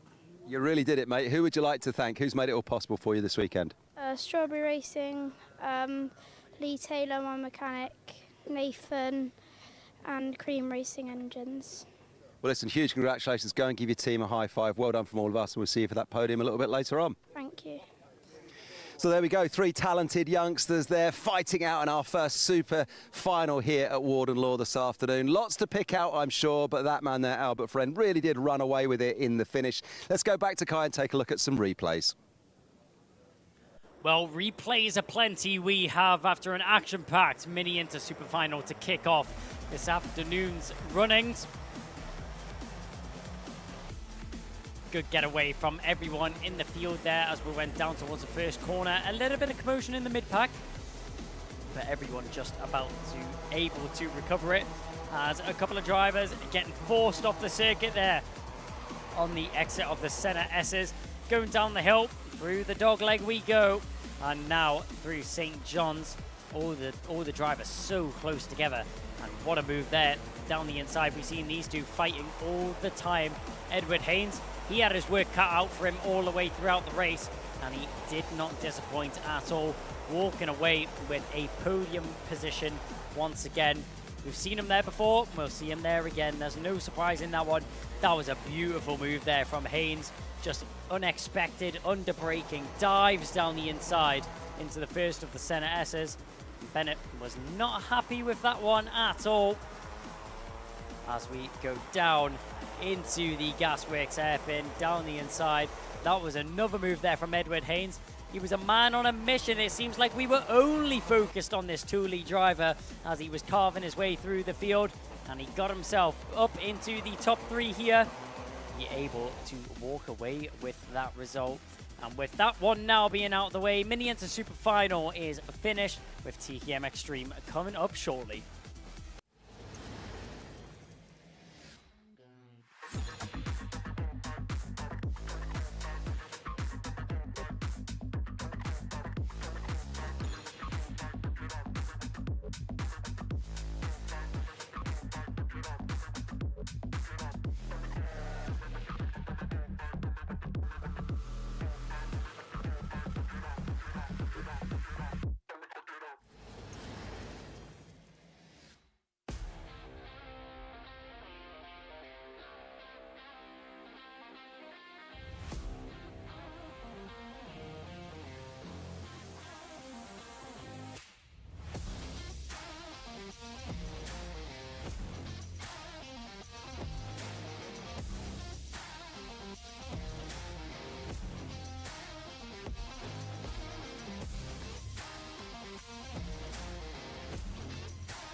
Well, the next race up is not one to miss. TKM Extreme is going to be taken to the circuit for their final now.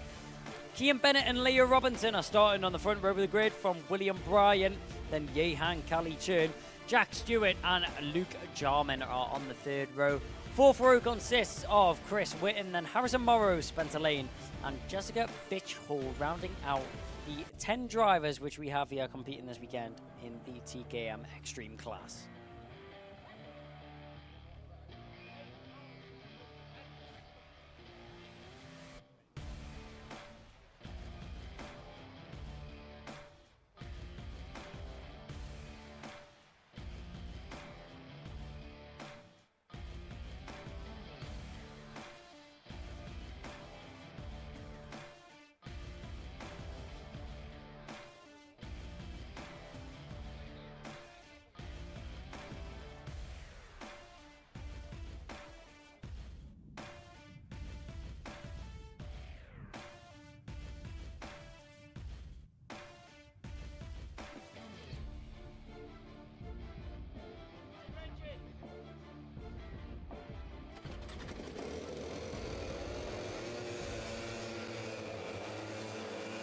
So the drivers now exit off the grid to start their formation lap.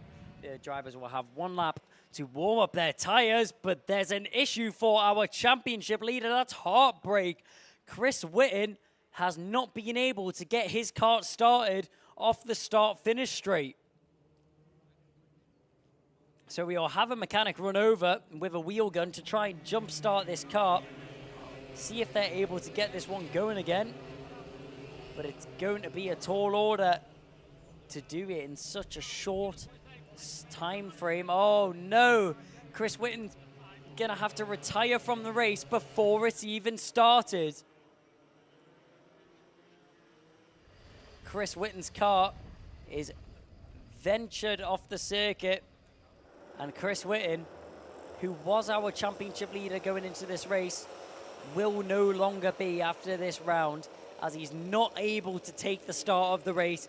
He's had to pull his car off the circuit due to a mechanical on the start-finish straight.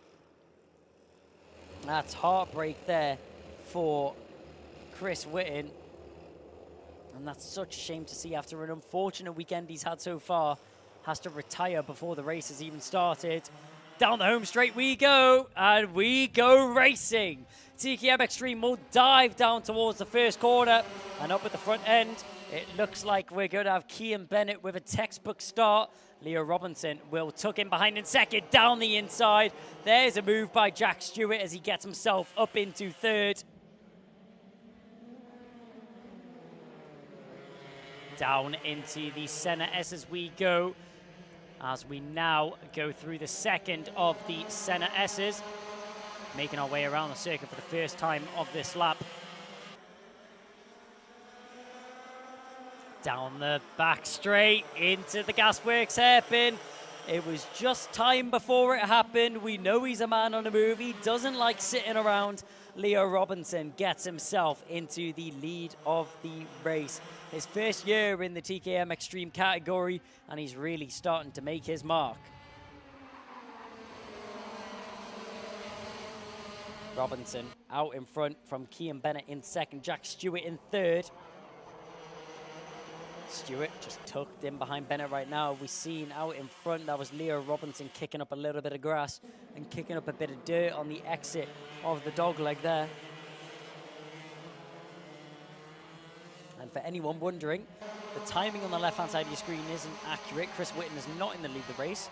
In fact, Chris Whitten isn't even taking part in this race due to a mechanical error which he had on the start-finish straight before the race even got underway. But out in front right now, Leo Robinson. He's had his fair share of racing around Europe. But out in front right now, he's returned to his home base of the UK.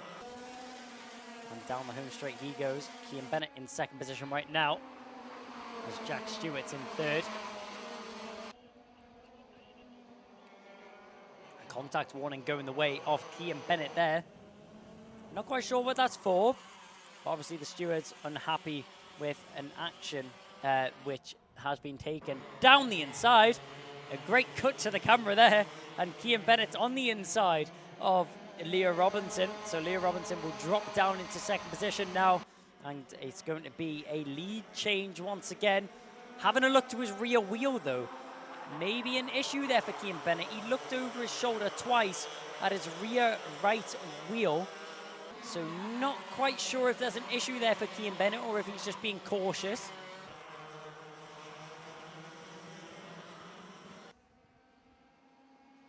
Clearly no issues with the pace out on the circuit.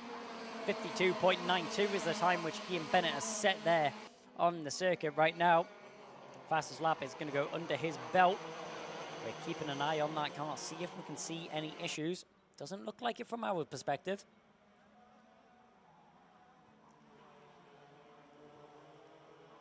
Leo Robinson sitting quite nicely in second position right now as we are touring around the circuit once again. This race is 14 minutes instead of 12. The previous races have been 12 minutes long due to those being younger drivers in the class.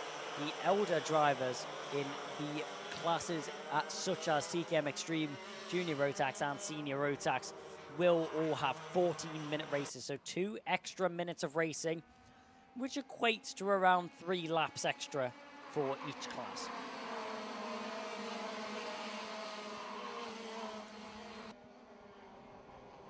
Kian Bennett out in front right now. Another fastest lap on that previous lap, which has just been completed. So trying to extend his gap back to Leo Robinson. Kian Bennett is in a situation where he knows if Leo Robinson even has a sniff at the inside line when he gets onto the back of that number 5, that he will pounce at the opportunity and instantly go down the inside if the opportunity has arose to him.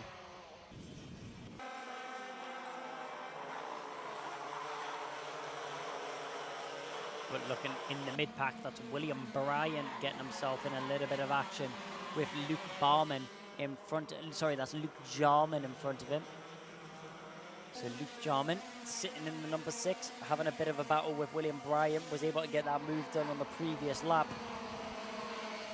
Number 72 of Bryant is trying to overturn that overtake that was committed just 1 lap ago.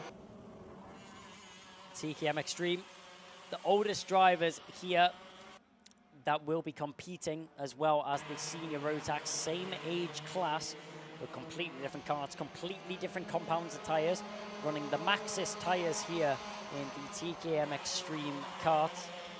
Now, TKM Extreme, they do have the most powerful engines, but they are heavier karts and a heavier weight class than the senior Rotax, as we've seen a move down the inside from Spencer Lane. So Spencer Lane down the inside made that move on William Bryan. So Bryan losing out on another position. That's 2 positions in 2 laps that he's unfortunately lost. But 8 minutes and 30 seconds still remaining on the clock. As I was saying, TKM Extreme, the weight limit is much higher than Senior Rotax, meaning although they do have a more powerful engine and a faster engine, that is very much balanced out, and if not burdened by the weight class of this kart. So with 52.88 is the lap times which we're seeing being set here by the TKM Extreme drivers. That lap time was set by Kian Bennett, but in reality, the Senior Rotax class are roughly 2 seconds a lap quicker than these karts around this circuit. One thing you will have noticed about these karts is that with the engine being on the right-hand side, there is no radiator for the engine. So no radiator, no water coolant, no extra gizmos or gadgets for these karts.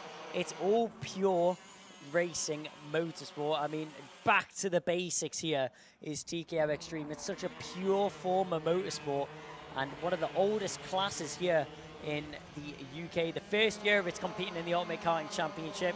We've just seen Luke Jarman on your screen make a move on Jehan Kalichern. So Kalichern loses out on a position there. The number 28 drops down into 5th. Kalichern, we've seen, had that issue in the superheat earlier where he tried to go side by side through the Dunlop chicane. Unfortunately, Kalichern got spat off into the tyre wall and came off the circuit. Definitely not his best race and definitely not the race he would have been hoping for.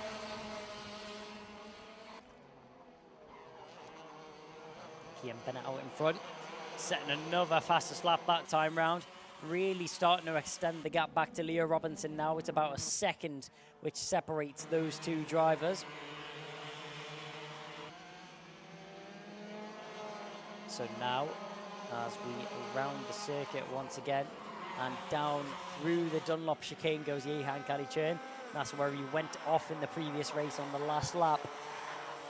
Last lap of the race. I don't know what's more unfortunate.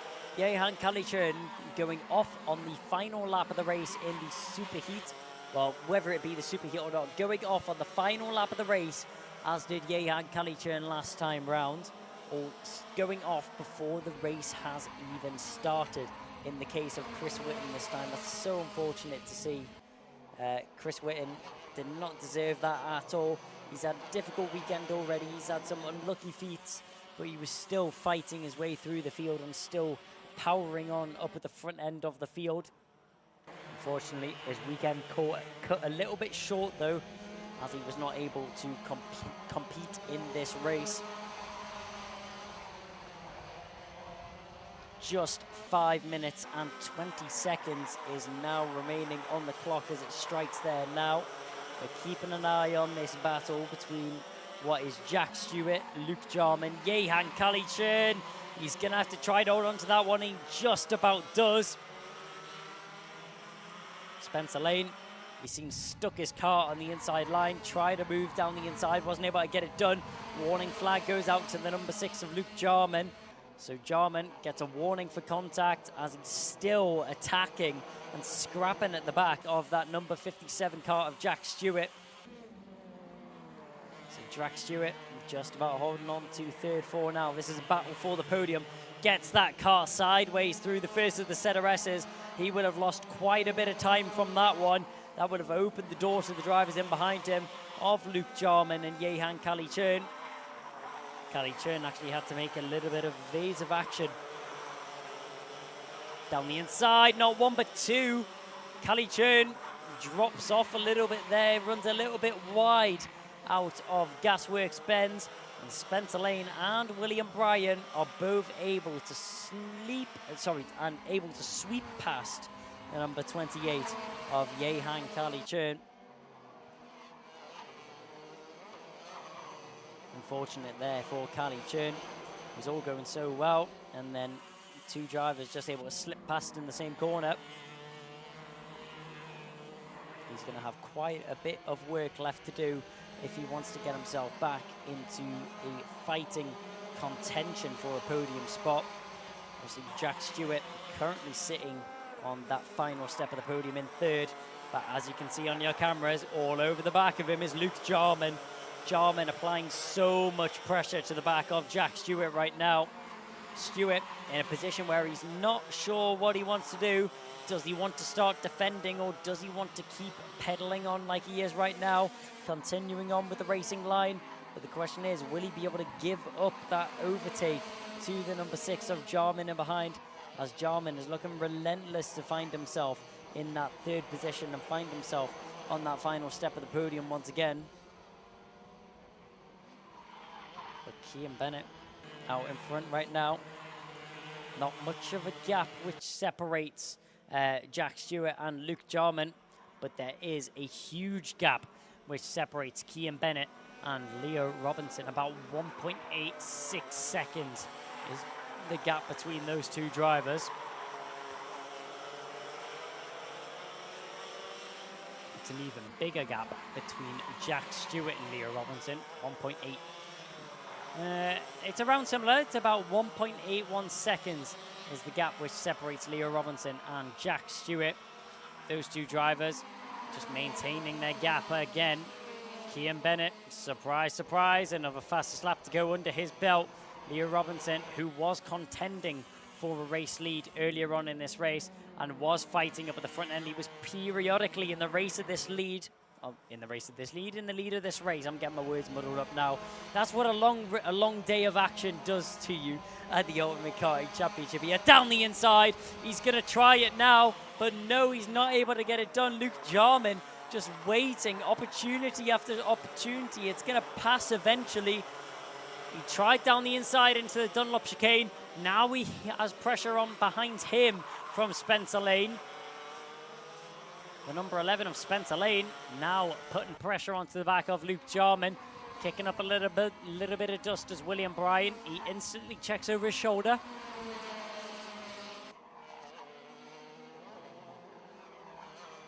So as the drivers make their way through the dogleg and down towards St. John's once again, these four drivers tied together right now. No one looking for an overtake just yet. Jack Stewart going defensive on that inside line, and then he gives it up in the second. Gives up the inside line into the second of the center S's, and that was all that Luke Jarman was waiting for. He gets the move done on the inside, and oh, up and over, those two drivers come off, and so does the nose cone of the number 57 of Jack Stewart. Now, I'm not sure if that's going to be a drop-down nose cone penalty for the 57, but he does have a nose cone off his kart. Both the drivers retiring from that race. Jack Stewart and Spencer Lane. It all goes from two tight-knit battling to absolute chaos up at the front end as the drivers come together, bang wheels, ride over each other. It all comes spitting off the circuit. That was all started by Luke Jarman's overtake in the second of the center S's. Jarman went on the inside. Then it looks like Spencer Lane thought he could have got a little bit of the action. The drivers, unfortunately, standing by on the exit of where they came off now. But after all that happening and all the trials and tribulations, Cian Bennett, it's been a textbook race from him. You couldn't have asked any more from the number 5. It may not have been a lights to flag finish, but it has been a dominant victory indeed, and you cannot take that away from the driver out in front. Our winner at the first round, he didn't feature on the podium last time out in the Ultimate Karting Championship, but he restores his faith in his championship bid once again, as it looks like he's returning to top form. The number 5, Just has a couple more corners to go before he's once again victorious in the Ultimate Karting Championship. Kian Bennett, he's had fastest lap after fastest lap. Pace has been immense. Take a bow. Kian Bennett, one fist to the sky as he crosses the line, takes another race victory under his belt, taps on the steering wheel. He's clearly elated with the result, which he's been able to walk away with this weekend. Kian Bennett just took opportunity, wasn't rushing any overtakes, was patient for his chance, got the move done and drove away. Kian Bennett walked away with the victory here in the TKM Extreme Final. Leo Robinson will come home in second position from Luke Jarman in third after managing to get that move done eventually. William Bryant comes home in fourth from Yehan Kali-Churn, then Harrison Morrow, Jessica Fitch-Hall, Jack Stewart and Spencer Lane, though, it all ended up in heartbreak. 3 laps to the end, they both came off. But you've got a feel for Chris Whitten. He didn't even get to take the start. Big smiles on the face there of Luke Jarman after he was able to get himself into the final podium position, as they now come down off the weigh scales, meaning we will very shortly go down to the grid as Kev Harris will catch up with our top 3 drivers. Well, there we go. The third place man, Luke Jarman, just put himself on the scales there, but it was a great result from that man who came home in first. That was Kian Bennett, and just behind him, Leo Robinson. They've been battling all weekend long, but in the end, Kian Bennett took the win there, as we just still have pictures there on the weighing scales. Kart number 6, who started on the 6th row of the grid as well, Luke Jarman, bringing it home in third place. Just a little moment with the scale, so we'll just have a little look behind us there and see what the other lads are up to. We got Leo Robinson and Kian Bennett there, and I think we can probably, as soon as Luke has got himself off the scales, we'll start doing some interviews. But nice and calm down here with the TKMs, only the 10 of them running, of course. Leo just taking a moment to just catch his breath, have a think about what's just gone on. But those 2 youngsters or young drivers that you're looking at there, Kian and Leo, both really sort of got themselves out in front. It was all going on behind, wasn't it? For a moment there, watching that one, it looked like Jack Stewart was going to get himself in third. But in the finish, that didn't quite happen, did it? While we're waiting, I think we'll probably just get Leo up on the spot. We'll have a chat with Leo first, because a little bit of a delay on the scales there with Luke Jarman. So we'll just let Leo get his race protection off and the overall zipped up. Coming up to the spot, sir. Well done, mate. So, Leo, second on the weekend, and not a bad weekend for you overall. You're running fast from the off, it seemed, this time.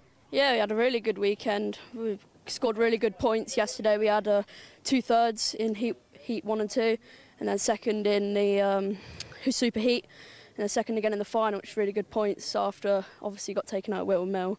So it's good to claw back in the championship. Yeah, brilliant. Really well done to you. That super heat was fantastic to watch. I was commentating that earlier on with Kai Bacini. Super heat, a lot more action, it seemed, than perhaps that super final. The pair of you in the super final, they were running away with it. The super heat, it was another battle altogether, wasn't it? Yeah. Yeah, super heat was a lot closer with the racing. But yeah, Kian's just been so fast this weekend, and we managed to both get away. But I'll definitely take a P2. Brilliant, well done to you. Pleased with that. Who would you like to thank? Who's made it all happen? Tim Wilson Motorsport, FF Course for their GT Driver Academy, my dad, my mum, my grandma and granddad for the support, and just everyone else involved, really. Brilliant, lovely words, great stuff. Credit to you, well done. We're going to see you at the next round, round 3. We're off to Warden Law, 3 sisters. Yep, of course. Fantastic, well done. Great work, young man. We'll see you a little bit later on, and we'll see you for the next round. Let's welcome in Kian Bennett here, coming home in first, because we're just waiting for Luke in third. But Kian, how about that, mate? That's a good weekend's work for you, isn't it? Yeah, it's been a mega weekend. Couldn't have gone much better, really. You know, been fighting with Leo, and there's been Yehan as well at the front. It's been so close, but had a little bit of a breather in the final, but it just felt so long. Yeah, I was just saying to Leo that I was commentating that super heat. It was like there was more fighting and more racing going on in the super heat, and in that super final you sort of settled into it and you're out on your own. Yeah, just got a good start. I mean, we dropped behind Leo. He wanted to take the lead at the start and then managed to get him back. But after that, I mean, it's obviously hard to see what's going on behind. But yeah, just kind of tried to focus on my own race and do my own thing. And, you know, we ended up with the win. So yeah, happy with that.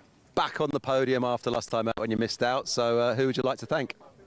Firstly, I'd like to thank my mum. Obviously, she always brings me racing and has done since a kid. And my family for the support. Rob Saw Racing and Kathleen Saw for just all the help and advice she gives me. Brilliant stuff, well done. So we'll see you for the podiums a little bit later on, but also as well, just thinking outside of the podium, so the championship's concerned, Chris Whitten I think was leading going into that one, and he's not made the podium, so that's helped you no end. yeah, it's been a good weekend when you think about the championship, but you know, there's still a long way to go, so let's see what happens. Brilliant. Thanks, Kian. We'll see you a little bit later on. Seems that our third place man has gone AWOL, so I'll step in there and hand back to Kai. Great racing in the TKMs. I really do love it. Well done to all of them. And don't forget, of course, happy birthday to Jess on her birthday weekend.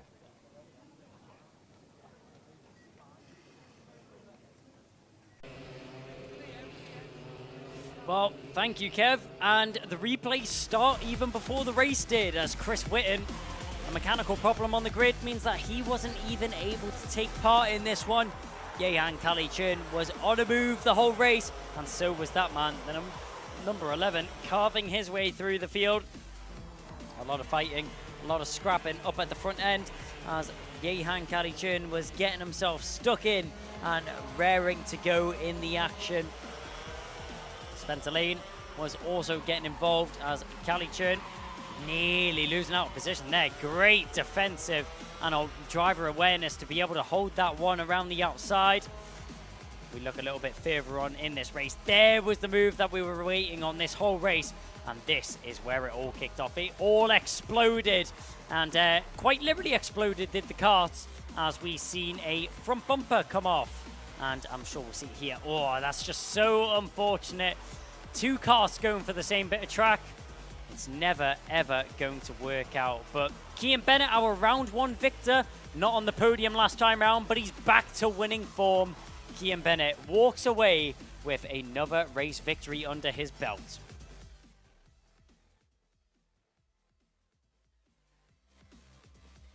So I've just got news in here that one of our podium finishers in third position in the TKM Extreme race was 3 kilograms underweight.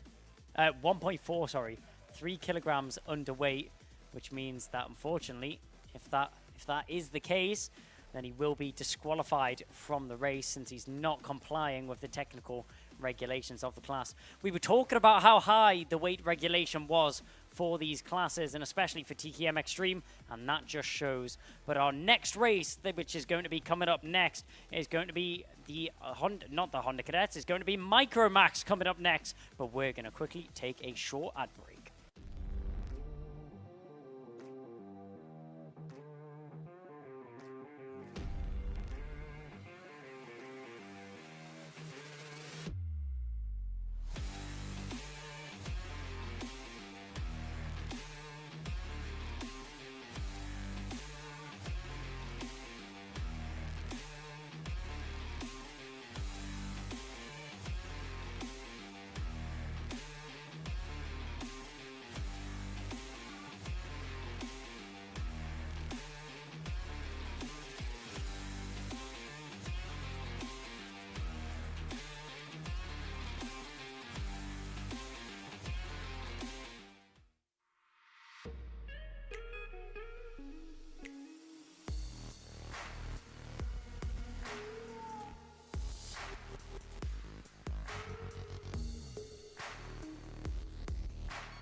Micromax are out onto the circuit and ready for racing already. Austin Oman and Josh Cook will start on the front row of the grid from Jos Hushka and Arthur Farrow. Then it's going to be Maximilian Eberhardt, Dean Sinch-Bahal, and then it's going to be Harry Radcliffe, George Klimo, Lucian Smith and Max Jolly rounding out the fifth row of the grid. Then Luke Millward and George Swire in 12th.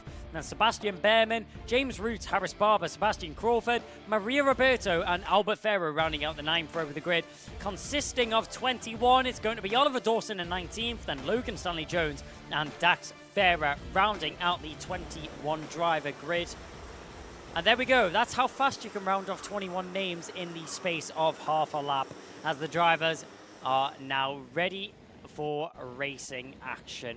We're all formed up and we're all ready to go here for the Micro Max final. One of the smaller grids that we have here, 21 drivers, yet still so much to go. Well, so much to go after we go around once again.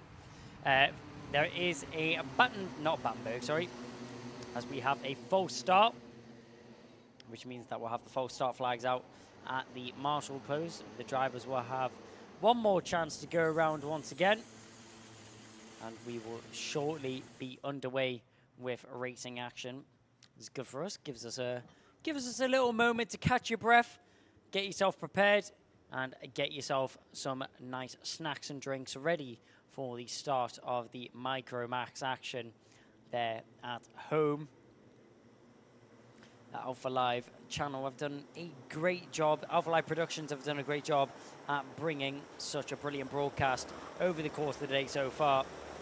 And they will continue to for another 4 races on your screens. We've got Micro Max, then Honda Cadets, Senior Rotax, and then rounding out the day with the Junior Rotax class. Down towards the final corner we go. Accelerating out. Will we go green this time? No, we won't. So this is the first time this weekend that we've had a double false start. So a false start once again.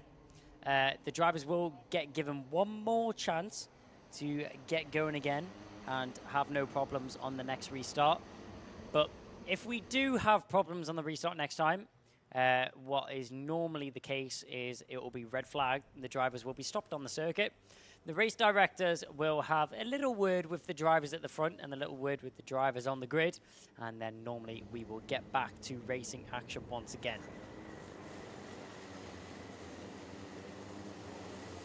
So down through the Dunlop chicane towards what is the Gasworks bend. We're soon going to be ready for racing action. Well, we've said that 2 times before. Are we going to be ready to go racing this time round? Are the drivers prepared? The jitters should have been shaked off. The butterflies should have flown away.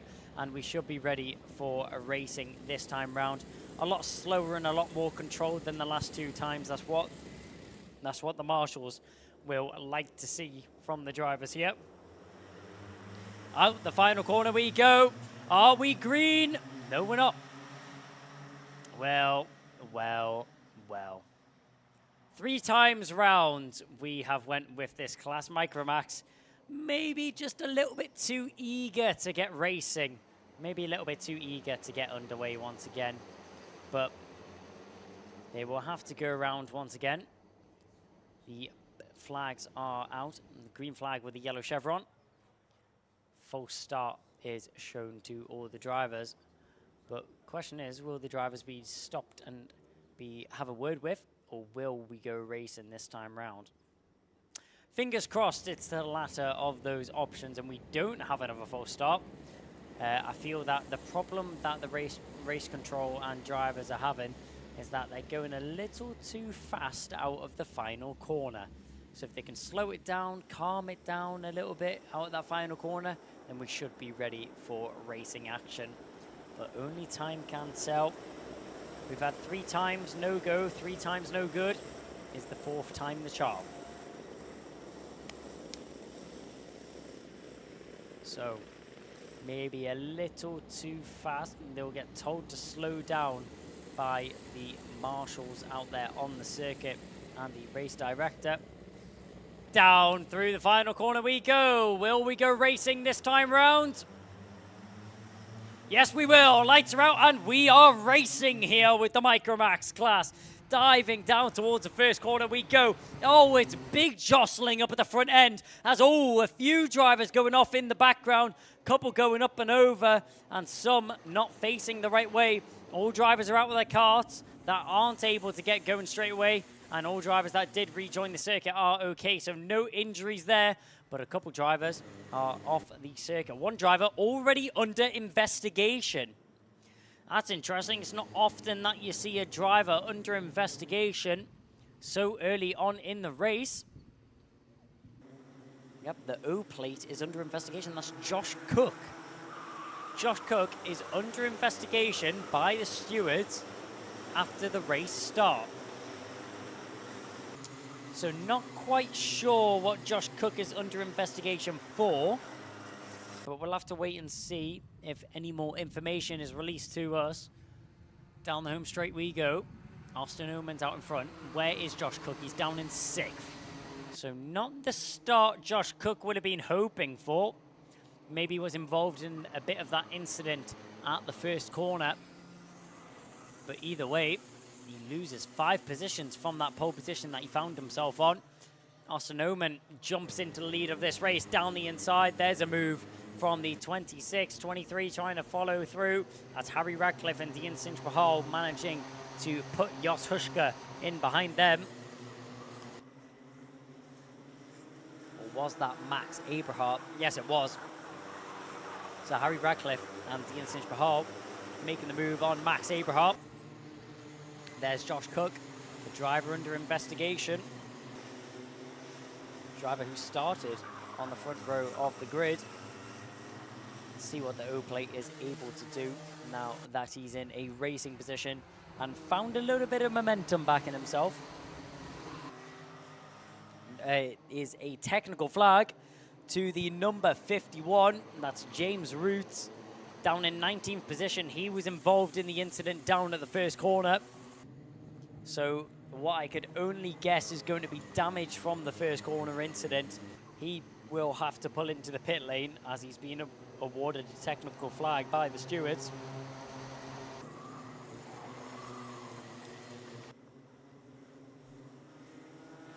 Down the back straight, nose and tail, down the inside. There goes Harry Radcliffe. Sinchbahal would made that overtake just a few corners ago. And snatching it back instantly does Harry Radcliffe. No wasting time sitting in a position that he doesn't feel comfortable in. Check over the shoulder from all the drivers as we dance down the home straight. Into the first corner we go once again. It's still Harry Radcliffe followed by Dean Sinchbahal.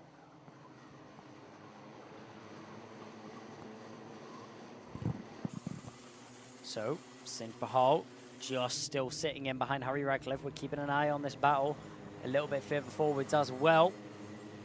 As you can see, Jos Huschke and Austin Oman just in front. Arthur Farrow picks up the fastest lap of the race that time round. Maria Roberto is tucked in behind him. Number 24, currently in 11th position, is the driver which is fastest out on the circuit for the time being. Ooh, bouncing over the curbs there and bouncing over the grass is the number 23 of Dean Sinchbahal, as he's determined to get this move done on Harry Radcliffe, and he's not going to give up until he is able to get it done. Try to get involved in this battle as well. Josh Cook's now arrived on the scene. As you can see, the KR Sport driver getting involved in this battle as well, as he wants to let his presence known. Had a bad start at the front row of the grid, but now he's trying to fight his way through. Down the inside, he's going to squeeze off Harry Radcliffe as Sinchbahal gets a move. And oh, completely off there goes the 26 as Max Aberhart gives only grass to Harry Radcliffe. Radcliffe having to take an excursion off the corner as one driver spun around off the exit of what is the Dunlop chicane. Not quite sure what's happened there. It's the number 73. Trying to see who that is. That's Logan Stanley Jones. What has happened to Logan Stanley Jones to cause him to be stationary on the circuit? Not quite sure, but it doesn't look like he's able to get that kart restarted either. As back up at the front end, we're keeping an eye on this battle. Dean Sinchbahal with Josh Cook tucked in behind right now. Just waiting for an opportunity right now is the O-plate of Cook, trying to retrieve the time which he lost earlier on in this race. Yellow flags are out up at what is post 7. So green flags at post 7, yellow flags at post 6. So no drivers are able to make overtaking maneuvers going down into the Gasworks Bend. The Gasworks Bend obviously being one of the main overtaking zones for these drivers, but they're not able to make a move just yet until the incident is cleared on the circuit. Out in front, Austin Oman, about a 6/10 gap that he has back to Jos Huschke. Cinch Bahal did have the fastest lap, but it's not enough to hold off Josh Cook. Cook down the inside into the first of the 2 ZRSs, and he'll get that one done with no worries, does the KR Sport driver. He'll dispose of the number 23 and get himself now up into a podium position and fighting forwards to try and catch on to the P2 driver of Jos Huschke right now. 1.5 seconds is actually the gap which separates those two right now, though. I'm sure that gap will have extended a little bit on that previous lap due to the overtake being done. Yes, it has. It's 1.59. That is now the gap which separates all the drivers out there on the circuit. So up through the dogleg we go. Down towards St. John's out in front. Austin Oman, still 6/10 of a second that he has back to Jos Huschke in second position. Jos Huschke setting pretty much identical lap times to Austin Oman. Only 100th is what separates the time between those two. The gap at a steady 6/10.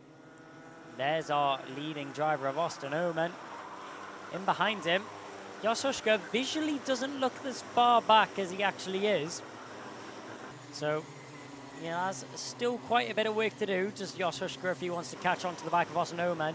And it doesn't look like he's made much progression on that mission to get himself up to our race leader, as the gap's now extended even more, just a little bit, as it's now 7/10 of a second. That separates Jos Huschke and Austin Oman. Josh Cook did actually just set the fastest lap of the race on the previous tour of the circuit. A 56.71 was the time that he set down on the boards. A 56.96 was the time which was set by Jos Huschke in front. So Josh Cook gaining inevitably onto the back of the 55, running a little bit wide there. Wouldn't be surprised if he picks up a track limits warning for the number 26 of Harry Radcliffe, as he ran completely wide off the exit of the Dunlop chicane. Not the Dunlop chicane, sorry, it was the entrance to the Dunlop chicane. It was the exit off of the Senna S's. We've seen multiple drivers have issues with that in past races, just carrying a little bit too much speed off the corner and then pulls off onto that little bit of extra tarmac, which is awarded to the drivers. But if they do go onto that tarmac, they will be awarded a track limit warning. Not necessarily a penalty, unless they're repeat offenders, but a warning is pretty much inevitable if you go 4 wheels over that white line.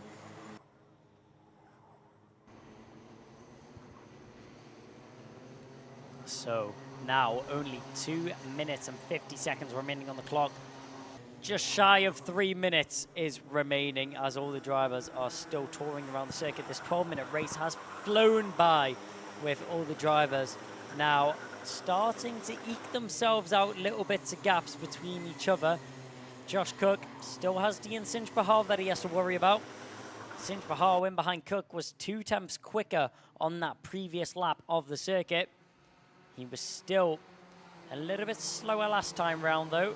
So Cinch Bahal maybe a little bit more inconsistent in his lap times than Josh Cook in front. Austin Oman, though, sitting pretty and looking nice out in front. Not much that he really needs to worry about for the time being, as he's already built himself a 7/10 gap back to Jos Huschke. That's a really nice pillow that he can fall back on if he makes any mistakes, and a really nice margin which he's been able to associate for himself back to the driver in second position.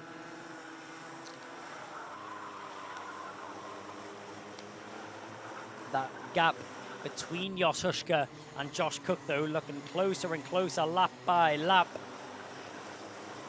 Hushka and Cook just getting ever so closer as the laps swindle and count down. Identical lap times between Oman and Hushka, with Josh Cook 0.3 of a second quicker than Jos Hushka in front of him. You can see visually that gap clawing down as he's starting to chip away at the margin between him and the driver in second position as Josh Hushka right now. And with only a minute remaining on the clock, there's not going to be long left for these drivers to associate themselves higher up the order. Max Jolly picked up the fastest lap, and one driver's pulled into the pit lane on my screen. It says that the driver in 12th position, George Swire, has came into the pit lane. Unsure for what reasons he would do so, but George Swire pulls into the pit lane nevertheless, and unfortunately looks like he will retire from this race. Yes, he will. So 30 seconds will be left on the clock after Austin Oman crosses, which means that we will get 2 more laps out of this race.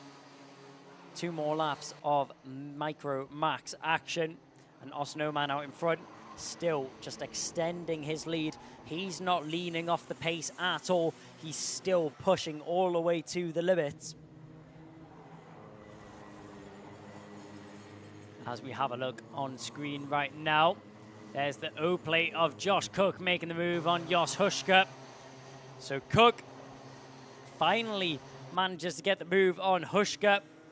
The number 55, I'm sure, will not let that one go easily, as he's in a difficult position as the number 55. He's in an overtake or be overtaken position, with all over his rear bumper being the number 23 of Dian Sinj Bahal. A contact warning going out the way of Arthur Farrow. Crossing the line to mark the final lap of the race. Down the inside. That's a late move, and what a move it is. Following through as well. Dian Sinj Bahal manages to get through. Jos Hushka catches Josh Cook sleeping going into the first quarter as he makes one of the latest dives I've ever seen to the inside line. And props to Josh Cook for giving him the room and giving him the time of day. But Jos Hushka, hats off to you. What a move into the first corner. Manages to get himself back into second position, but he's still got the remainder of the lap if he wants to hold on to it, as he's not going to go defensive, but down the inside, there goes Dian Sinj Bahal. So Bahal now makes the move. He's going to get into second. It's only the horseshoe remaining. The question is, will he be able to walk away with it? A mistake, a late mistake there from Jos Hushka is going to costly. It's very, very costly for Jos Hushka. He walks away with a podium, but it could have been second. Oh my word. It all kicked off in that final lap. Austin Oman walks away with the victory. No problems at all for him. But Dian Sinj Bahal, hats off to you. Followed through Jos Hushka for that move into the first corner. Waited and waited patiently for that overtaking opportunity. As soon as Jos Hushka opened that door going down into the Gasworks bend, who was there to play? It was Dian Sinj Bahal. He snatches up that second position. Jos Hushka comes down in third, and Josh Cook, what was going to be second position, becomes fourth off the podium, unfortunately, from Max Abrahart, Lucian Smith, George Climo, Harry Radcliffe, then Arthur Farrow, Maria Roberto, then Harris Barber, Luke Millward, Sebastian Behrman, Albert Farrow rounding out the top 14. Then it is going to be 15th will be Max Jolly from Dax Farah, Oliver Dawson, George Sawia. Then it's going to be Logan Stanley Jones and the 2 retirements, James Root and Sebastian Crawford. But with our top 3 now being in the pit lane and in Parc Ferme, we're going to throw down to Kev to have a talk. Well, there we go then. How about that from Micromax? What a great result and what a great finish for 2 Sam Pollitt Racing drivers there, Austin Oman and Jos Hushka. And how about that RCE driver in the middle there, Dian Sinj Bahal, coming home in second. In the closing stages, I wasn't quite sure who was going to take the win, or rather who was going to end up on the podium. It always looked like Austin was going to do it, but who was going to be behind him? And in the finish, it was Jos Hushka. And then, of course, it was that man in second, Dian Singh Pahal. So well done to him. Let's try and get a word with our podium finishers in. Let's get Joss in first in third. Come on up in, sir. Joss, how about that, mate? I'm not quite sure in the closing stages of that, you were thinking you might be on the podium. Talk me through it. Well, I saw that Cook and Dean were closing in, so I was so scared because, of course, it's a wide track and there's lots of overtaking opportunities, so I thought that any lap they would go in. But I didn't even notice that it was last lap. I was super focused in on the race, and then the photo finish with Cook was insane. Absolutely insane, and we did just see some pictures a moment or two ago of Josh Cook. He just can't believe what's happened, but obviously you've come out on top. Great result for you and great result for Sam Pollitt Racing. What a team it's been.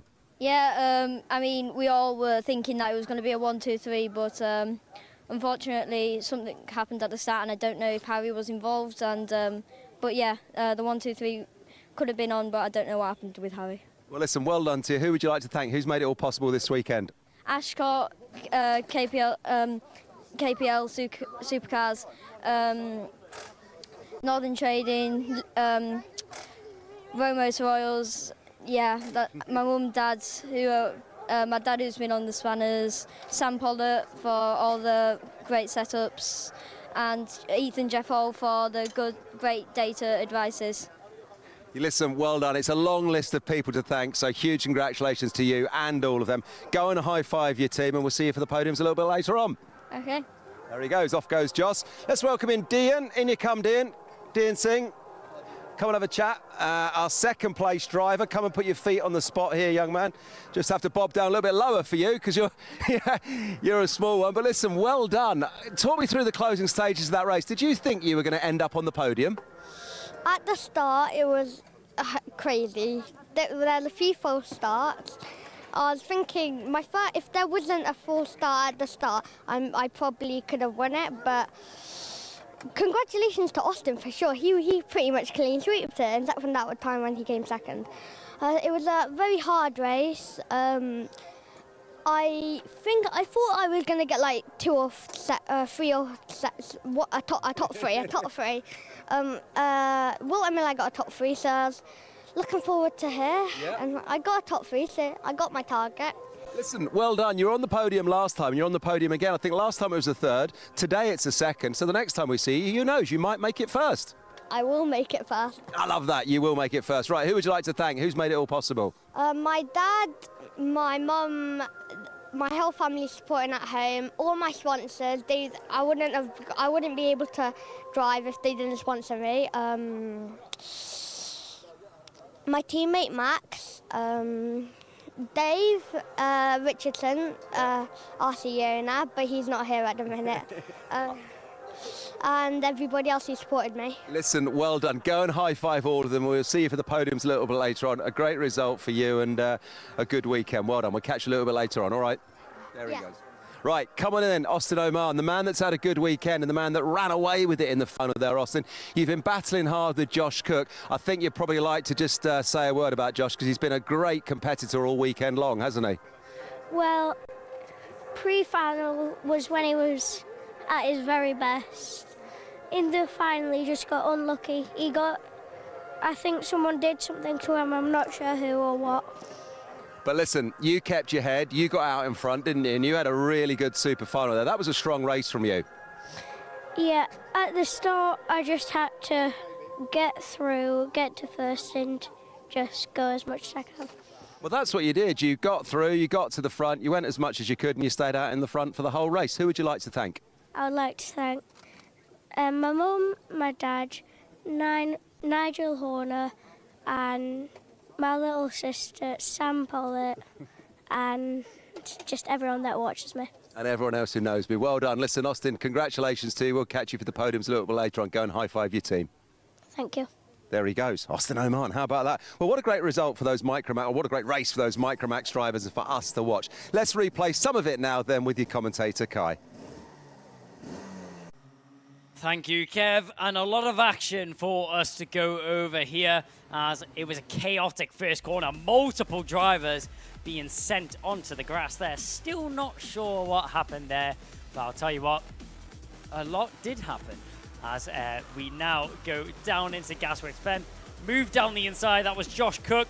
After being involved in that incident at the first corner, he had to fight his way all the way through the grid if he wanted to be finishing up at the front end. These two were going at it all the way through. Harry Radcliffe and Ian Singe-Bahal, and we've seen some great racing from the two of them.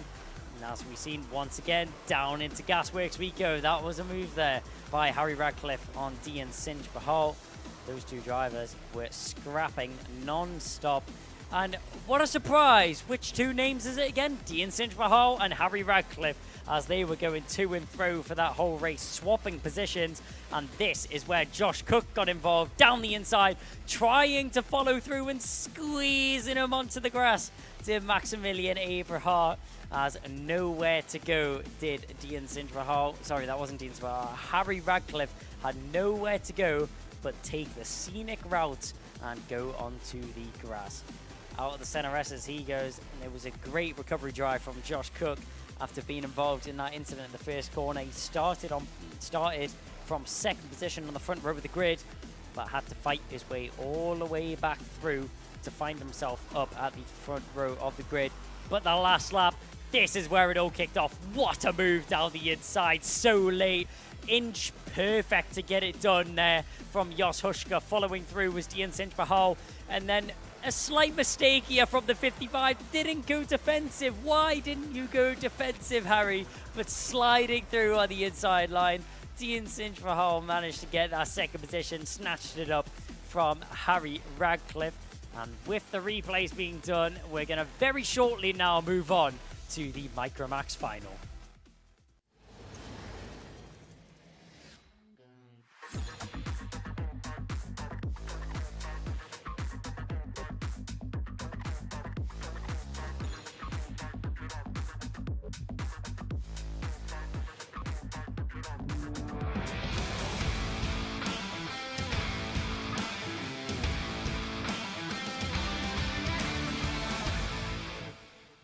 Who's got time for ads when we're here for the action? Honda Cadets are now out on track for their final. Ralphie Branscombe and Marjoris Kovacic are starting on the front row of the grid. From Elliot Bork and Ricky Jr. McIntosh, Ashton Horsepool and Jack Fulbrook-Harmer. From Esme Rosie, Jackson Heath, Theo Hamilton, Toby Turner, Harry Grant and Morgan Cooney rounding out the sixth row of the grid.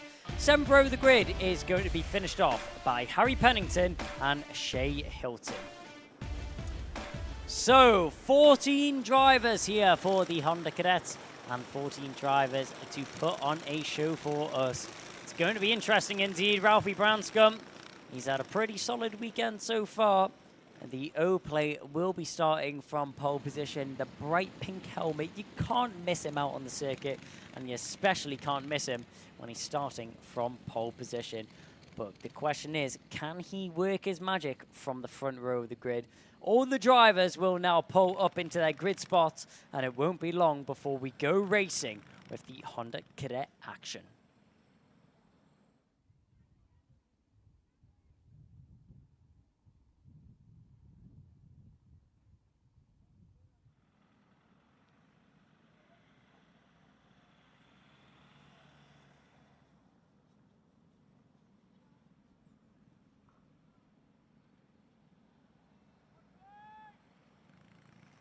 So to the lights we look.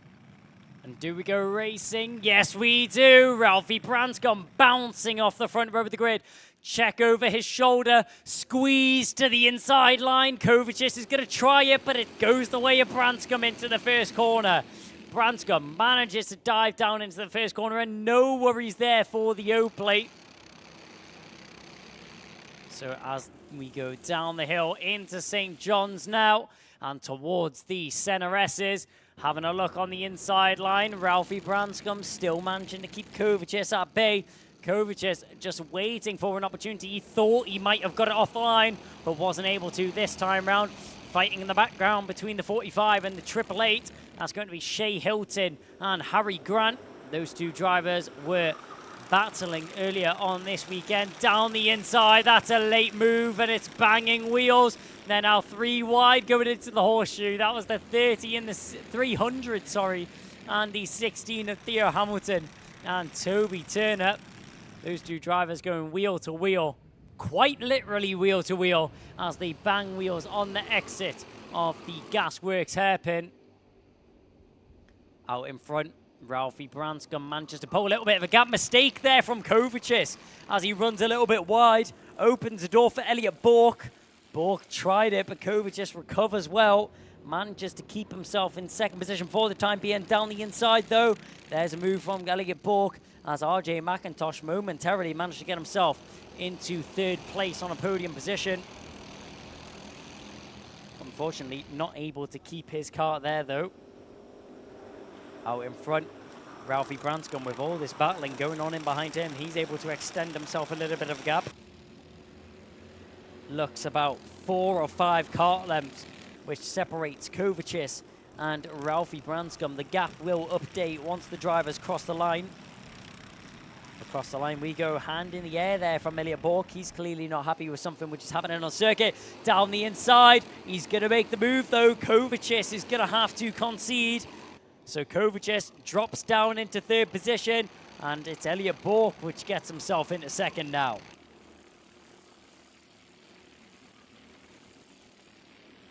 So Elliot Bork is now the driver tasked with the challenge of catching onto the back of Ralphie Branscombe. It's definitely a tall order, but he seems to be willing to take this one on head on. Through the Dunlop chicane we go. Down the back straight. Harry Grant picks up a contact warning. Down the inside. Kovacic, can he fend it off? He definitely is going to try it. He has to go the long way round, but he manages to this time. Kovacic under pressure from RJ McIntosh. McIntosh tried to look for a move around down the inside into what was Gasworks Bend, but around the outside, Kovacic just able to carry the momentum and fend him off for the time being. Keeps that inside line as he goes defensive into the first corner very early in this race to start acting upon defensive maneuvers. Ralphie Branscombe is still out in front right now. Down the inside, there's the move he's been waiting for. RJ McIntosh gets it done on Kovacic. Contact warning actually goes to Ricky Jr. McIntosh. So Ricky Jr. McIntosh picks up a warning there. I'm not quite sure what the contact warning was for. Haven't seen any major contact between those two drivers from my perspective. But clearly the marshals and also the race director have spotted something better than my fine eye can find. Down the home straight. Ralphie Branscombe sets another fastest lap there to add to his tally. 57.97 is the time that he set on that previous lap of the circuit. Down into St. John's we go. Still quite a substantial gap between Elliot Bork and Ralphie Branscombe. Doesn't look like that gap is going to come down anytime soon if it's going to go the way of Ralphie Branscombe. He's not looking to give up any time if possible. So now out down into the Gasworks Bend once again. Kovacic, if he wasn't under enough pressure before, he definitely is now, as he has Harmer and Rosie all over the back of him. Jack Fulbrook-Harmer trying to apply as much pressure onto the back of the number 15 as possible. Kovacic runs a little bit wide out of the final corner. Does that mean he's going to get a poor run down to the first corner, though? No, it doesn't. He gets a good enough run down to the first corner and down the home straight just to fend off for the time being. As we look at the drivers, you can hear the tyres skirting around that top dogleg section. Now having a look at the number 45 here. As down the inside, the move is done, and it is secure. Toby Turner gets the move done on Harry Grant. So Harry Grant losing out on 9th position to Toby Turner in 10th. Out in front, though, we're keeping an eye on our front drivers. Kovacic just desperately trying to fend off from Jack Fulbrook-Harmer. Harmer is all over the back of the number 15 right now. It's not an easy position which he finds himself in. but one that he's going to have to try and deal with as the race unfolds. As up at the front end, drivers still battling away. Somehow Kovacic, out of his defensive manners, has been able to hold off Jack Fulbrick-Harmer. He wasn't able to hold off Ricky Jr. McIntosh. McIntosh got past a few laps ago. We've seen that, but down the inside, it's taken a few laps in the making, but there goes Fulbrick-Harmer, as Harmer manages to get himself up into 4th position now, and Kovacic is demoted down into 5th. In the background, weaving left and right, is the 153 of Ashton Horsepool, looking for an overtake, trying to get a move done. Wasn't able to get anything that time round. That was going down towards the Gasworks hairpin that he was looking for an overtake. Hands in the air. As getting a little bit emotional out on the circuit right now is Marjoris Kovacic. So Kovacic just holding on for the time being, maybe getting a little bit frustrated behind the wheel right now, as he's now under pressure from Esme Rosie. Esme Rosie tucked in behind the number 15 for the time being. Let's see if anything can change between the two of them. She's definitely showing intent to get that move done on the inside line. A tap on the helmet there. Esme Rosie says, come on, let's work together. Let's get past the driver in front, which is Kovacic. That was a signal back to Horsepool from Rosie. Down the hill and through the hairpin they go, through Gasworks.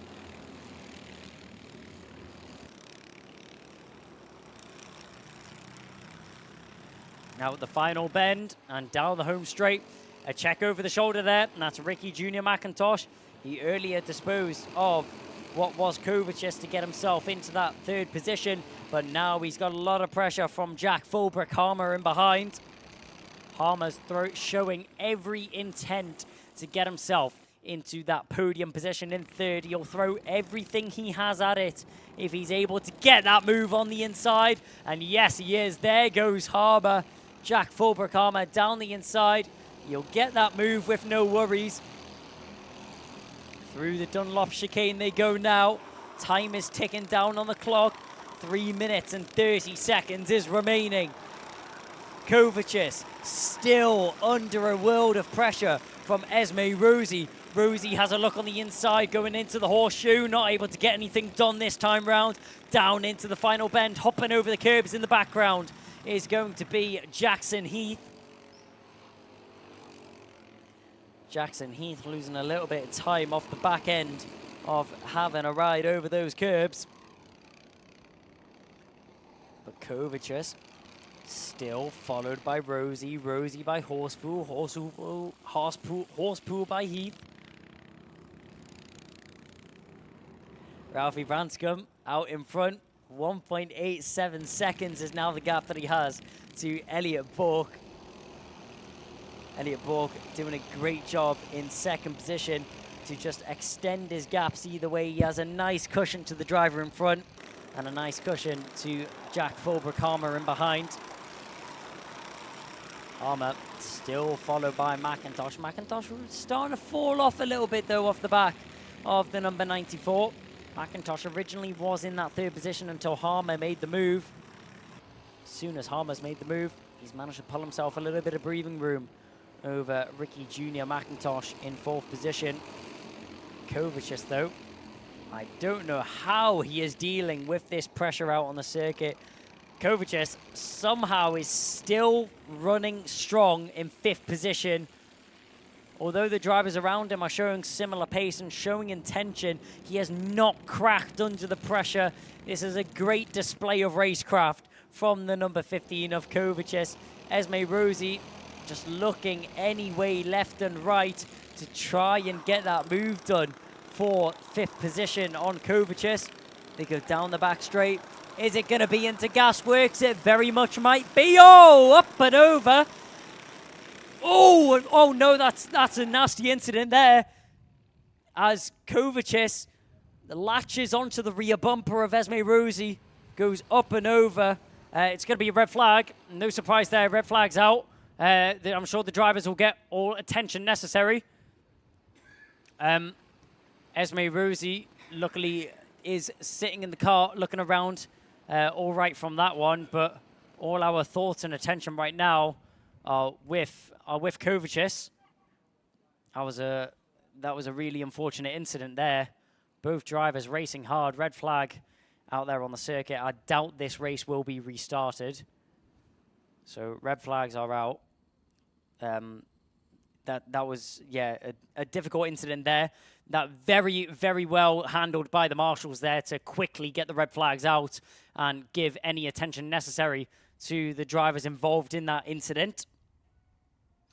So the two drivers that were involved were Marjoris Kovacic and Esme Rosie. Esme Rosie has departed from the scene of the incident. She's drove away from that one completely fine. So that's good to see.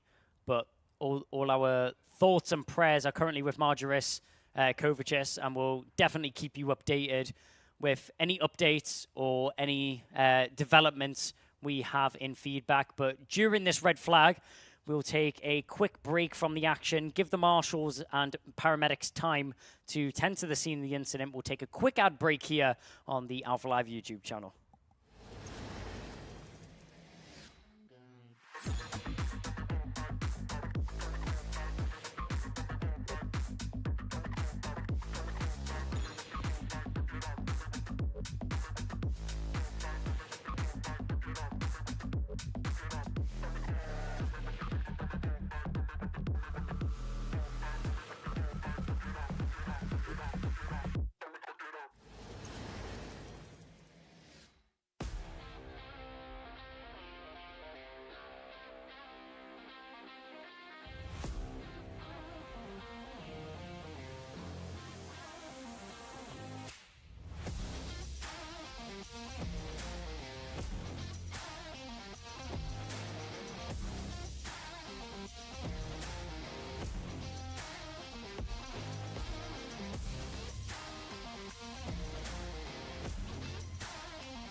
So not the end that we wanted to see there for that one, and hopefully Margaret Kovacic is all right, up and walking to the ambulance. But down here at the weighing scales, they're coming through. 1, 2, 3, putting themselves on the spot.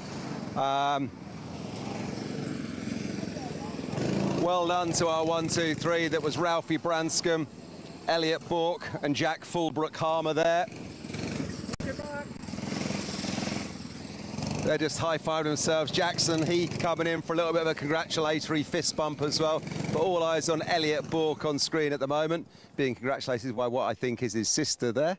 So, and we've got a happy man in third. That's Jack Fullbrook-Harmer. He was 8th in the championship just before that one, so we'll see what he's got to say for himself. In fact, we'll go straight over to him. Let's get Jack on the spot. Jack, come on over and have a word with us. We'll have a chat with you. Put your feet on the spot there, young man. You're jumping up and down. You were 8th in the championship coming into that one, and now you've put it on the podium. You're obviously thrilled. Yes, I am. Talk me through your weekend and talk me through the final stages of that race. So, I was coming to this week and I just said the best thing I can get is a podium and potentially a win, but it's going to be hard because we've got some good drivers. So I just tried to just do my best and then, yeah. You did your best and it paid off for you. Well done. Obviously not the finish that we want to see for poor old Margaret Kovacic over there, but well done to you all the same. Who would you like to thank? Who's made your weekend possible? My dad, RSR, my mum, Kart Smart, my driver coach, and yeah, my whole family. Brilliant. A whole family effort. Well done to all of you. We'll see you for the podiums a little bit later on. Yes. Yes, indeed. There he goes. Well done to that young man there. That's Jack Fullbrook-Harmer. I'll try and get Elliot Bourke in. Here's Elliot. Elliot, my man, put your feet on the spot. There you go, buddy. Good to see you again. Second place, another podium. It's going well for you in the UKC, isn't it? Yeah, it's going quite well. I've had quite a good season so far. You really have, and you've had a good weekend. Talk me through your weekend. You're on the podium at the end of it. That's the most important thing, right? Yeah. So in practice, I was really quick, and then I just kind of like lost it. But then I managed to gain it back and managed to get P2 in the final. It was really good in the super heat. I watched you in that super heat. You were charging in that, weren't you? Yeah, I done really well in that. I was really proud of that. Really proud of that. Well, listen, I'm sure all your family and friends and team are proud of you. Who would you like to thank? Who's made it all possible? Zipcart, Archie, my mechanic, my mum, dad, sister for supporting me, and my mum and dad for bringing me here, and David and Connor for the driver coaching. Well done to all of that team. We'll see all of you for the podium presentation and celebrations a little bit later on. Go and give them all a high five. Thank you. There he goes, Elliot Bourke. What a champ. Let's welcome in Ralphie Branscombe. Ralphie, come on in. You're growing, young man. You've got a bit taller. I have to stand up a bit more now, but well done. Another first place for you. That's helped your championship no end. Yeah, well, I clean sweeped it all weekend, so I can't complain with that. From quali to final, clean sweeped. Absolutely brilliant. Well done to you. And in that final there as well, you stretched your legs out. You got a good lead in that, didn't you? Yeah, I was quite lucky. I got away at the start and then I kept pulling. Like, I would pull a little and then we'd get the same time. And then I'd pull a little more and then we'd get the same time. So it was very close. Yeah, really good. And who's been looking after you once again? Well, I know the answer to this, but who would you like to thank? My dad, my mum, my uncle, and my sponsors, obviously my team, LMM Motorsports. Lenny's insane. My sponsors like JCC Young Ones, Sharp, Adrenico, and I think that's it. Let me have a check. Quick, check the overalls. Yeah, that's it. And I would like to give a shout out to Shay because he finished his first race all weekend today. Kept having technical DNFs. He did. Good one. Those are some nice words there. That's Shay Hilton, 888 his car, isn't it? Yeah, it is. He did very well to finish because he's just had technical after technical. Brilliant. Kind words. Go and give him a high five. Go and give the rest of the guys in Honda Cadet a high five. And we'll see you for that podium presentation a little bit later on. Thank you. There he goes, Ralphie Branscombe. A clean sweep from him. He's won everything this weekend. And we'll come back to you, Kai, but obviously we are hoping that Margaret is OK. The red flag wasn't how we wanted that one to end. No, well said, Kev. Thoughts and prayers are with the Kovac's family and the driver as well. Good news is that he was up and walking. He managed to walk himself into the ambulance. So any medical attention further will be necessary and will be given to him as proportionary.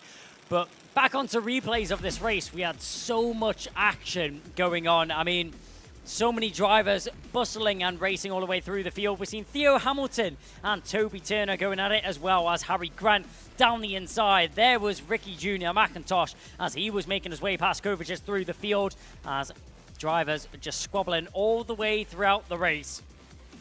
Kovacic, unfortunately, losing another position there to Jack Fullbrook-Harmer, and this is where Fullbrook-Harmer was let loose. Fobrakama arrived onto the back of Ricky Jr. McIntosh very quickly and then got himself into that 4th position inevitably. Out in front though, top 3 had already pulled away by now. And this was the number 42 in behind Kovacic. It was Esme Rosie and Kovacic. This battle went on for quite a while between these two. Marjorie Kovacic did a great job to fend her off for so long. But as the drivers went touring around the circuit, we could see that was the 153 getting involved in the battle. Ashton Horspool had a good race as well. But as there is a little delay in proceedings for the time being, good news is that Marjorie Kovacic is walking around and it looks like he is out of the ambulance. So that's a good sign to see. There will still be a slight delay in proceedings. The ambulance will have to drive off the track as the red flag is still out. We're going to cut to a quick, short ad break until we resume proceedings.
So as we make our way down towards the grid, 2 more races is remaining. And to kick it off, we've got the big boys coming out to play. It's going to be Senior Rotax Super Final.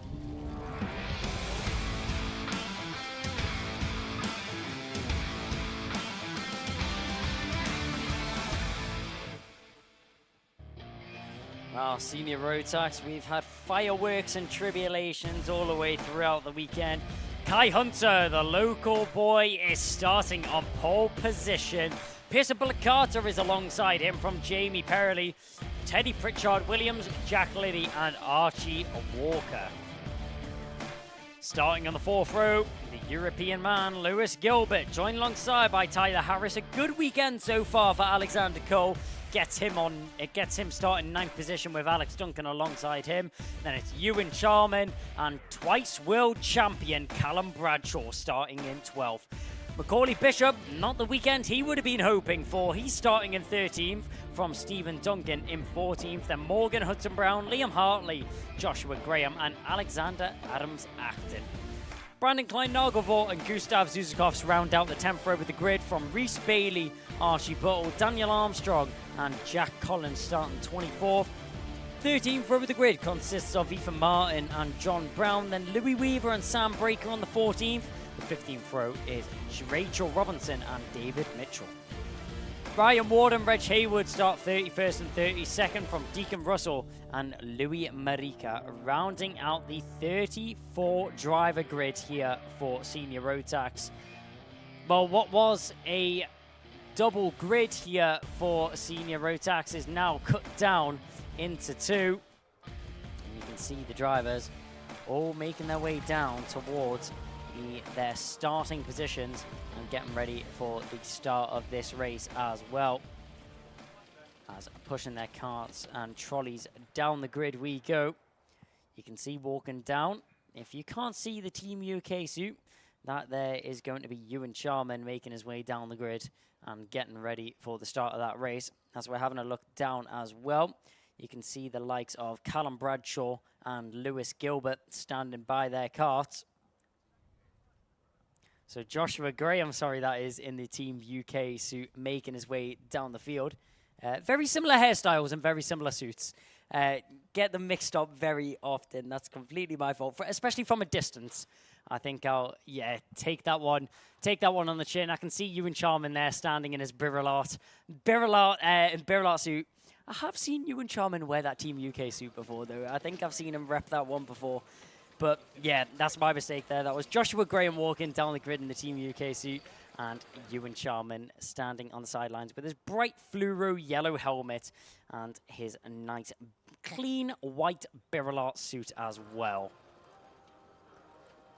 As we see walking down the grid, all the drivers just waiting to find their grid positions and their spots on the grid, ready for the start of action and start of proceedings.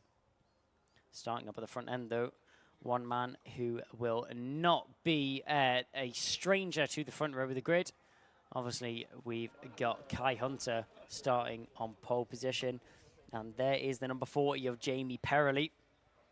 Perley has been looking very fast and very strong so far this weekend. He's been getting himself involved in the action and fighting up at the front end. I'm sure he will be looking to do so the same in the final race of the day for these guys. Obviously, we still have one more race after this. Rocking for the Hunter Motorsport team, his brother's team, actually. It's Kai Hunter, who a team is managed by Reese Hunter as well. So a little bit of brotherly love there between the two of them as they run the team together. Kai Hunter was with DHR last season. This year, he is rocking the Hunter Motorsport colours and has been very strong so far this season. He's walking home off the back of a championship last year in UKC, and he's looking to do the double if possible, but he's got a lot of drivers challenging him up at the front end if he wants to manage to do so. He's got the likes of Macaulay Bishop. Those two had a little bit of a running together yesterday. It's all been okay today. We haven't seen any issues between them just yet. But that can all change in the final. You've got Macaulay Bishop fighting his way through the field from 13th position. I'm sure he would have been hoping to start a little bit higher up, but unfortunately starts a little bit lower down than he would have been hoping for. If we have a look at what the grid is all the way through, starting on the front row, you can't take your eyes off him, the number 3 of Pearson Bullock Carter. Bullock Carter has been so quick this weekend. He's been so strong, and so has Teddy Pritchard Williams there in the number 5. The 05 there. Joining him on the next row is going to be Jack Lilly from Archie Walker there in the KR Sport colours. Then you see the driver who is very experienced in this field. He's been racing all over Europe. Number 4 of Lewis Gilbert. And Tyler Harris is joining him alongside. There's Alexander Cole. Not too far of a travel for him from Scotland. One of the more local tracks in the series for Alexander Cole. He's been coming on leaps and bounds so far this season. It's great to see the improvement of him as a driver. Alex Duncan, then Ewan Charman. Right there, you're looking at Callum Bradshaw, 2-time world champion. If I haven't said it enough, or if you've missed me saying it before, that man is very well experienced in the senior Rotax class. He's had plenty of time to get used to that car and get used to his racecraft as well. I'm sure we'll see him coming through the field from 12th position, as behind him is Macaulay Bishop. A whistle on the grid if you didn't hear it, which means that it's only 1 minute until racing is underway. The drivers will sit on the grid, wait for they are given the go by the marshals, and we will very shortly get ready for racing.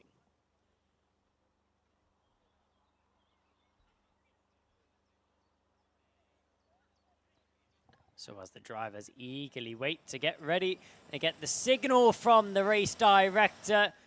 We are ready to go racing. And not even 5 meters after their grid box do they start weaving to warm up their tires. After all that patient waiting, they were very impatient to start warming up their tires. What do you expect? They're racing drivers. But no, down to the first corner we go, as the drivers will have 1 lap to warm up their tires and get themselves prepared for the start of this senior Rotax Super Final. 14 minutes of adrenaline-fueled action. And I'm sure there will be some fireworks indeed. There always is. It's senior Rotax. What less would you expect from this class? Kai Hunter, the number 1, starting from pole position. But can he keep the cart there? That's the question. The drivers will now start to form up after they came out of the Gasworks bends. Kai Hunter is the one which controls the pace. And will we see one of Kai Hunter's signature slow starts? No, I think he feels the need for a second formation lap. Not ready? So we'll go around once again. Kai Hunter feels the need for a second lap. Maybe warm up his tyres a bit more. Get himself mentally prepared for the start of the race. He's the one starting from pole position. As we mentioned, he'll dictate the pace. And he's very much dictated the pace by going around again. That may have even been orchestrated between him and Pearson Bullitt Carter. They both look like they knew what they were doing going around again. No intentions of getting the pack together that time round. But this time round, I'm sure we will be ready to go racing. As yet, the leading 2 drivers start to slow down now. There's Pearson Bullitt Carter. Alongside him was Kai Hunter. We slow it down going down towards the Gasworks bend. And Kai Hunter, I'm sure we will see it once again. His signature very, very slow formation lap here. As he likes to slow down the pack a lot. Yeah, to a crawling pace here. Hunter trying to catch his opponents off guard. Sticking a little bit back. Waiting to accelerate, waiting, delaying, and foot goes down. We exit out of the final corner. Do we go racing? Yes, we do. Down towards the first bend, and Kai Hunter's had a terrible start from the inside line. Pearson Bullitt Carter goes diving to the inside line, goes flying past on the home straight. Maybe that will be looked into. Bullitt Carter definitely accelerated a little bit earlier there than Kai Hunter out the final corner. As we now go down towards the center S's, Hunter's got his work cut out for him if he wants to get himself back up to the front of the grid. In the mid-pack, though, it sounds like someone has a broken exhaust, and 2 drivers that have came off there. That's the number 37. Couldn't quite catch who the other cart was. Number 37, one of them was Reg Haywood. Here we're looking at the 225. That's Callum Bradshaw trying to... No waiting around there for Bradshaw. He finds himself in 9th already as he's carving up the field right now. Diving left, diving right, overtake after overtake. What do you expect from a two-time world champion? As down the hill we go. In the lead still is Pearson Bullock Carter. Teddy Pritchard Williams still in second position right now. You can still hear that broken exhaust. Not quite sure what cart that is. I'll have to have a little look down the order. Rach Haywood has retired from that. It may have been Tyler Harris. That would be unfortunate to see if it was Tyler Harris. He started so high up the grid. It was looking to be a great weekend for Harris, but unfortunately has dropped down to the back of the order. Up at the front end though, Bullock Carter signaling to Terry Pritchard Williams in behind. Kai Hunter still in third from Archie Walker, then Jamie Perley, Lewis Gilbert, Jack Liddy, and Callum Bradshaw in eighth. So we're trying to figure out who has that broken exhaust. It looks like it was car 84. Yes, that is Tyler Harris. So my suspicion, unfortunately, is true. And that was Tyler Harris who has the broken exhaust. That really hurts to see. There goes Kai Hunter, and trying to force his way through as well as Jamie Perley. Wasn't able to get that one done on the Jax Motorsport teammate though. Callum Bradshaw, he's made a couple more moves. He's found his way past Jack Lilly, up into seventh, and the fastest lap under his belt. Callum Bradshaw is coming to play. Out in front, Teddy Pritchard Williams may feel a little bit too... Going a little bit defensive there was Jamie Perley. Doesn't want to open up the door to Archie Walker in behind. Lewis Gilbert just keeping an eye on this battle that's unfolding in front of him. And Callum Bradshaw doing everything he can to catch on to the back of Gilbert. Down the inside, that didn't take long. And it was just a little blip to the inside. And Hunter makes the move stick. Pritchard Williams down into second. And Hunter back into his retrospective first. Hunter, after a difficult start from the inside line, now finds himself back in his righteous first position, he will feel. Pritchard Williams in second though. He's not going to give it up easy. We know Pritchard Williams is a very strong driver. I'm sure it won't be long before he tries to make a move back on the inside of Hunter, because the drivers know if they let Hunter get fresh air and they let him drive away, that's when it all starts to fall apart. Pritchard Williams, if he wants any chance of this race win, he needs to get on the inside as soon as possible. And they may be teammates, but no team orders there as Jamie Perley sneaks down the inside of Pearson Bullock Carter, says, thank you very much. I'll snap up that third position and I'll push on forwards.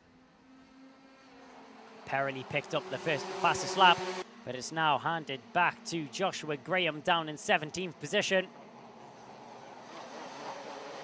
As down the hill we go. Oh, Archie Walker's picked up a mechanical flag. The driver in 5th position has a mechanical flag, and that's cart number 7. Can we see what the issue is, though? I can't quite see what the issue is with Archie Walker's cart. The number 7 there, the KR Sport cart. The rear bumper's fine, the front bumper's fine. He's still racing. Oh, never mind. As if a mechanical flag wasn't enough, contact definitely is. He comes off there with Pearson Bullock Carter, and Bullock Carter will be fuming. Damage and contact with a driver which has a mechanical flag. Oh, that's such a shame there for Pearson Bullock Carter. They were both battling for track position and trying to sneak down the inside. It just didn't work out there for the number 7. Either way, Archie Walker would have been awarded a mechanical flag, but I'm sure that was definitely not the way that he wanted to finish this race, having contact with another driver.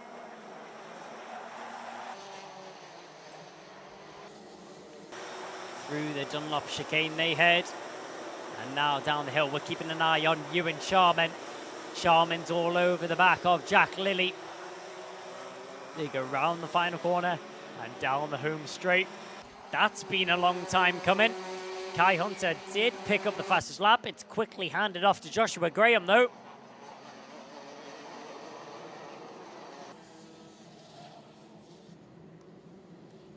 as we watch Kai Hunter pressing on at the front of the field. Confirmation once again that Joshua Graham picked up the fastest lap of the race. Another fastest first sector. Joshua Graham is absolutely flying out there on the circuit. He's setting purple sector after purple sector, fastest lap after fastest lap. Blistering pace there from the driver in 13th position right now. And he will be kicking himself that he's so far down the order, because he definitely has the pace to be leading this race. No question about it. As we've been focusing on the front end, where has Callum Bradshaw came from? From what was 10th position, he's now finds himself in 5th. Departing of the field is Callum Kinder, like Noah's Ark departing the Red Sea. No problems at all. Moses parting the Red Sea, sorry, I'm getting my stories mixed up there. But Callum Bradshaw, either way, just carving his way through the field like a knife through butter, no problems at all.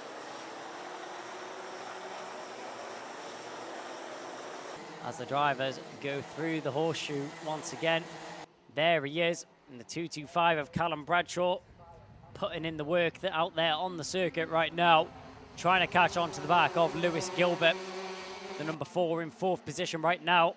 There's Jamie Perley, he's the driver in 2nd position, the one with all the work to do if he wants to cut down the gap to Kai Hunter in the lead right now. 6 minutes remaining on the clock, which means that 8 minutes has been completed in this race. Over halfway done, and still plenty more action to unfold on your screens. As a mechanical flag, the second one of this race, that one's unfortunate. It's handed out to Ethan Martin, the number 75. He's currently in 22nd position, but as if rubbing salt into a wound, the driver in 22nd position, Ethan Martin, is awarded a mechanical flag, which is such a shame because he still would have picked up points. The top 34 drivers here in the Ultimate Karting Championship get points. So championship points are awarded to all the drivers which make it into the super final. And Callum Bradshaw, he's going super fast in the super final. He picks up another fastest lap to put under his belt. 2.4 seconds to the leader out in front. About 1 second to Lewis Gilbert in front, and one driver going off. That was Alex Cole as well. That's the 317. That's Alex Duncan and Alex Cole. The battle of first names, and they both go off the circuit. 12th and 13th position unfortunately collide up at the center S's, and both go off onto the grass, taking a scenic route through the corners. Ideal situations. As we go through right now, Macaulay Bishop in the O plate right now in 6th. Stephen Duncan with the A plate on his car. Won that at the A plate event earlier on this year, the Anglian Cup. So Stephen Duncan rocking the A plate. It may look a little bit strange to have a letter on the car. We've got the O plate, we've got the GP plate. You don't very often see the A plate though, so Stephen Duncan will rock that with pride. Can't blame him. It was a difficult event to win. He takes away that one indeed.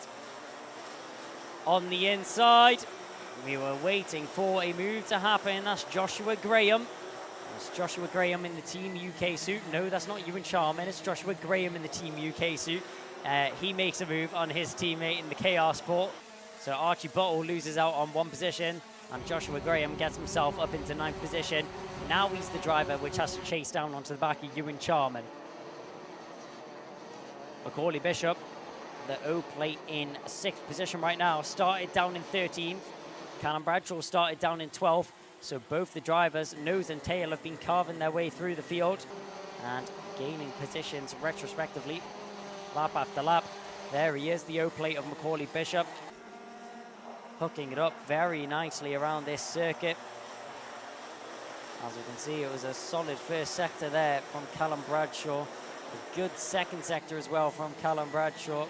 Doesn't look like it's going to be his fastest lap, but he's still definitely going to cut down the gap a little bit to Lewis Gilbert in front.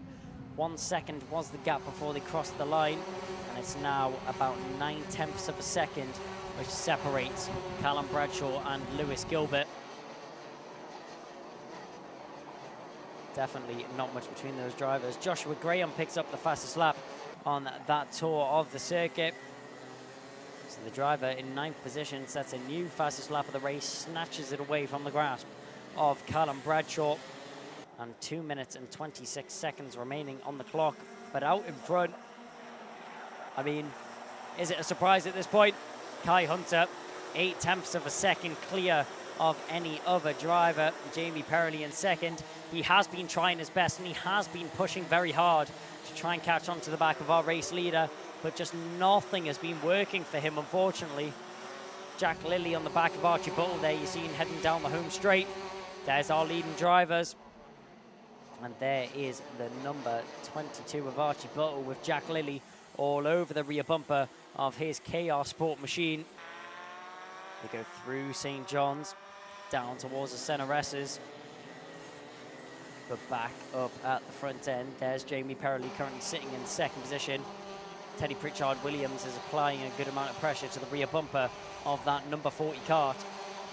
1 minute and 30 seconds is remaining on the clock right now.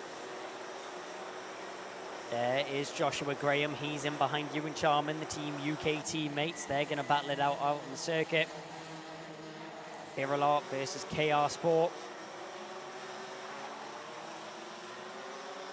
Who's going to be victorious out of this one? Down the home straight. Different nose cones, different drivers, different teams, different chassis as they go pedaling up the hill up towards what is the dogleg, now down through St. John's. Looking over his shoulder, Ewan Charman, but down the inside, there goes Joshua Graham. We knew that was going to happen eventually. Then goes defensive into the second part of the centre S's. Ewan Charman, unfortunately, loses out on that 8th position. Joshua Graham, as well as the fastest lap, now finds himself in 8th.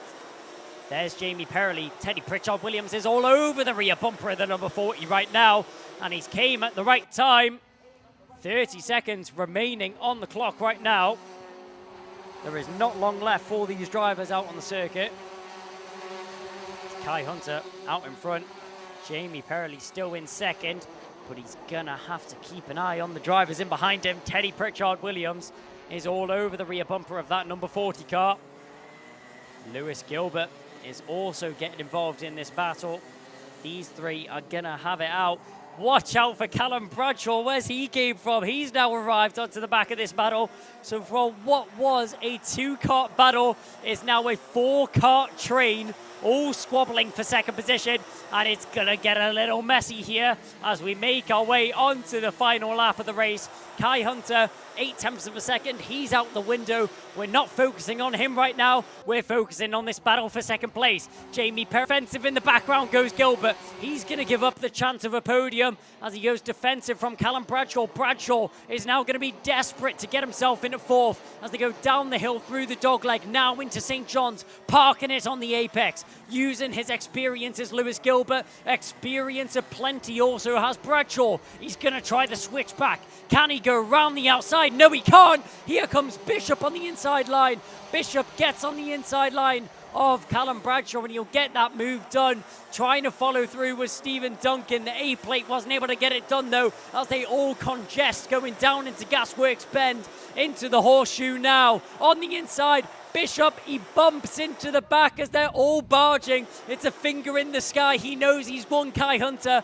but nothing changes there. Oh my word. What a final couple of corners there from Senior Rotax. I mean, if it wasn't difficult enough to decide on the replays, you've definitely got your work cut out for you now. The Alpha Live production team. Kai Hunter walks away with a victory there. Jamie Perley in second from Teddy Pritchard-Williams. Lewis Gilbert comes home in 4th after fending off Callum Bradshaw and Macaulay Bishop. Stephen Duncan comes home in 7th from Ewan Sharman, Josh Graham, Archie Buttle rounds out the top 10. But that's our top 10. We're more focused on our top 3. We're going to throw down to Kev, who's going to have a word with them now. Well, there we go then. Senior Rotax comes to an end. What a great race that was. We had some big names lining up this weekend, and all weekend long it didn't disappoint. In the end, though, Kai Hunter takes the win from Jamie Perley and Teddy Pritchard Williams there, kart number 5. But I was a bit confused down here. I don't know what it was like where you were, but I was still watching on my iPad that's got the live timing.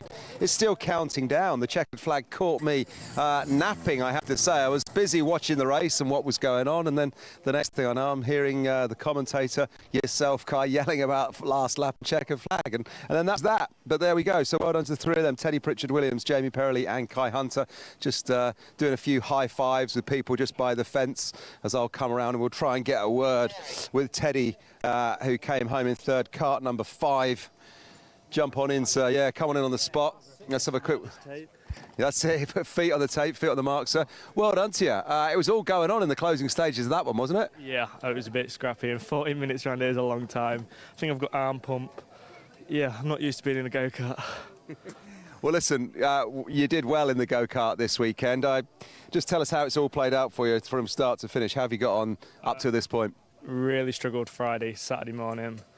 Quali night, finished 4th and won a heat, and then just found a bit of pace. We worked really hard, so I'm glad, and it's a really good stepping stone for next weekend now. Yeah, exactly. You've turned up this weekend to just get a bit of lap time in before the British. Strong competition all weekend long then, but must be really thrilled to finish on the podium. Did you expect that coming into the weekend? Not yesterday morning, a little bit last night, but no, I'm really happy. And yeah, big thanks to Baloo, Paul Spencer, Strawberry for this weekend. Brilliant stuff. Really well done to you, sir. Go and high-five the rest of the team as we just bring in the man who came in next, if we can. Jamie Perrelli, step on up. Well done to him. Kart number 40 there from Jack's Motorsport. So, Jamie, some big names turned up this weekend, and that was quite a tough super final in the finish there. Yeah, it was really difficult. I mean, everyone was so quick, but ended up being quite spread out, defended the last 3 laps, and then come out in second, so I can't complain, really. 14 minutes plus a lap round here is quite physical, isn't it, when you're wrestling one of those karts at those speeds and you're defending? Yeah, tell me about it. I'm shattered. Who would you like to thank this weekend? Who's made it all possible? Michael and the Spanners, all the people down at Jack's, and my family, obviously, for supporting me the whole way. Brilliant. So puts you in good form for next weekend, coming back for the British Championship? Yeah, hopefully we can get a good result there too. All right, brilliant. Well done to you. Go and high-five the team. And we'll try and get a word with Kai Hunter. Come on in. Kai, obviously no stranger to this circuit from Hunter Motorsport. Romped home with it in the end, did Kai. So, Kai, well done to you, mate. Must be pleased with that one. Some big names turned up this weekend, but you held your own and you put yourself back on the top step of the podium.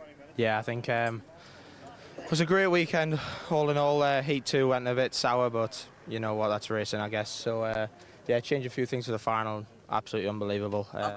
I've got to ask you about the start. I'm standing up at the top end here of the straight, and you started on pole, and it looked like by the first couple of corners you dropped down to third. What happened off the start? Yeah, well, I went round the first time because there was so much dirt on stuff on the track. I thought, like, let's clear the track up maybe for a lap. And then the second start, obviously, was trying to slow. Number 2 went, and then he just let the start go. So, but it is what it is. I mean, it's hard to count the starts around here when you've got more momentum around the outside, so I'm not too bothered. Yeah, well done to you. As always, who would you like to thank? Who's made it all possible this weekend? I want to say me for Venator, my brother, obviously, because he does a lot for us. Hunter Motorsport, my mechanic Alfie, and yeah, everyone who else has helped. Obviously, my dad, and James for putting the balcony so low. Yeah, the balcony issue got sorted on day one, didn't it? But listen, a credit to all of the guys here at Karting North East, Warden Law as well. The place looks fantastic. Paul Bainbridge and the team and your dad and everyone, they've put on a great show this weekend, haven't they? Yeah, I think Paul, Emma, and the girls in the CAF do obviously a lot for the track, so we're very grateful because I don't think we could have this without them. Obviously, Scrutiny is turning up, helping us out, so yeah, I think everything looks amazing, and hopefully have another good round tomorrow, next week. Brilliant. Well done to you, Kai. Go and high-five your team, and congratulations, and yeah, thanks to everyone who made it all possible. Thanks very much. Brilliant. So there goes Kai. Dead right. Is you're down here trackside, and when you look at the scene here at Warden Law in the Sunderland sunshine, it is absolutely immaculate. Almost as clean as the racing that was taking place there with those senior Rotax drivers. Great racing once again from our oldest and perhaps most experienced drivers here. Let's take a look at some of it now then. Back to Kai. Well, thank you, Kev. And yeah, I mean, it was really interesting. Kai Hunter definitely didn't get the start he would have been hoping for. Piers Obligata 100% got the jump off that start there, got himself into an early lead, but it wasn't long before that lead was overturned as Kai Hunter was a man on a mission, carving his way back through the field. On the On the inside, there goes Pearson Carter. All he had in front of him now was Teddy Pritchard-Williams, and it wasn't long before that happened as well. On the inside, Kai Hunter, textbook overtake, doesn't need to worry about it, dispatches himself back into the lead once again. A comfortable position there for Kai Hunter as he gets himself into the lead of the race. Jamie Perley was going at it with his teammate of Pearson Carter as those two were going to and through throughout that race. As number 7, Archie Walker, after getting a mechanical flag, comes together with Pearson Carter on the exit of Gasworks Bend. Those two unfortunately dropped down towards the back of the pack. Ewan Charman and Joshua Graham, the two GB drivers, were going at it. There goes Alex Cole, and there goes Alexander Walker as well. Back up at the front end. Joshua Graham down the inside of his teammate. Great move there to make himself past Archie Buttle. But here is Jamie Perley trying to fend off Teddy Pritchard-Williams.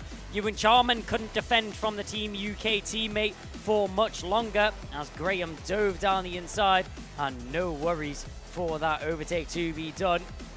On the inside, this is really where it kicked off. Lewis Gilbert, Callum Bradshaw and Macaulay Bishop on the inside managed to get that move done. We went into the Horseshoe Complex and it was all argy-bargy as we went through the Horseshoe Complex.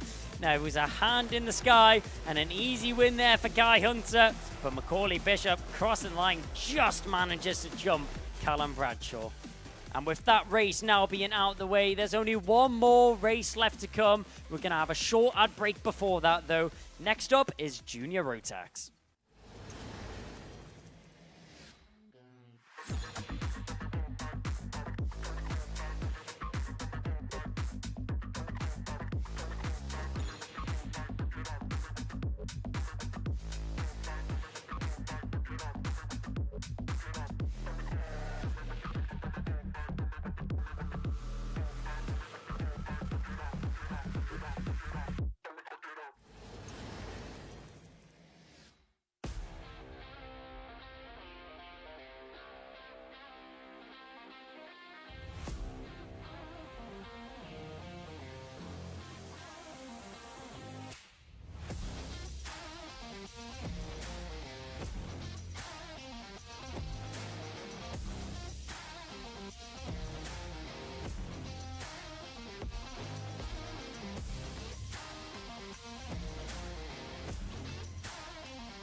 Well, the last race of the day is now upon us. Junior Road Tax Super Final is the next race to take place on the circuit.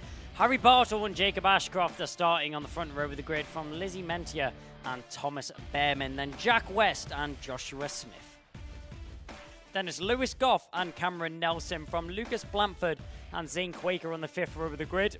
William Antrobus and Charlie Neve follow them up.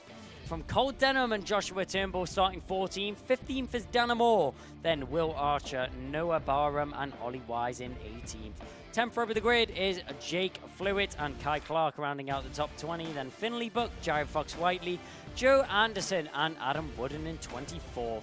The 13th row is Elliot Powell, then Jack Thompson. The row behind them is Oakley Garthright and Rory Armstrong, then Shun Sekiguchi and Thomas Min-Spearing. Rounding out the 17 rows is row 16, first of Zach McDonald and Jake Woods, then Charlie King and Albie Lapa. Rounding out the 34 kart grid here for Junior Road Tax. What was 3 separate groups and 3 separate grids is now combined into one. These are the 34 quickest and best drivers from over the course of the weekend, and we can't wait to see the Warriors go to action. As walking down the grid we go now, having a look at the drivers sitting, waiting on the grid, ready for this race start. It's going to be interesting to see who walks out on top of this one. Got to keep an eye on Lizzie Mentia. Mentia has been so strong over the course of this weekend. Amazing pace, amazing racecraft, and I definitely think she's going to throw a big, big problem the way of some of the drivers if they feel that they've got it easy up at the front end of the grid. Talking about the front end of the grid, you can't keep your eyes off Harry Bartle, the young gun with something to prove. He's had a lot of success out in Europe. He's had a lot of success in the UK, and he's not looking to stop anytime soon. At the young age of 13 years old, he's probably one of the best drivers in this class. Starting on pole position, rocking the Oakley as well. As we walk down the grid, the drivers just getting in their karts, getting themselves ready for the start of the race. And I can tell you what, after a long day of racing and a packed day of racing as well, has never been a dull moment, and Junior Road Tax, I can tell you now, will not disappoint either.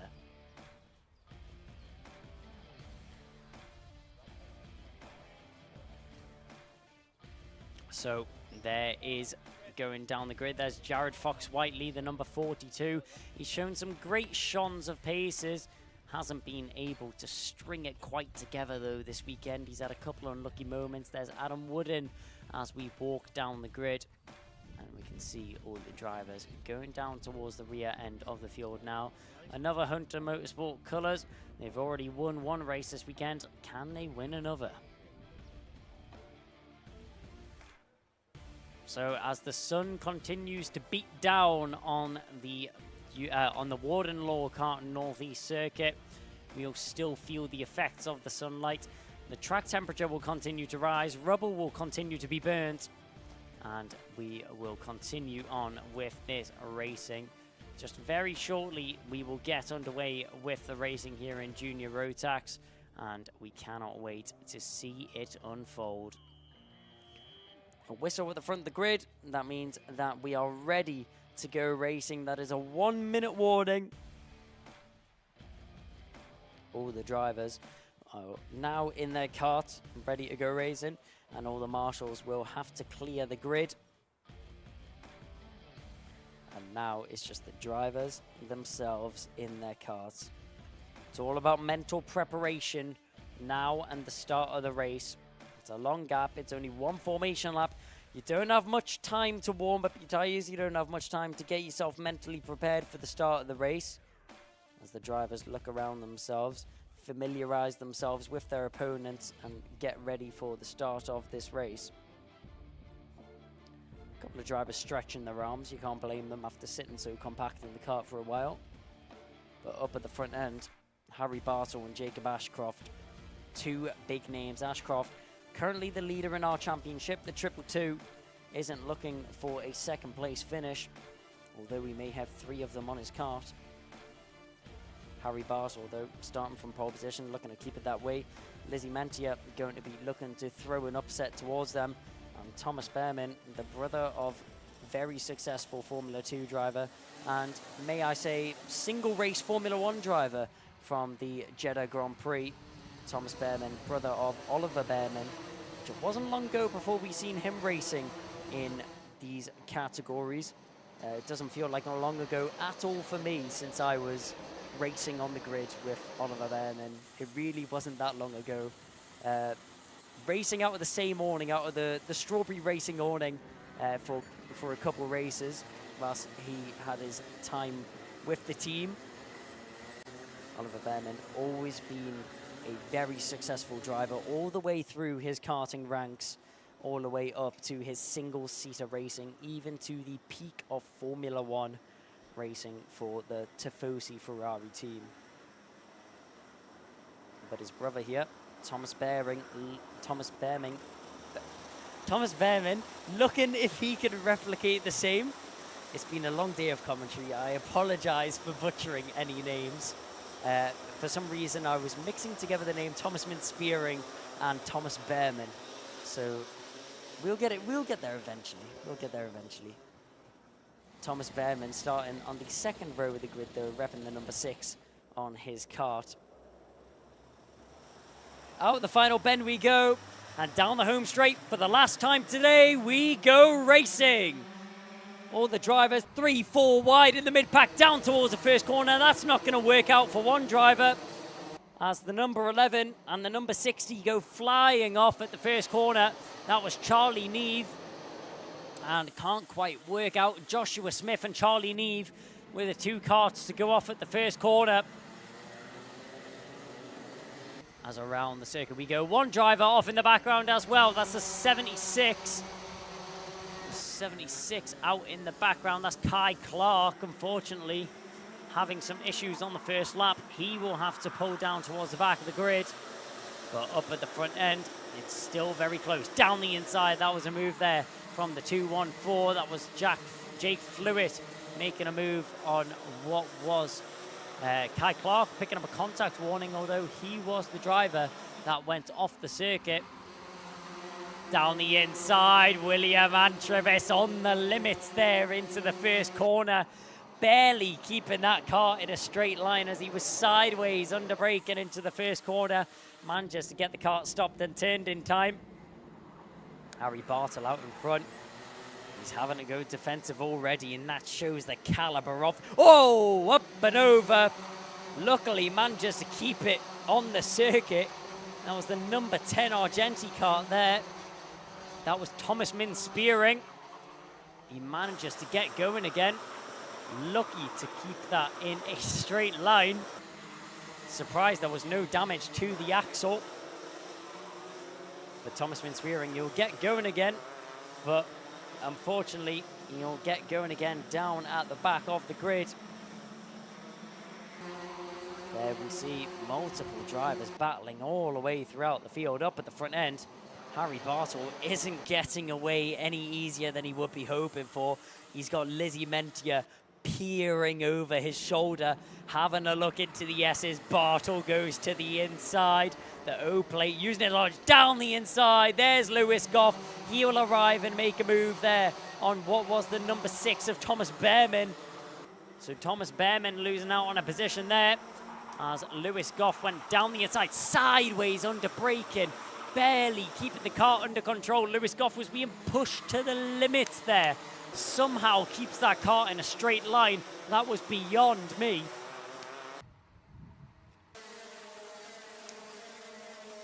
As down the home straight we go, all of the drivers still so close together. Charlie Neve, fastest lap of the race, unfortunately a little bit further down the field, but there's a move. Thomas Behrman, he may have just lost a couple of positions, but he isn't going to sit around and take that. He's going to go straight back on the inside of Lucas Blanford and take back 5th position. Up at the front end, Harry Bartle still just trying to fend off Lizzie Mentia. Mentia cannot be shook off. She's there to stay. As in the background, a move on the inside and a tap on the helmet. That was the 140 making a move in the background. as we see drivers fighting all the way through. That was Oakley Garthright gaining a couple of positions, fighting his way through the field. As we have a look at Lucas Blamford. Blamford trying to hold his own out there on the track. As out in front, we're still seeing Harry Bartle. Nothing really changing between him and Lizzie Mentia. Oh, 2 karts off on the home straight. It's not very often you see that, and that looks like a very squished side pod for one of the karts. That looked like that may have been Jack Flewitt and Cole Denham. Jake Flewitt, sorry. Jake Flewitt, the MLC colours with a very flat side pod after coming together with Cole Denham on that home straight. Under braking, going defensive. That looked like that was the number 20 of Joshua Turnbull, having to pin it to that inside white line to fend off Adam Wooden in behind him. Down the home straight. This camera angle really gives you a sense of how fast these karts go in a straight line. Harry Bartle still not able to shake off Lizzie Mentia.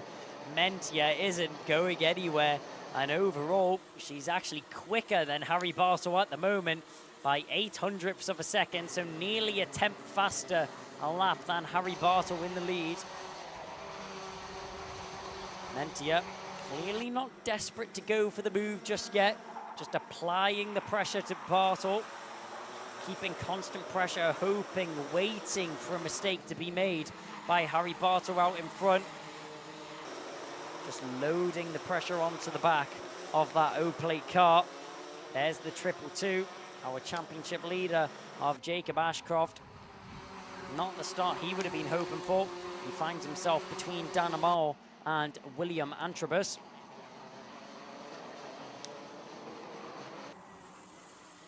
Oakley Garthright, after having problems earlier on in this race, picks up the fastest lap in 18th position. Down the inside, there's Thomas Behrman. Disposes of Lewis Goff for 4th position. So Goff dropped down into 5th now. Thomas Behrman up into 4th. Out in front, under braking. A little bit of rubber being kicked off a couple of the karts. Pinned to the inside white line. Behrman, sorry, that's not Behrman, that's Antrobus. Antrobus doesn't want to give that up. There's Behrman. He's followed by Goff.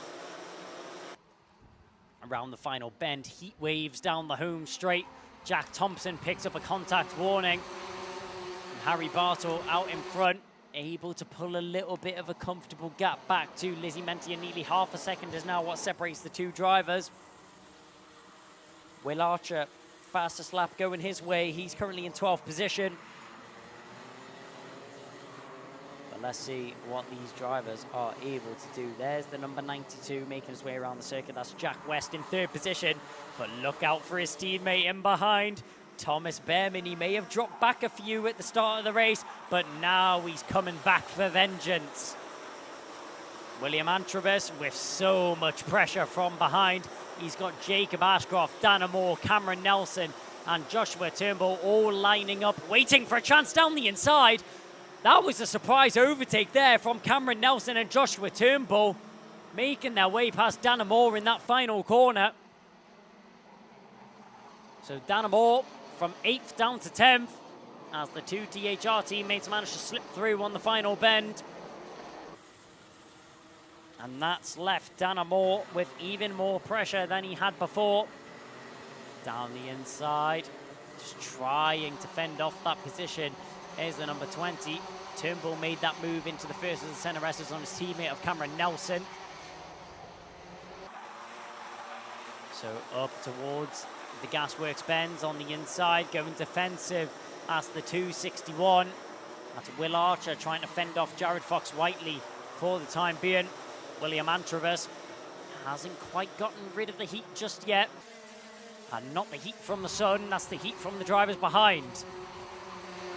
He's got Joshua Turnbull, the fastest driver on the circuit, tucked in behind him.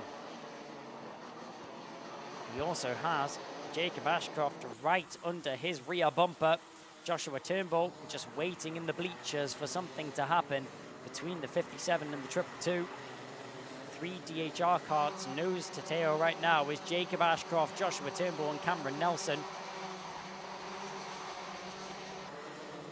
5 minutes and 30 seconds remaining on the clock. We're over halfway done this race down the inside. It was going to happen eventually. He's going to try and fight it back, but I don't think he will. Down the inside, Ashcroft managed to get that one done on Antrobus. Antrobus tried the switch back out of Gasworks Bend. Wasn't able to carry enough momentum to get that one done, though. Harry Bartle out in front, a new fastest lap going his way, and a yellow flag up at the top corner. Who's that? That's retired. One of the Tony Kart Strawberry drivers has came off. That looks like it may be Charlie Neve. Yep, that's Charlie Neve. Unfortunately, has came off the circuit up at the dog leg. Not quite sure what happened there, but fighting in the mid-pack. Once again, that's Dana Moore and Joshua Turnbull going to play.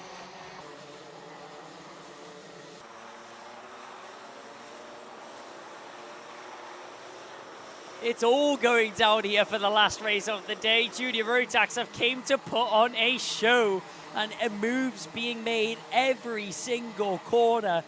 Up at the front end, we've got to keep an eye on the drivers. Harry, both of them. Jacob Ashcroft, fastest car out on the circuit right now, but only fractionally, only by 200ths for Thomas Behrman. There's our leader, Harry Bartle, with the pink helmet, the pink and green helmet. Pink and blue helmet, sorry, in behind of Lizzie Mentia. Mentia doing a good job to not fall off the back of Harry Bartle. She's actually looking even closer than she has been recently. 3 minutes and 50 seconds remaining on this clock. This could be a great confidence booster for Lizzie Mentia going into the second half of the season if she can get this move done. Down the home straight we go. Harry Bartle, followed by Lizzie Mentia, then Thomas Behrman. Behrman's putting on the burners. He's not running for the bleachers. He's running straight for the home court advantage as he's pushing down home. 1.1 seconds separates Behrman and the leader. Only 0.8 between him and Mentia. And that gap is falling lap after lap. The time separating the top three is minimal. 51.09 from Bartle. 51.05 from Mentia, 51.02 from Behrman. It's so close between these top three. And in the mid-pack, they're still going at it. Will Archer has not had a moment to breathe as Joshua Turnbull's having to defend to hold him off right now in 10th position. To 9th down the inside. There's a move from Jacob Ashcroft, on Lewis Goff. Oh no, that was Lewis Goff and Jacob Ashcroft, followed by William Asherbis down the inside. That was a late move, and he's managed to get that one done with no problems. Yo, maybe that's a little bit of a push and pass there from Antrobus. A little bit of a naughty move there from the 57, but he'll take it and he will run with it. A little bit of a push under the braking zone into the back of Ashcroft. But they'll push forwards, and having to go defensive now is Lewis Goff as he's holding up all the drivers behind him, parking it on the inside line. Ashcroft is coming for vengeance. He's not happy about what's just happened behind him. Contact warning going to Jacob Ashcroft. Contact warning being handed out to Jacob Ashcroft. Maybe they feel that Jacob Ashcroft was a little bit vigorous with that move that he made on Lewis Goff before. Yellow flags going down the hill, so no moves can be made into St. John's. Into the set of S's, peering over his shoulder. Antrobus isn't comfortable. But oh, a little bit of congestion there, and that's opened the door widely. They're going to go through the set of S's and up through the Dunlop chicane. How have they kept it all on the circuit?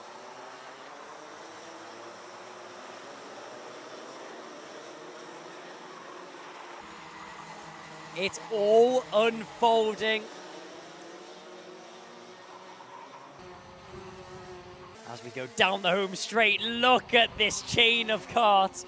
About 12 karts separated by nothing down the inside. There goes Goff. He'll get the move. Following through is Fox Whiteley. But look at the background. Down the inside, there's another move being made. Dana Moore's going to take to the grass. Oh, and one driver also going off and round. That was the number 74. that was the 174 of Charlie King. So Charlie King catching the worst of that battle. But as we now go through the Dunlop chicane once again, the question is, who's going to be next to dive down the inside? Who's going to be next to make a move?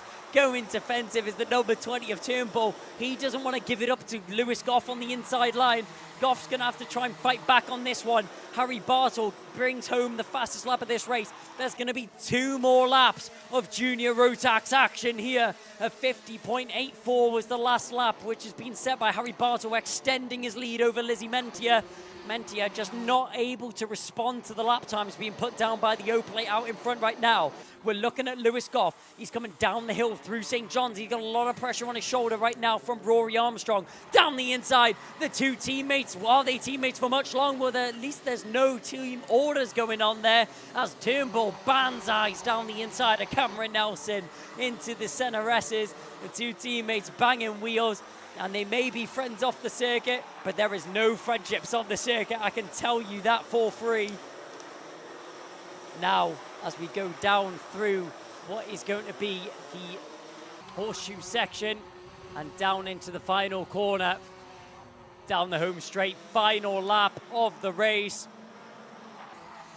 Oh, one driver off. That's Thomas Mintz-Spearings. Mintz-Spearings went off. He's had troubles earlier on in this race, and he's had troubles again. The number 10 will pull off and retire from the race. Harry Bartle out in front. Mentia's close, but will she think about an overtake? She just looks a little bit too far back. Doesn't look close enough to make a move, but second place is still an outstanding result for Mentia. Bartle's done a brilliant job at fending her off this whole race. Around the final bend we go, and down the home straight. It's victory once again for Harry Bartle, and Lizzie Mentia, hats off to you, comes home in second position from Thomas Behrman, picking up the final spot at the podium. But who knows who's going to finish where after the chaos which has just unfolded. I mean, the cameras couldn't even keep up with it, and there's about 50 of them around the circuit. So much going on for these drivers, and some drivers even hitting each other coming into the pit lane, and then maybe still thinking they're racing. Harry Bartle comes home with another race victory to put under his belt. Lizzie Mentia comes home in second from Thomas Mintz-Spearing. Jack West in fourth from William Antrovis, then Jacob Ashcroft, Jared Fox-Whiteley, Joshua Turnbull, Cameron Nelson, and Lewis Goff rounding out the top 10. And wow, what a final race of the day. You couldn't have asked for any better from Junior Rotax to round it out for the classes. It's like the whole day was building up to that race. And with the top 3 now being in Parc Ferme, we're going to throw it down to Kev to round out the day's action.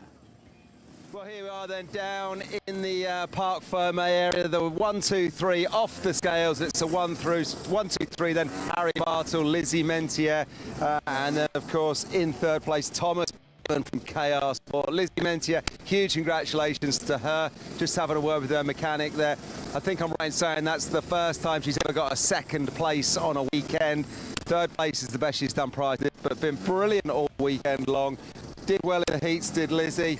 Got herself a third, a second. I think I'm right in saying a first in her pre-final as well, and now second overall. Harry Bartle, though, congratulations from him just on the left-hand side there at number 1 spot. He's obviously won everything all weekend long. First in the heat, first in the second heat, and first in his super heat, and the first in the final. We'll just get a word then with straight away with the youngster that's come home in third, and that is Thomas Behrman. So, Thomas, come and jump up onto the spot here, mate. Well done to you. Quite a race out there weekend. Quite a race out there and quite a weekend for you. Easy for me to say. Did you expect to be on the podium come the end of this one? I always knew it was going to be a challenge.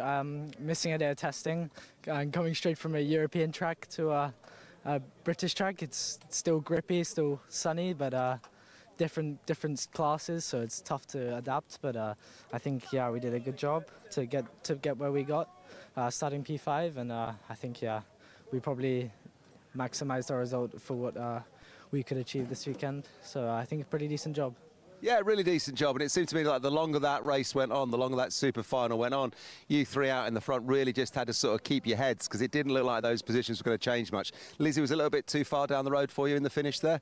Yeah, I thought in the middle of the race, I thought I had a shot at catching her. But yeah, at the end, I don't know, I lost it a little bit. But mega job to her, to be honest with you. She gapped me a little bit at the end. But yeah, it was a tough race, physically and emotionally, I guess. But yeah, I think it was a secure P3, secured.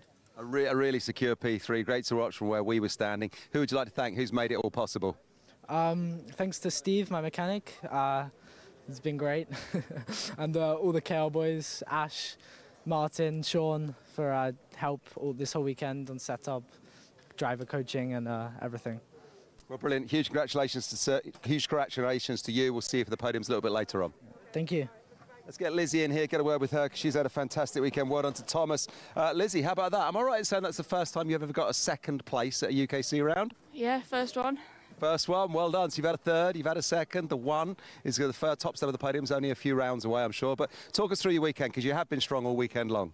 It was amazing quali. Obviously, qualified high up, second overall. We were, 400 off first overall. In my heats, I got a second and a third. Set us up great for the pre-final. Super heat, sorry. Won the super heat, and then obviously started third and finished second. Yeah, I mean, you're in great company there as well. You got Harry Bartle, he won everything. Jacob Ashcroft won everything, and you were just on the bubble behind him. So you must have known you were quick this weekend. Yeah, obviously, like top 5 all weekend and everything, so it went amazing. A little bit of sort of bump and hustle in the early stages of that one as well, because Jacob Ashcroft didn't feature. He's finished down about 6th or 7th. So you did have to work for it. You did have to keep your head, didn't you, in the early stages? Yeah, it was a tough start, obviously, with people right on my bumper, but then obviously managed to get a bit of a gap from behind, so there was no stress from behind, and obviously kept pushing. So brilliant. Well done to you. Who would you like to thank? Who's made it all possible? FHO Racing, Still Clean, Race Her, Alpine Stars, and then obviously my team, DHR, Mum and Dad, and just everybody behind me. And your mum and dad are behind you just over there, so go give them a high five. Well done. We'll see you for the podiums a little bit later on. Thank you. Right, well done to Lizzie. Huge congratulations. Let's get Harry on up. Harry, huge congratulations to you, mate, as well. You can't do better than that in a weekend, can you? Win everything and the final. Yeah, obviously, great weekend for the championship. Trying to claw back some points from round 1. The team did a great job setting out the kart, so it was enough to keep me in front.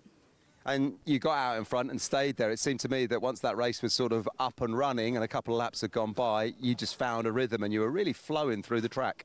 Yeah, I was starting a bit at the start, and once we got going, found some pace, and we were able to hold the gap at a sensible like time, so she couldn't go in. And then towards the end, it got a bit closer, so I had to defend, but it came across the line first.